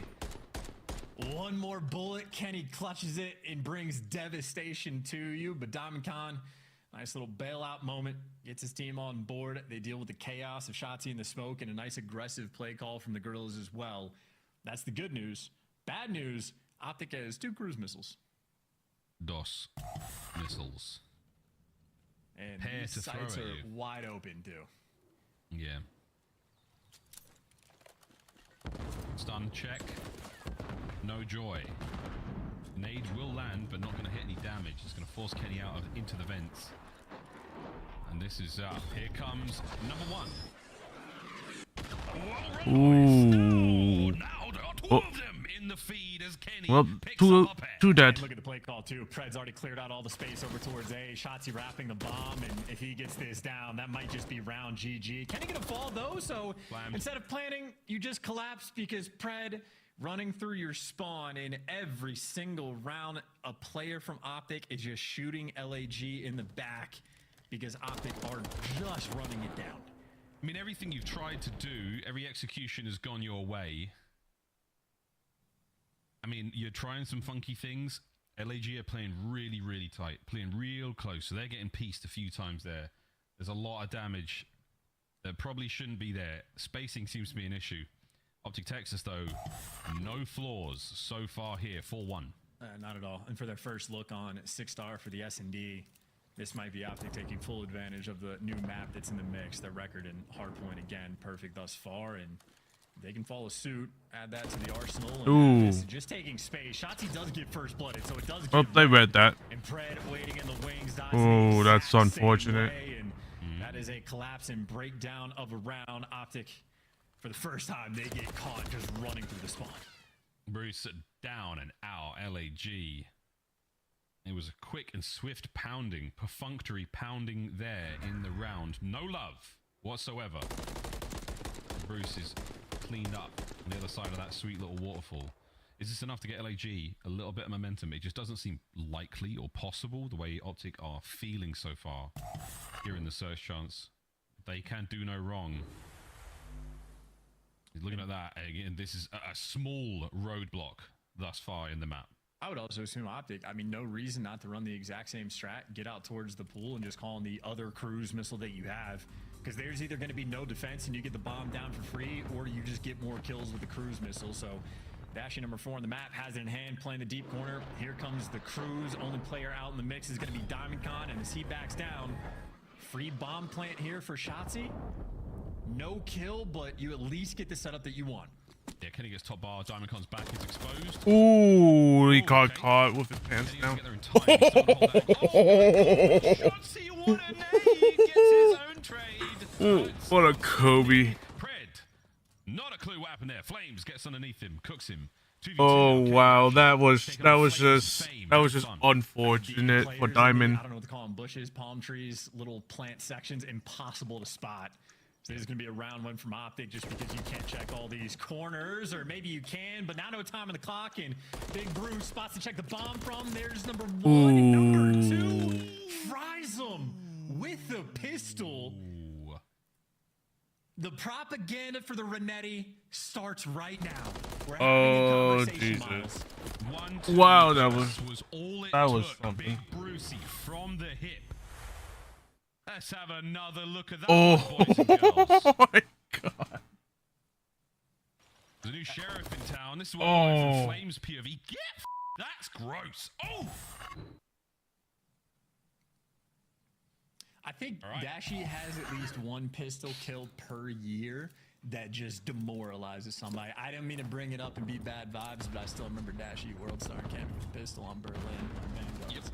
He had such a good rap in Berlin, in Vanguard as well. But anyway, we're into the round, and you best believe it. We're all over this one. Smokes are in. Pred's there. Ooh, not unfortunate. Himself unable to find a single thing. Estriel there with the first blood for his boys. Shotzi backs up, a little bit of damage, looking towards that low catwalk. It's going to be a problem. Nice nade. Nade's on point again. This time Dashy, but even Shotzi throwing just straight up missiles into the air. Now Shotzi for the 1v3. This is a long dance to try to get away from underground, but he makes it before the chase is on. But make no mistake, the chase is in fact on. Flames and DiamondCon just got to play together here. They're trying to, but they have backed up. They've isolated each other. There's no way to get into that situation without being spotted, so Shotzi's going to do his due diligence, check the bomb. Enjoy the beats of 6-star, but here they go over towards A. He's going to cut back across in the nick of time. Oh dear. The guessing game begins, 20 seconds. He's just buying space, buying time, and they've gone the wrong way. Oh dear. They're actually, dude, this is like respect to Shotzi too. You're in a 2v1 like this and you're still playing around with the time, but I would much, if I'm Shotzi, I'd rather have to 1v2 over at this B site. Oh, he might be able to get one fight here. Huge damage. Dip in and out. Ooh. Gets it. Big win. Ooh, LG, what a win. Long round. And they had the stamina to see it through. And credit to them again, they're playing with a ton of respect. I mean, they knew Shotzi was underground, and their like situation or the way they set up after that was you had Flames watching the underground. If you ever jump back up, and DiamondCon just worried about the flank. So they paid their respects to Shotzi. He makes any sort of noise over towards the A site. They full wrap it around, but if you're playing against one of the best, you do have to play like that. LAG getting it done, but still a very long way to go. 3 more rounds in a row they would need, and Optic mixing things up. Now a stack and pressure over towards A. This is the gunny on gunny site. How many more can Bruce get? 11 and 3. He's having a whale of a time here on 6-star. Limit it up. Flames might run into some trouble here. I think he's been pinched out. DiamondCon Flames, yeah, eradicated. Estrel's got to go very large here. That nade, not bad. Going to keep him at bay for now. Allow the regen, but it's the middle of the map. Hit you. All you've got right now for LAG. He's through smoke. Oh, he's through smoke, and there's the kill, and yet the distraction. Fame gets another one as well, and just like that, Dashy 1v2, and Bomb is not playing for him. Oh, good shot. Set a big Bruce. Can he turn and burn on the run? Looking for his hit point. Can they return? Estrel surely gets it. Not this time, Bruce. He says, LAG, find another. And love the plays from Estrel as well. Nice little timing. Gets the nade out, little defensively after getting the pick. Hits through the smoke. And then just making sure you hunt Dashy down. A rookie right there, making the veteran plays. Estrel also been one of a very solid performer. Maybe not the top contender right now from Rookie in the Year, but he is absolutely in the conversation. Strong plays in that moment. And again, from LAG, just keeping things alive, staying afloat, keeping your head above water. Fighting right now on 6-star. Just keep swimming. One away from tying it all up. Cruise missiles used. No more ordnance to be thrown here. Shotzi's going over by the pool. He's going to run in DiamondCon and Fame. I don't think they got eyes on him, and he may have spotted them, so this changes the play. Yeah, that is a disgusting angle from Shotzi, just on the other side of that bush. That is the angle that says you're never going to take this route on me again, just in case you were confused. That's a hell of a first blood, and now from LAG trying to play for picks, but again, these gunfights are not easy. Yeah, tough as well. Nothing DiamondCon through there got any information out of it, so now the boys are struggling. Oh, we saw a pred there for a Mo. Shotzi playing it well, playing it smart, getting away with his life. Dashy finds the mid-map kill. DiamondCon, we're dancing, hoping for something. Beautiful work there through the smoke. The joke is on Shotzi this time. Can DC win the ace? Ooh. Oh my god, he made a case for too a close. Kill. Optic though. Beautiful work. They're in the search and destroy. He went out swinging. The LAG, it's been nice, but not nice enough. They go down 2-0. Yeah, I mean, just way too hot of a start from Optic there in that search and destroy. Again, Dashy started off 7-0. Kenny starts off 6-0. You get double streaked out immediately, and I know the second streak wasn't quite as effective, or actually, I take that back. Both of them super effective. One gets a double kill, wins you the round. The other one at least buys Dashy enough time in the clutch situation to execute. So there you go for Dashy. 13 kills, 2 first bloods, a 1v2 in a filthy, let me repeat, filthy Renetti shot. The propaganda needs to start now. We're starting a conversation about that pistol. That pistol. Oh boy. It doesn't work like that for me though. I will say it's not easy to use. Dashy is just godlike. Also in the nose sight gang. So there we go. High-rise control coming up next, folks. Karachi hardpoint if we can get there. But right now, Optic Texas, they are taking the Gorillas to task. Not a bad series whatsoever. The Gorillas very, very close in both those matches to start things off. We'll see if they can find some success on High-Rise. That's coming up in a minute after this very quick commercial break. Don't go too far, boys and girls. You know what you do during the break. Go and watch your favorite Star Wars film trailer. Whether it's A New Hope from, 1977? Whether it's, Phantom Menace from 2000-ish or 99. I forget. I'm not that old. We'll see you after the break.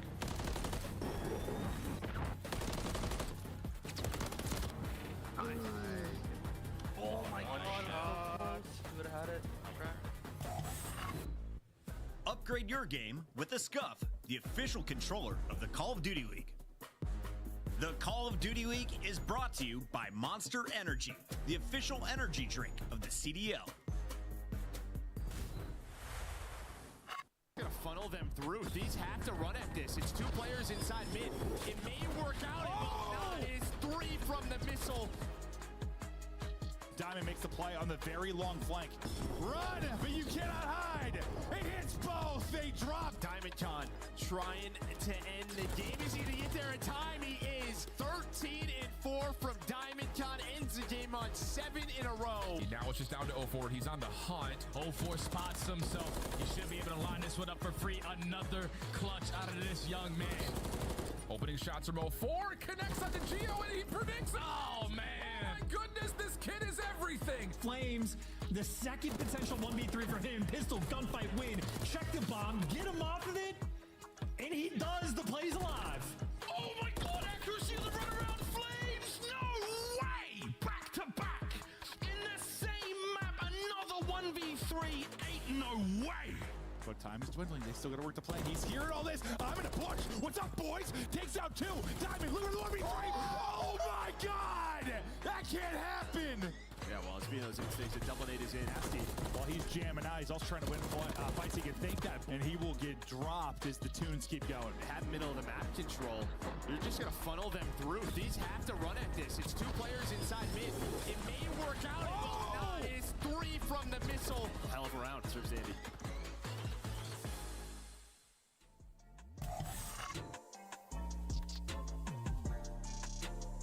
Oh yeah, chat. By the way, I tomorrow is actually going to be one of my new friends. They're going to be doing a birthday subathon. I will be participating in their subathon, so I won't be able to. I don't think I'll be able to do it. I won't be able to do a watch party tomorrow, so.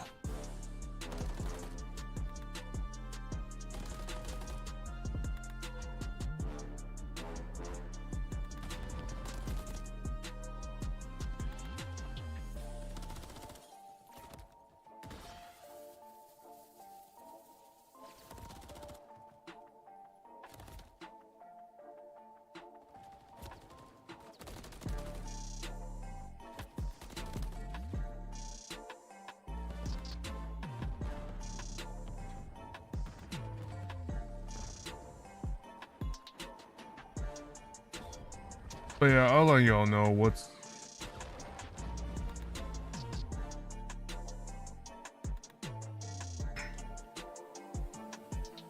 I'll let y'all know if I'll be able to, if I'll be doing a watch party tomorrow. If I don't reply to the watch party, then it is what it is. If I don't reply to the watch party, then I won't be replying then. When ready. How diddly hi, Call of Duty fans. We're ready to rock and roll into high-rise control. The tippity top of a very large tower, which could be, in 2009 it was in downtown New York. I believe it was in Al Mazrah for a hot minute, and the new one, who knows? We're ready to go into it though and play a game of control. That's 30 lives either side, 2 zones of arbitrary value that our teams will be battling over in a bid to win 3 rounds. And if you're Optic Texas, advance into tomorrow. And I will say from Flames, the spirit of Adam Assault lives on in this team. I see him with those hand warmers. That did not get past me for a second. So those veteran plays maybe seeping through and infecting the team and helping him out just a little bit. I know Fame, we talked about how his S&D stats absolutely bonkers. Well, gets tested there. Still does okay, but again, Optic, top team in the game right now. Gonna take you to task, and maybe it'll be Pred's turn. Here on control, pretty solid KD, decent kills per minute as well, and especially so on the defensive end. Pred has been on point.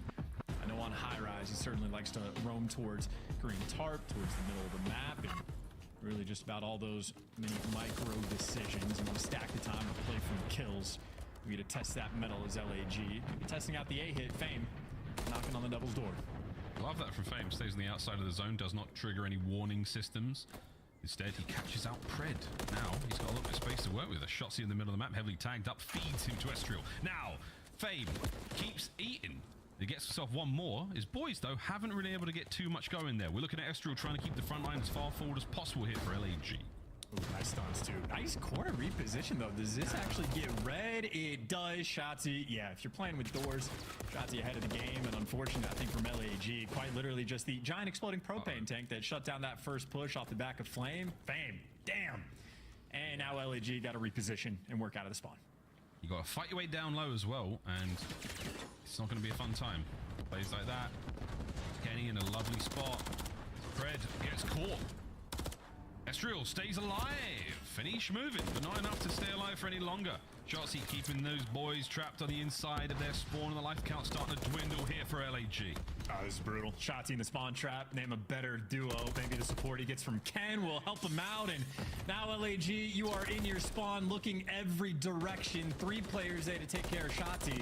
Now you just got to dolphin dive your way out of the windows to escape the gunny that Dash he has.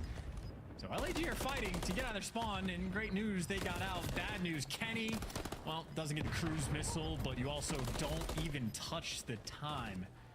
A very small window of opportunity from LAG there. Maybe one giant exploding propane kill, and then no success on the map after that. I mean, they stopped the clock for a grand total of 3 seconds in that round. Yeah, you can see the game plan. You see what they're trying to attempt, but it just ain't happening. And you weren't wrong there, man. Shotzi and they're hitting those spawn traps, hitting the spawn kills. Name a better duo. I say R2D2 and C3PO. Am I right, chat? Am I right, chat? The answer is yes. Round 2, here we go. Not like Solo and Chewie? Solid duo, but they get broken up, you know, because Han Solo dies in The Force Awakens.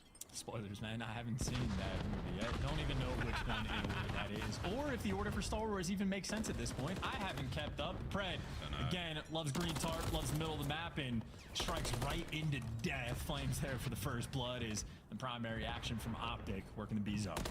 Here we go. And this is, yeah, this is exactly where you want Shotzi to be. Woof! Fame finally cuts him down. One segment of B, though, on the way out. That's a big old problem. Damn, son. Kenny moving very well right now. Keeping LAG. They just cannot keep track of any player right now. The awareness from the oh, pistol. Teamwork. Nice teamwork there. Oh, could have died there. It is very difficult to deal with any of them. And Shotzi on a flank, finding kills everywhere you look. How much time has LAG spent looking at Shotzi underneath their windows on both sides of the map right now? They at least clear Texas need to do something. They gotta get a point. Nice 2-piece. Ooh. Spicy with it. Ken gives Fortunate. you 2, opens up the map as the primary play again towards the B zone. Pred now jumping on it from the middle of the map, as is tradition. And still just stopping the clock. Not a ton of pressure on the point. Pred actually gets ripped off of it, so only Dashy stopping the clock, and he's just getting swarmed. He's finally been brought down. It's reopened for business now. Shotzi, can you get in there? MCW in hand. Oh, and he's taken the high road. Love this. His teammates get over towards A. What is going on YouTube? Last ditch attempt. He's going to be able to dive right down on towards B and get the cap going. Here we have it. Nice work out of Estriel. Stops it. Dimacon there to help out as well. Got to win this. Does. That's the round. 1-1. I'll be damned. I mean, that is a virtually dominant round on defense. Not technically as good as Optics, just because LAG gave away a single tick, but you only give away a single tick on defense. You're feeling good about your chances. And I mean, we were just stuck on board with Shotzi, who just like, there's no true opening for him to make a move. Players underneath him, he's getting a little bit of intel on players, but Optic just never quite found that stride and got the break. So a few missed opportunities, but LAG on cruise control. This team has been fighting. It is a 25-point game in the hard point, 2-round difference in the S&D, and nice shots coming through from Fame off the rip just to get a couple tags. LAG at least giving Optic a good rep here, as it were. Ooh, not what you want from Shotzi.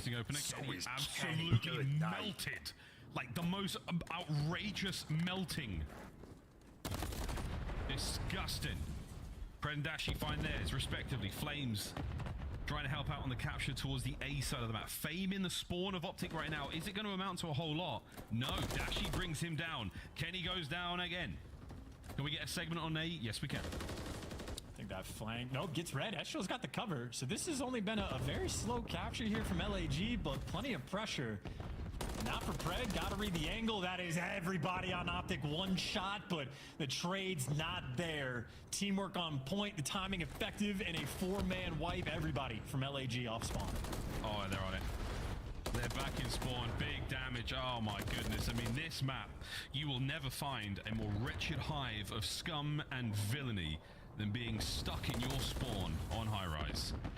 Get stuns to try to work yourself out, but it is nerd spots on nerd spots. Nice little break of a moment, but it's still just players going to be a little bit slow. Shotzi doesn't miss his movement very often, nails it there, and extra shots through the wall. Nice little cherry on top is LAG. Might just be funneling into death, everything being red. The clock is going to be stopped with a high ground. Well, captivated by Optic Texas. 25 seconds, and this round is theirs. Big shots from Dashi, keeping Fame at bay, brings him down. Here comes the next set. We might be able to get on a B. There we go. Not over just yet. Pred making a case for it. Sends it close range with the Renetti once again. The weapon that seemingly does it all. Final 10 seconds on the round. LAG have got an opportunity to get to A. Here comes the last chance. And Dashi, big shots in the first, the second, no. Kenny saved the round for his boys. He can. That boy does not shoot like a stormtrooper, let me tell you that. Nah, it's a nice read as well. First guy's on the point, but Kenny, as he's like flying over top, recognizes, hey, let's just get the second guy coming through. And before he has to get this two-piece, his team was there for the job. That seems like the type of round that the entire round virtually gets decided off of Optic when they're coming off of spawn. LAG only have one player on the zone, but they have like spreading coverage over towards A. Optic, the teamwork just on point. They get that one wipe, and you shut down that like one truly good push, and any four-man wipe on high rise might just call game, especially for a team as good as Optic.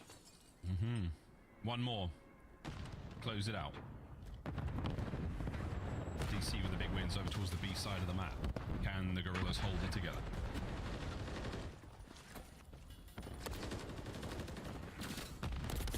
Ooh. No covert sneakers. I was going to say, that's a very loud slide from Fred. Tries to pierce in between the setup, but now you got Optic. Again, similar sort of thing. Defense has been dominant. They're stuck in their spawn as well.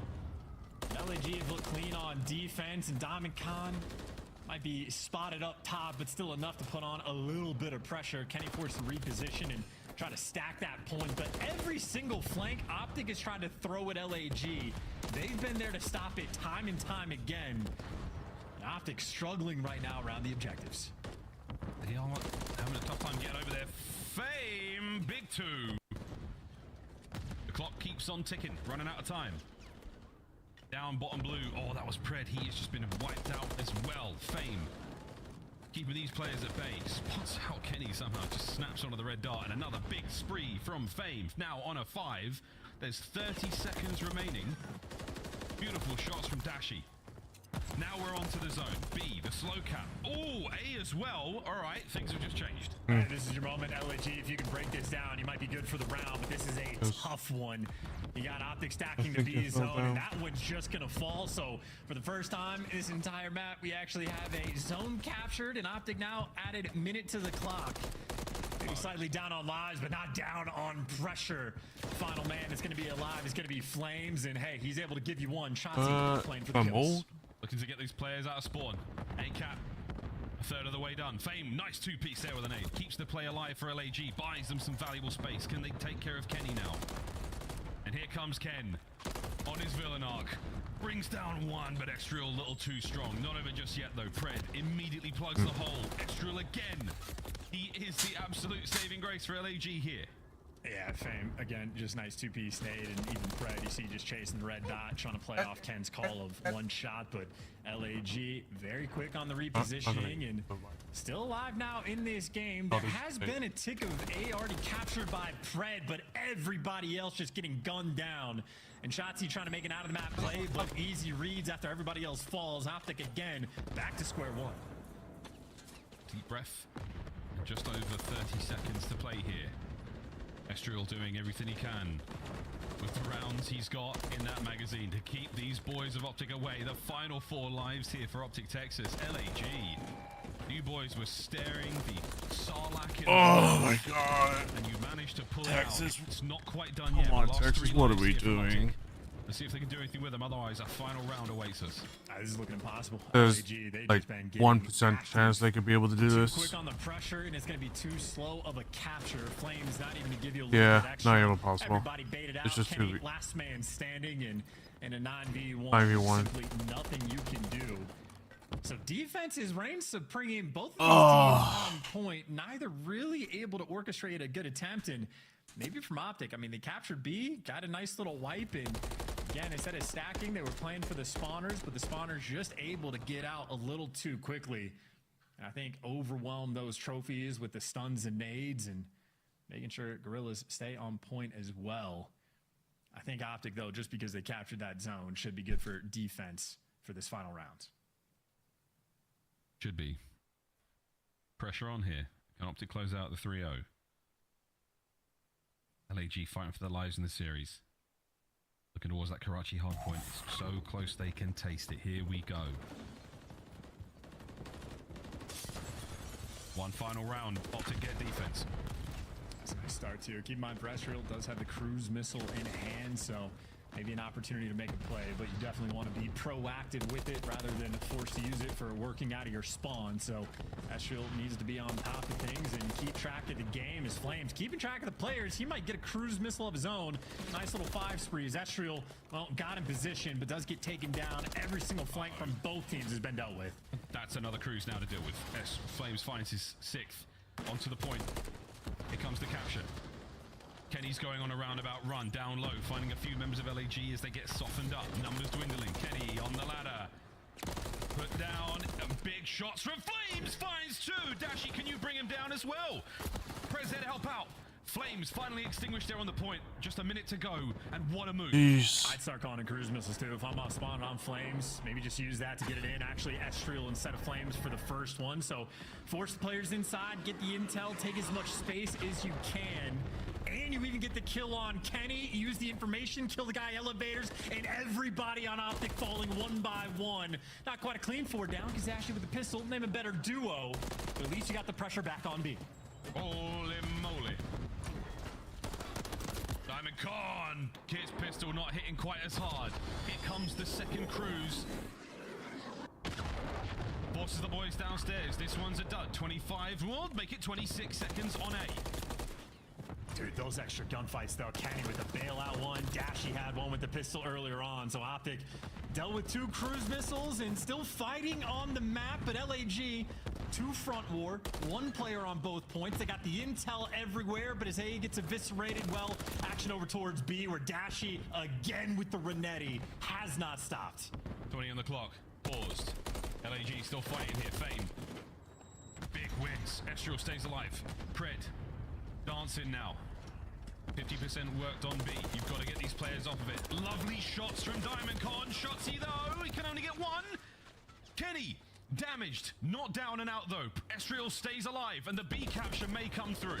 It's so close. Kenny wants to stop it before they can get it. Or maybe everyone but Oh no, that's not what you want. Oh, Shotzi, he can probably, no, he is not able to. Fucking goddamn it. Now in 8 versus 5. This is TDM. We're playing TDM now. That is not what you want. That is not what you want in order to clutch this. Play this one safe and play this one slow. Kenny can't get away with it. 3 lives remaining. LAG 6. Pred's fine too. Got to be careful. Trigger discipline needs to be on point because players out of the window and maybe yeah, they saw him. Actually tell her maybe Estriel spotted him. So they saw him. There's nothing they could do. Shotzi and Dashy trying to clutch for the team. Trying to clutch. Damage dealt. Bruce with the coverage. You've got plenty of time to find the kills. You've just got to get them off the point. Here comes Shotzi. Dashy getting ever closer. Nothing they could do. Makes it done. Over. Holy fuck! They did. They choked that so hard when they threw that nade. Double team kill with the nade.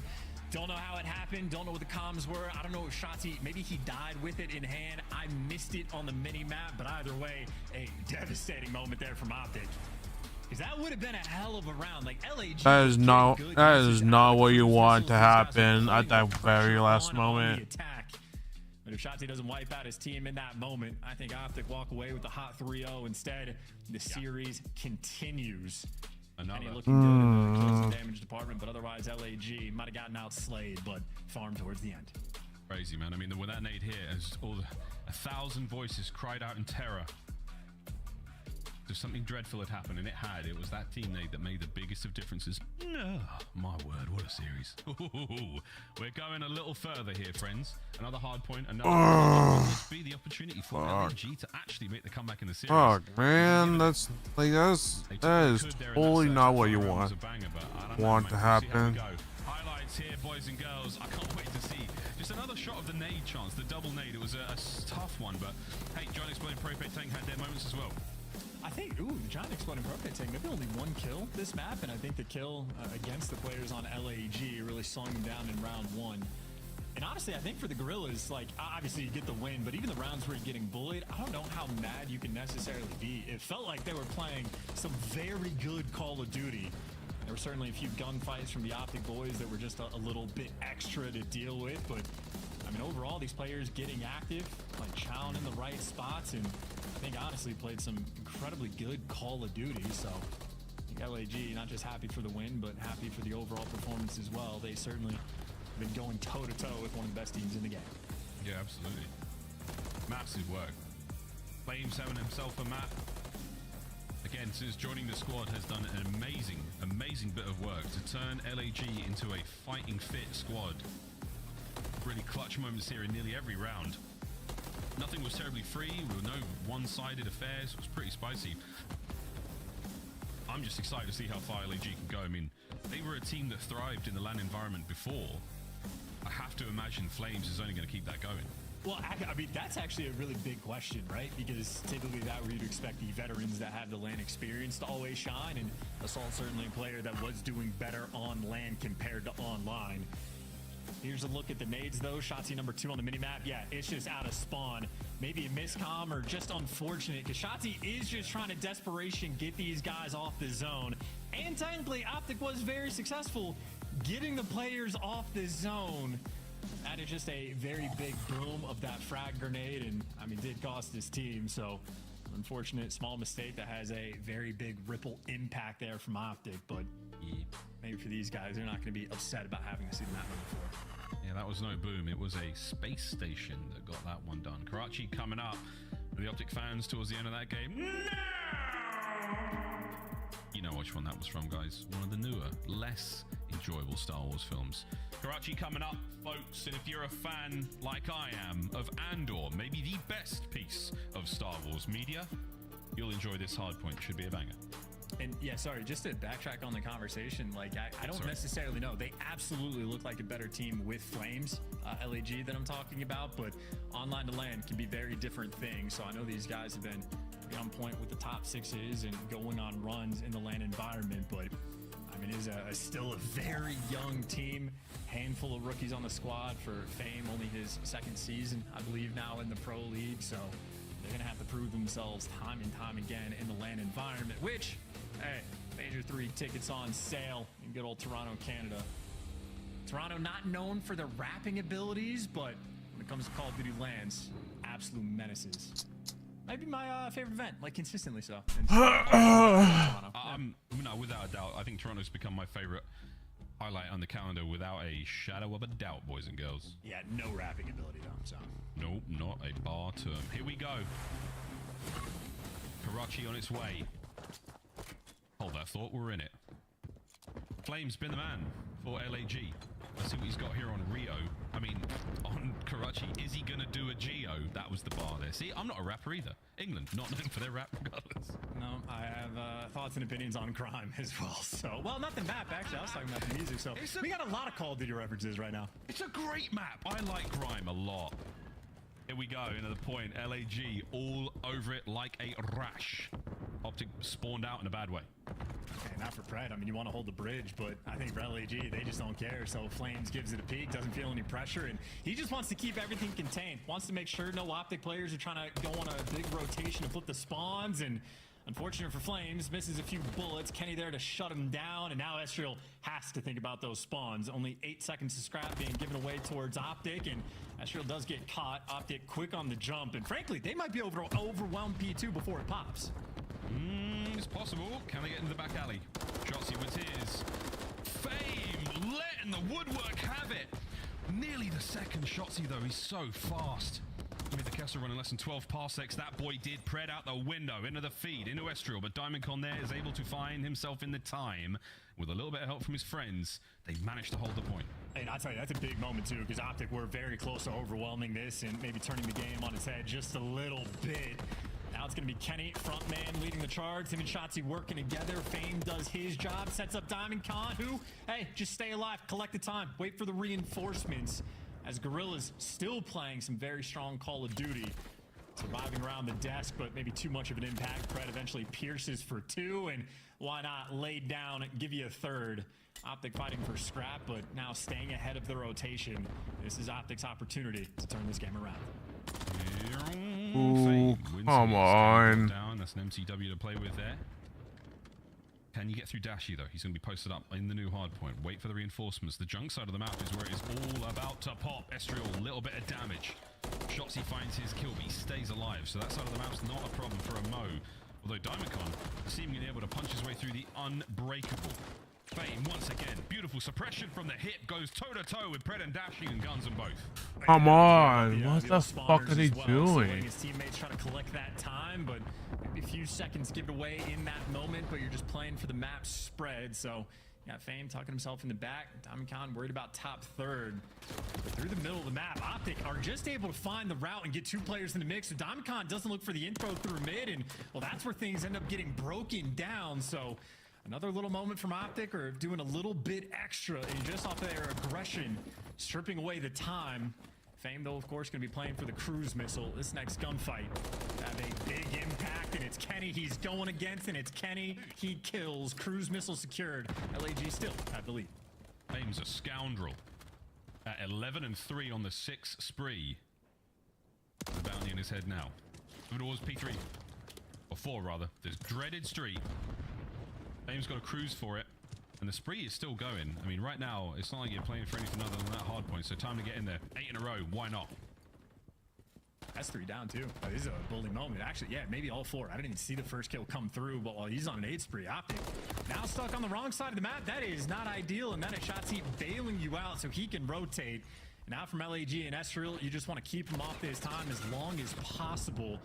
18 seconds is a noticeable chunk. Estriel maybe going to fight for it or just play the cutoff man. Shotzi running a rampage, running towards new. Shotzi has solo rotated, killed almost the entire team, and now might be going to get those back spawns as well. DiamondCon literally having to hide in the back of the map. You can't hide from Shotzi. A rotation where he does nearly everything himself. You can see that rotation in it. He dodges the cruise as well.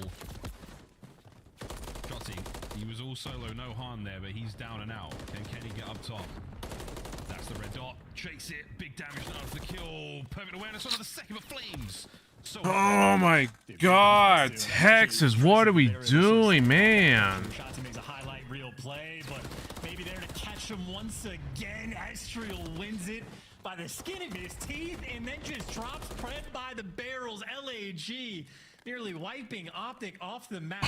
Come on, you guys pick the fucking map and you can't even and win some of these fights. Like, what are we doing? I'm so confused. Like, I get it, they're trying to test it on like a bottom 8 team, but like, they are doing what they can. P1 on us again. LAG commanding lead. oh my god, and Dashi's definitely getting just slammed at the moment.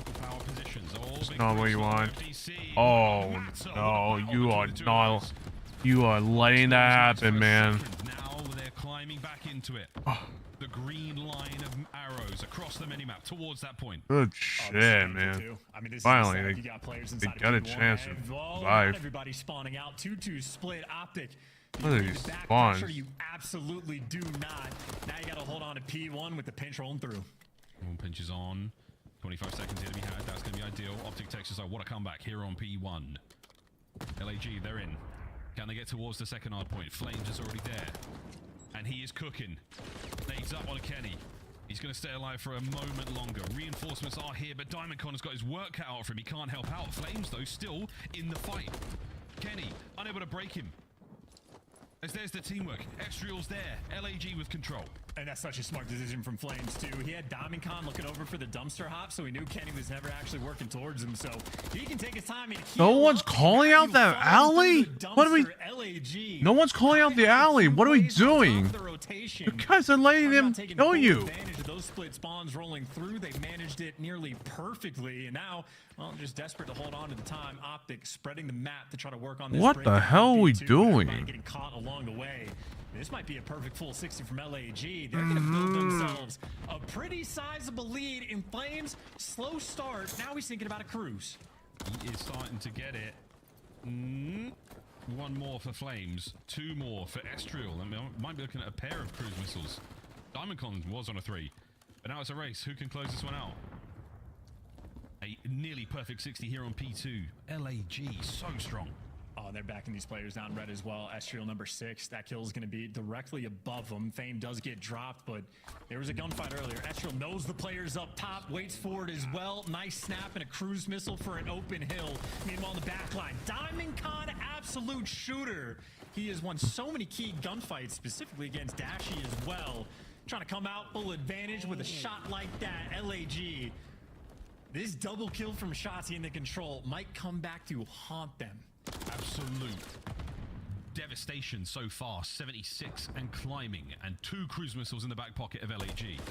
The hoods are up, the lights are out, and they are running this one. Kenny finally finds an entry through the back, and DiamondCon is there for the immediate and swift pickup. Can't go the second on the Dashy. Flames winning his fight on the front side of the hard point. Ends it. Optic with a late break, but it's only 15 seconds. You guys are just auto-videoing Rio, and we are just... And you guys are just getting hit slammed by this Karachi hardpoint twice now. What are we doing? Has that under control. Meanwhile, Pred, well, gets you 1 kill. Still have a Flames underneath bottom green. Neither team really in position to get this time just yet. And terrible news again. Wide open hardpoint. Cruise missiles going to be having a good time. Fame, beautiful shots there in a Pred. He doesn't do a whole lot in that life. And Flames, oh my word. Optic are just falling to pieces. Terrible timing every now and then.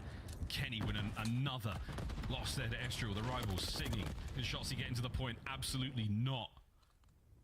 LAG locking it down.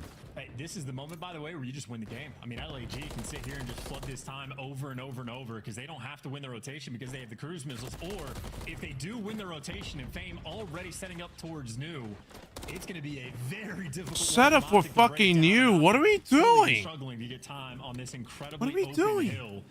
DiamondCon playing over towards the bridge, just going to cut off the reinforcements.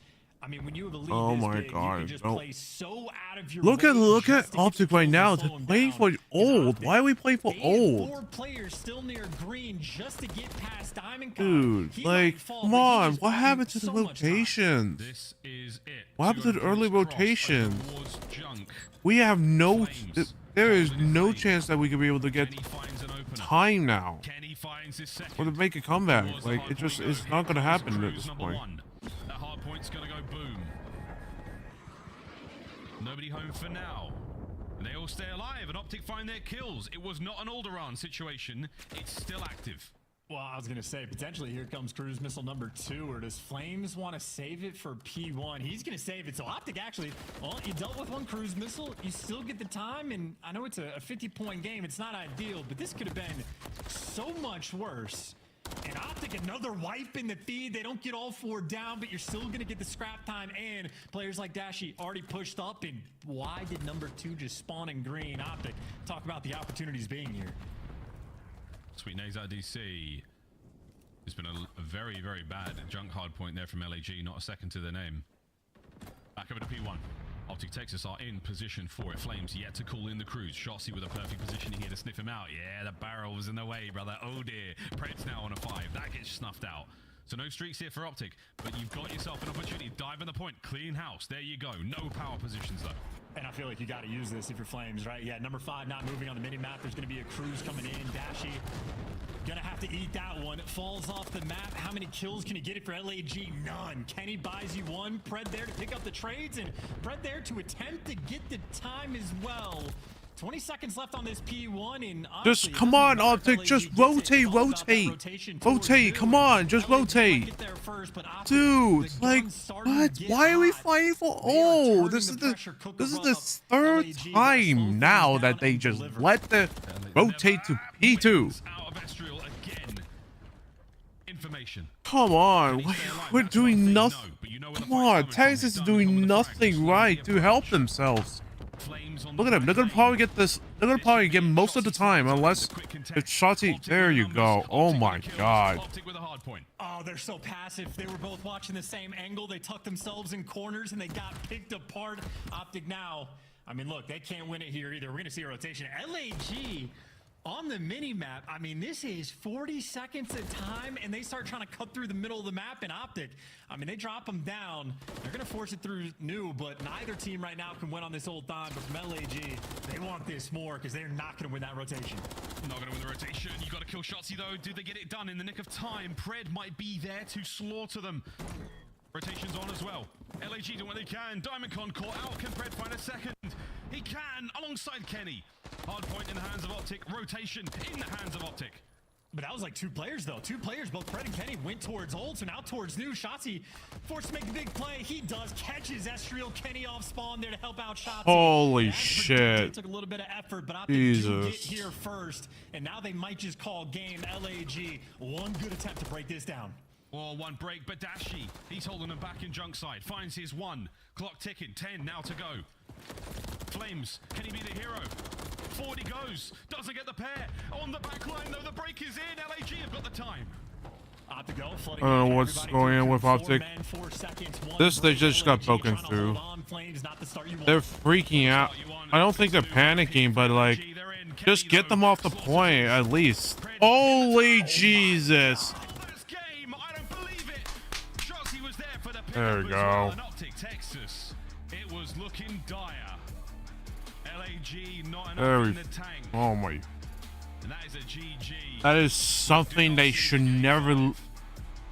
Like, at least they got heated back up, but this is not what you want to see from a top 2 team. You just don't want to see that. I mean, LAG, they were on point for 90% of that game, but for the 10%, It almost went down the way it happened yesterday when they went against Boston. Battling back from down maybe 70 or 80 points. That is an absolute class game there out of Optic Texas, and I know Dashi struggling in the kills department, still the damage dealer, and had 14 assists. Brain dead as for hell. the first half of the game, the kills were simply just not flowing his way, but the resolve on point. Shotzi 2 minutes in time as well. I think from Optic, you got to be happy with the way that went. Maybe not enjoying a close game against LAG, but that is a comeback from start to finish on the back foot until literally those final 2 hills. And the largest deficit, I mean, what is that? 191 to 116, an 80-point gap roughly between those teams. Another map where Optic just absolutely battled. So the same with FaZe. It's not about how you start, it's always about how you finish. Always be closing. My goodness. Well, 3-1. High-rise control was fantastic, but all in all, this was a very, very close series. So kudos to LAG. You're looking strong against one of the finest in the league right now. They'll be carrying the lessons learned forward into the remainder of the qualifiers and, of course, into the Toronto Major. Bang, what a day. We got so many Star Wars references in today, Chance. So many. Yes, Rosalie or Ali asked and you absolutely delivered. I think I had 2 the entire time, and that's better than I thought. No, you did absolutely fantastic. All right, Desk, it's over to you. We're going to go and enjoy. I'm actually going to go watch a Phantom Menace in the movie theaters. I'm doing Someone said, by the way, that Miles is R2-D2 and Chance is C-3PO, and I giggled a little bit in the chat. Oh my gosh, that's perfect. It's pretty quality. All right, Optic is also pretty quality, and it looks like they remembered they had dinner reservations in the second half of that hard point. But credit to LAG. I picked them today. I know they match up pretty well against Optic, and DiamondCon came through for us in that game 4. The man had a hell of a performance, famed 29 kills, 20 of those untraded in the final game, but they fell apart, Allie. Yeah, no, this is just another situation where LAG is kind of beating themselves, right? Like, you do so much, you give yourself such a cushion in this map number 4. You push through that map number 3 to even get to this point in the series, and unfortunately, you fall short. You were perfect in the rotations throughout the entirety of this map, except for near the end when it mattered. That final P2 allowing Fred to go on that 5 spree, and then into Coop, where you had been so good about sniffing out the player that went through the backside to go for spawns. You weren't able to win those gunfights. So for LAG, just not to stop the momentum once you get the ball rolling. On the flip side for Optic Texas, a lot of mistakes throughout the entirety of the series. You're considered the top 2 in the league. So the fact that this was so close versus LAG raises some alarm for me, but also you are feeling the pain that map number 3, Shanti obviously connects that 2 team kills in the frag, and maybe this should have been 3 out. Do you know you said sniffing out the player? Anyway, we'll talk about it later. Impressive numbers here from a number of our players on Optic, despite getting outslayed in that game. For Darkness Rises, Kenny, Kylo Ken, series stats versus LAG. The man continues to impress with another 17,500 damage. Yeah, I talked about in the pregame. Kenny has just simply been that guy the entirety of this stage, and then the lights who meet it. Dashy series stats versus LAG. The numbers weren't crazy, but the damage was another 18,000 KD out of him, 13 and 5 in the search and destroy, showing up when it mattered. Optic does it once again, and it's time to look at the best play of this series. It comes from map number 1. It's your Scuff play of the game. Let's take a look at the final hill here.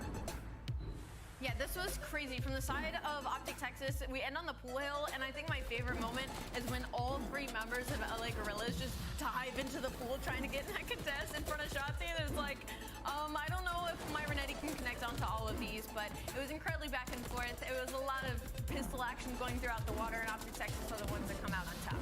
Oh, I mean, this was another close, like, hard point. He knows where you're coming from, bro, and it's Pred with the triple cleanup from above. The pool still here at the CDL. Optic making use of it as they lock in the first of 2 hard points on their way to a 3-1 victory. It's now time for our Monster Winner Spotlight, and I asked for this man in particular because today seems to be a special day for Kylo Kenny. Kenny, welcome to the show. First off, for anyone who's missed the Call of Duty lore, why do people associate you with Jedis or maybe Sith Lords? I just think my love for Star Wars, and then I think a bunch of fans started calling me Kylo Ken because it rhymes with Kylo Ren. I kind of just ran with it because he's actually my favorite character. Boom. One of my favorite characters.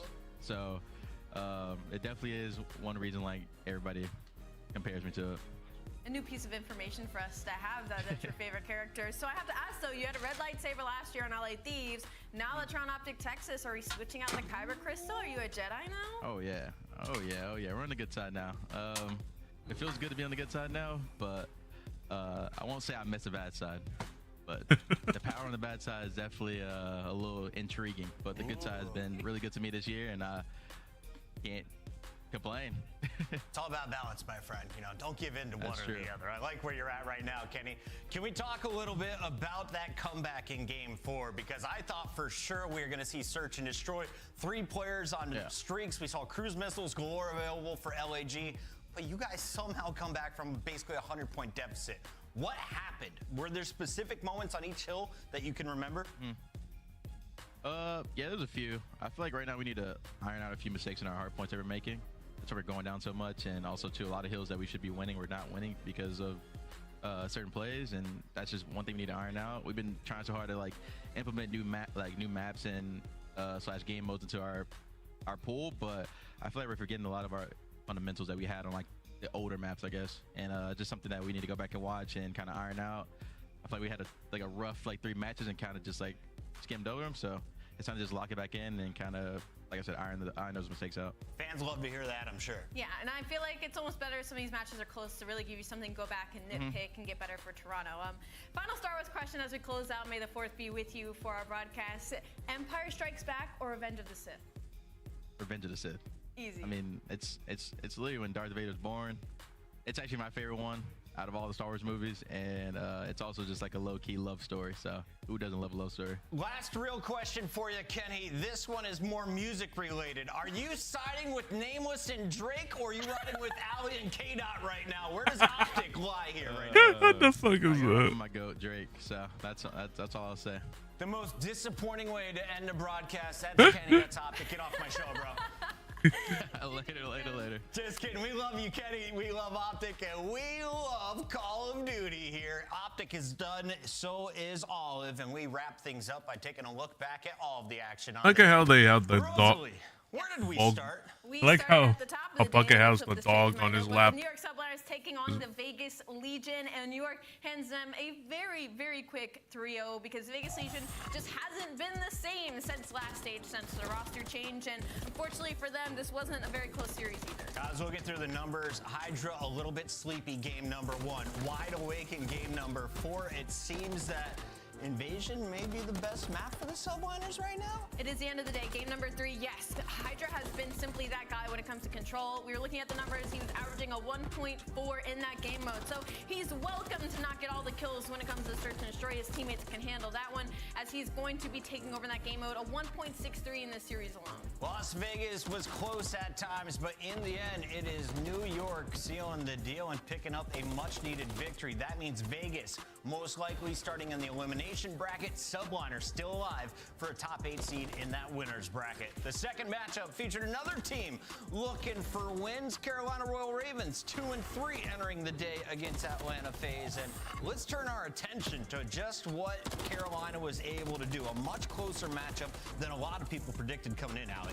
Absolutely. Carolina did incredible, especially that map number 1. They were able to keep the hard point within about 20 points, and then to be able to take a search and destroy off of the best search and destroy team in the league makes me incredibly excited for Carolina Royal Ravens heading into Toronto, because this team now has a facility, they're in the same building, but also they get better on land. So at minimum, I'm expecting maybe a crazy upset, but at least a top 6 placing from them as we go to Toronto. Atlanta FaZe is taking care of business against Vegas. Tonight, they do it against Carolina, and they are looking to close out Major 3 with a flawless 7-0 record. Stay tuned to see what they do next week, but keep in mind, we got more games coming your way tomorrow involving some big teams. We got Miami, Seattle, Toronto, Minnesota, Boston, and LA all in the mix. And Allie, you take a look at this leaderboard. We got a number of teams with 3 wins already and a whole bunch sitting there in the 2 spot. Yeah, and a lot of these teams still have matches to go. We have Seattle Surge still has to play a couple, Toronto and LA Thieves, and starting at 3-1.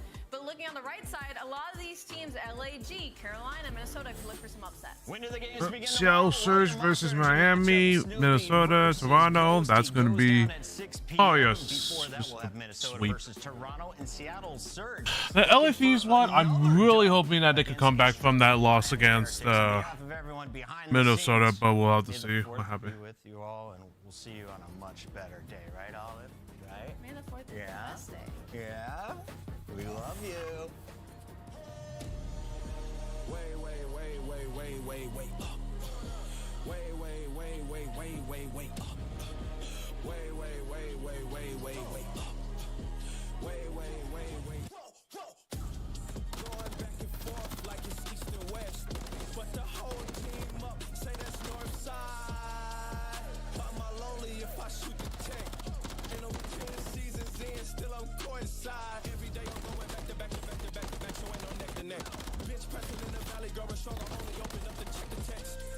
Superhuman, I'm in overtime, they hate, so they check the chest.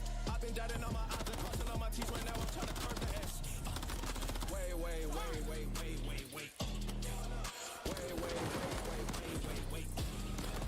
On the gas, and I'm smashing it. I've been in my lane, I'm probably crashing it. Wait.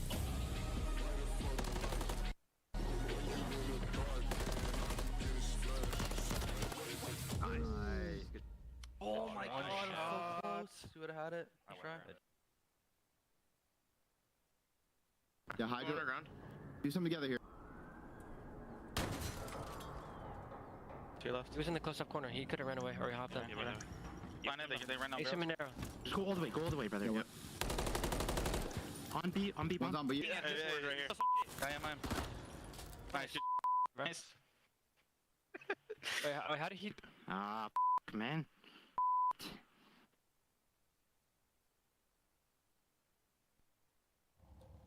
Oh, that's gonna be it for today, everyone.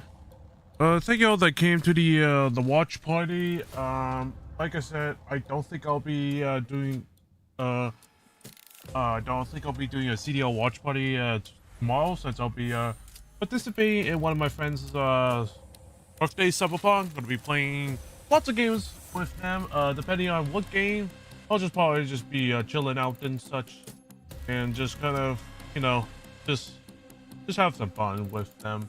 And yeah, we'll see about that. Do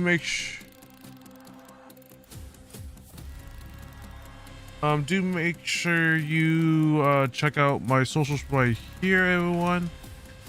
And for those kind of new here, do make sure you check out my Twitch right here as well. If you do like the stream, make sure you like the video. Make sure you like the stream and subscribe to my YouTube channel for future watch parties. Don't forget to also follow my Twitch here as well. Do make sure you follow my Twitter as well, where I mostly interact at, and pretty much it. And if you all are interested in terms of communicating me on Discord, do check out my Discord or server. And check out the sponsors that my esports org, the Godslayers. Do make sure you check out the sponsors that the esports org I'm a part of. Godslayers is sponsored by, and do check out their Godslayers merch as well. If any of you want to support Godslayers org, do make sure you check out the merch right here. Anyways, y'all, that's great for today, everyone. Thank y'all so much for watching. I hope to see y'all next time. I might join it. I might stream tomorrow, depending on how long it's gonna be, but we will have to see. Anyways, y'all, that's gonna be it for today. Thank y'all so much for watching. I'll see y'all next time. You all stay frosty and take care.